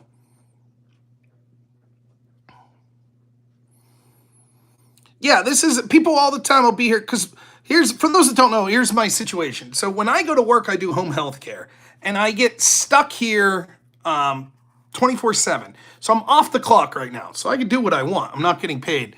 But if something crazy happens, I have to leave, and I don't have a computer here. So I can only stream on YouTube with my phone. So that's what I'm doing right now. I'm streaming with my phone on YouTube.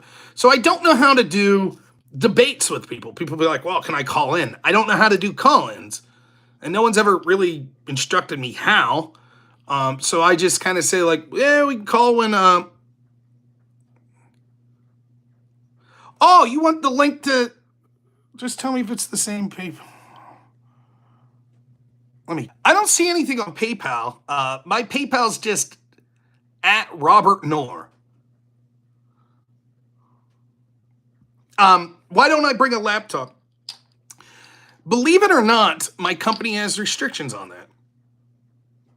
that. So yeah, I checked my PayPal. I didn't see any monies in there, but that doesn't mean that it's not there.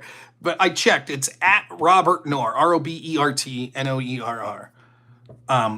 So they have a rule. I think the idea is that people are bringing laptops to work and we're just playing games on their laptops as if you can't on your phone. So they had to put their foot down with any sort of device other than a phone. You're not supposed to have it work. Now, I used to have one here, but then we got some new supervisors that were like, so it's not worth losing my job. So I hope you didn't send money to someone else's PayPal.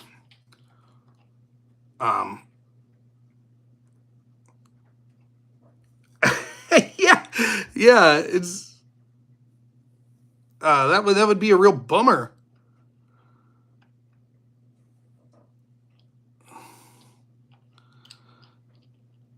Yeah, I'm wholesome. Yeah, I'll take that. Sure, why not? I think I'm kind of a sack of shit sometimes, but you know.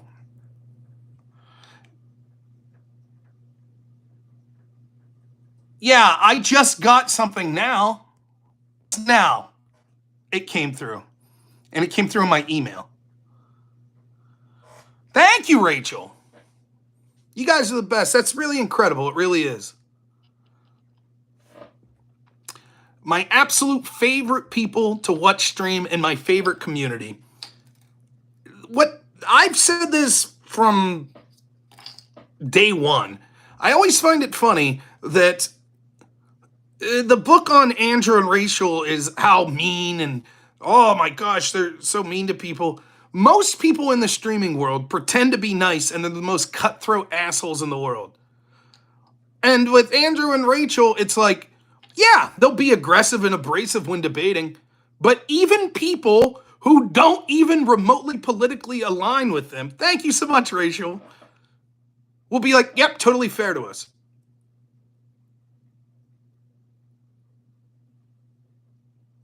Thank you, Andrew or Crucible. I really appreciate it, man. I didn't see anything on my DMs on Discord. It's been sort of a busy week for me, but that's no excuse. Thank you so much. I appreciate it. They are the meanest. That's true.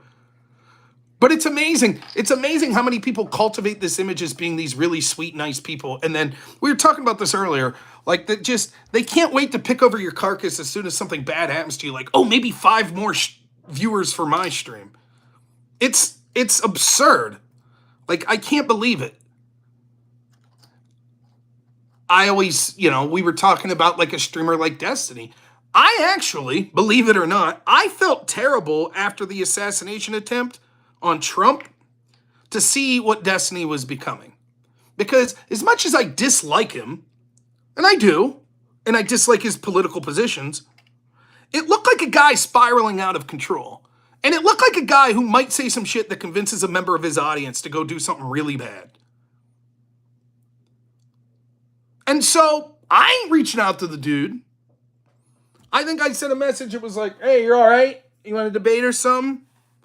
But I did message a couple people that are supposedly friends with him and was like, hey, someone might want to check in on your boy, right? And I can't help but wonder how many of them would secretly be like, ooh, if something happened and he lost his shit. Remember when he got kicked from Twitch? That was sort of the vibe. Twitch was the big lefty political streaming sphere. And then, oh boy, once Destiny went around, it was like flies circling the carcass. Ooh, maybe I can get some of those streamers or viewers. It's just crazy. I don't know. Manu is still talking. He's a champion, man. He should have a stream. This guy's killing it. This Manu guy's been talking to himself all night. I can't interpret what he's saying, but he's still going. I've been going for 400 minutes, and Manu's talked more than me. I gotta say, it's amazing. But no, Andrew and Rachel, everyone at the Crucible, thank you guys so much. That money will be spent, I'm sure, not wisely. No, but thank you. I really appreciate it. Manu's still killing it. My whole stream should just be reading his text. We need those 2 kids from Daniel alive. We can't go Osteen way. Deep. That's some deep shit, man. I feel you. Someone did say he reminds me of this guy, Bubblegum Gun, the most important person in the world. He called into my chat to let me know that the government's out to get him because he and only he has deciphered the failures of evolution, and so that he's on a hit list for the government. He may just save the world. So I'm glad that I bring in the chatters, That's true. Greenland says sometimes my best conversation with myself. Yeah, if I ever really need to win a debate. Also, I mentioned to Andrew the other day, he was putting out a call for feminists to debate him, and I did mention to him on X. One time, I let my wife decide what to make me for dinner. So does that qualify me as a feminist? Because I would be happy to do it. Yeah, I won't. Don't worry, Andrew. I won't spend it on something wise. It'll be on something ridiculous. I would be interested in setting up a debate with Andrew or Rachel on feminism. Not with me, but what was my cousin's name? Arlo Kalebeard. My alter ego. Good friends with trans-positive Rob. I think Arlo would love to debate on the Crucible about feminism and finally put those dastardly patriarchy underneath my heel, or Arlo's heel. Yeah, I agree. I don't know, though. Sometimes we'll have a little fun at Manu's expense. Keep going, Manu. You're not hurting anything. But sometimes you wonder. It's a dark place. Online can be a dark place. So, I hate to do this to y'all. I'm having fun. But, let me check the time here. 2:21. I have to be up at 5 for work. So, it is New Year's Eve. So, I don't mind staying up a little late here. But maybe It is time to turn in for your man here. Plans for the future here in the immediate future. You probably will not see me stream tomorrow, even though I will technically be off the clock at some point.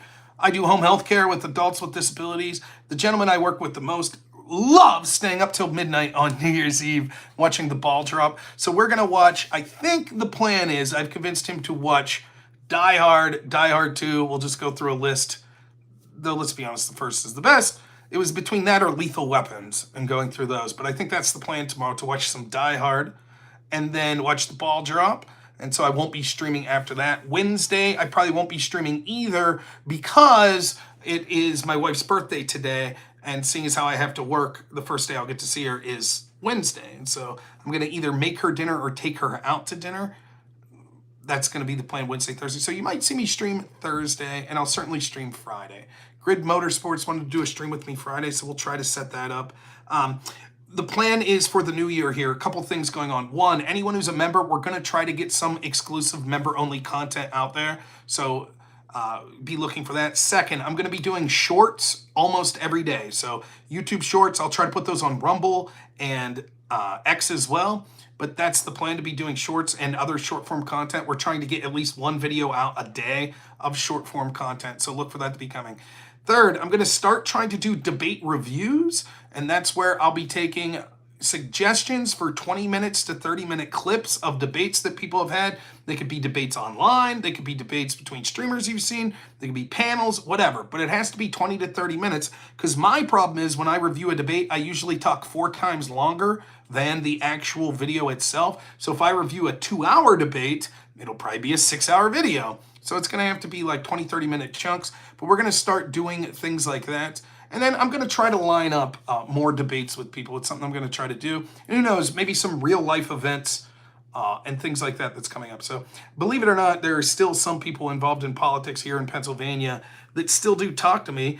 They came on my 24-hour stream. I had the 3 congressmen come on. One that was in the most pivotal race here in a district in Pennsylvania, and the Republican ended up winning. A very cool guy.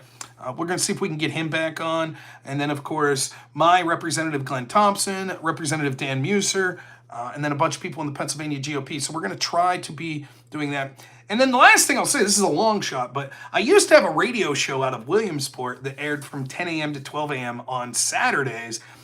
Because the person who owned the license for that radio show moved out of state, we actually had to stop that radio show. However, there is an outside chance that he'll be coming back to the state. And if that's the case, then I'll be resuming that radio show.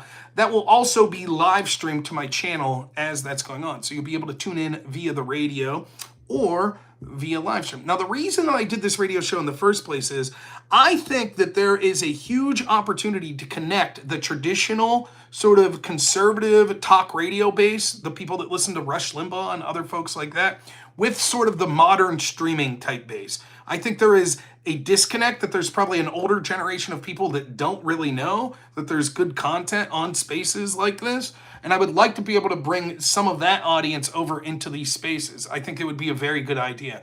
So I think collaborations between traditional forms of media, like television media, things that you see like Alex Stein that's working with The Blaze, I think that's good stuff. But I think we should also be trying to work with older forms of media such as radio and trying to merge those sort of audiences. And then ultimately the goal is I would like to be helping out, and I'm sure there'll be stuff coming down from other people like at the Crucible, doing real on-the-ground stuff with primarying people, getting people out to vote. I know I've talked with Scott Pressler here in Pennsylvania. We're going to try to make sure that not just that Republicans are winning, but the right Republicans are winning, and to try to keep that momentum. Now, I'm usually work best when I'm pessimistic, so by no means do I think that Republicans deep red forever or anything like that. It's still going to be an uphill battle always, but that's the idea. This sort of merge those sorts of audiences. So I hope to be able to do more with that. And yeah, hopefully I'll be able to bring you more fun content, do some more in real life stuff and debate stuff as well. So special thanks to the Crucible for all the donations. Everyone else that donated tonight, you guys are the best. It really does. It helps.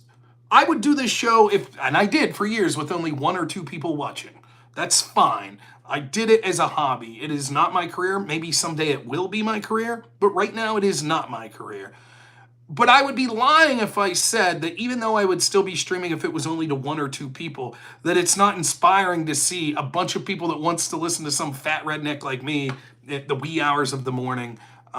It really is. It's inspiring. And it's good to know that there are people out there that at least appreciate or are entertained enough by what you're saying that they're willing to tune in. And it's no joke. At one point we had 1,000 people tonight. We have almost 400 people now. I know a lot of those come from the Crucible, which I mightily appreciate. But no matter where you're coming from, even if you disagree with me, it really does mean a lot. So thank you all. And it'll mean a lot when I tell my wife that I got some money on her birthday and that I'll be able to spend on her. I'll tell you what the first thing that she's going to want is she's sick. She has a fever, so I got to take her some Tylenol tomorrow. Bill Hicks, one of my favorite comedians, says Rob has great takes. And you're using the exact Bill Hicks photo that I used to use as my avatar on Above Top Secret. I wonder if you're someone who knows me from Above Top Secret, and that's why. So thank you all. Have a great New Year's Eve. If I don't hear from you, look for me to tune in around Thursday. I should be streaming again. Be safe on New Year's Eve. Thank you all. Thank you for the birthday wishes for my wife. I'm sure she'll appreciate it. So thanks so much, everyone. We'll talk to you all soon. As always, have a good one.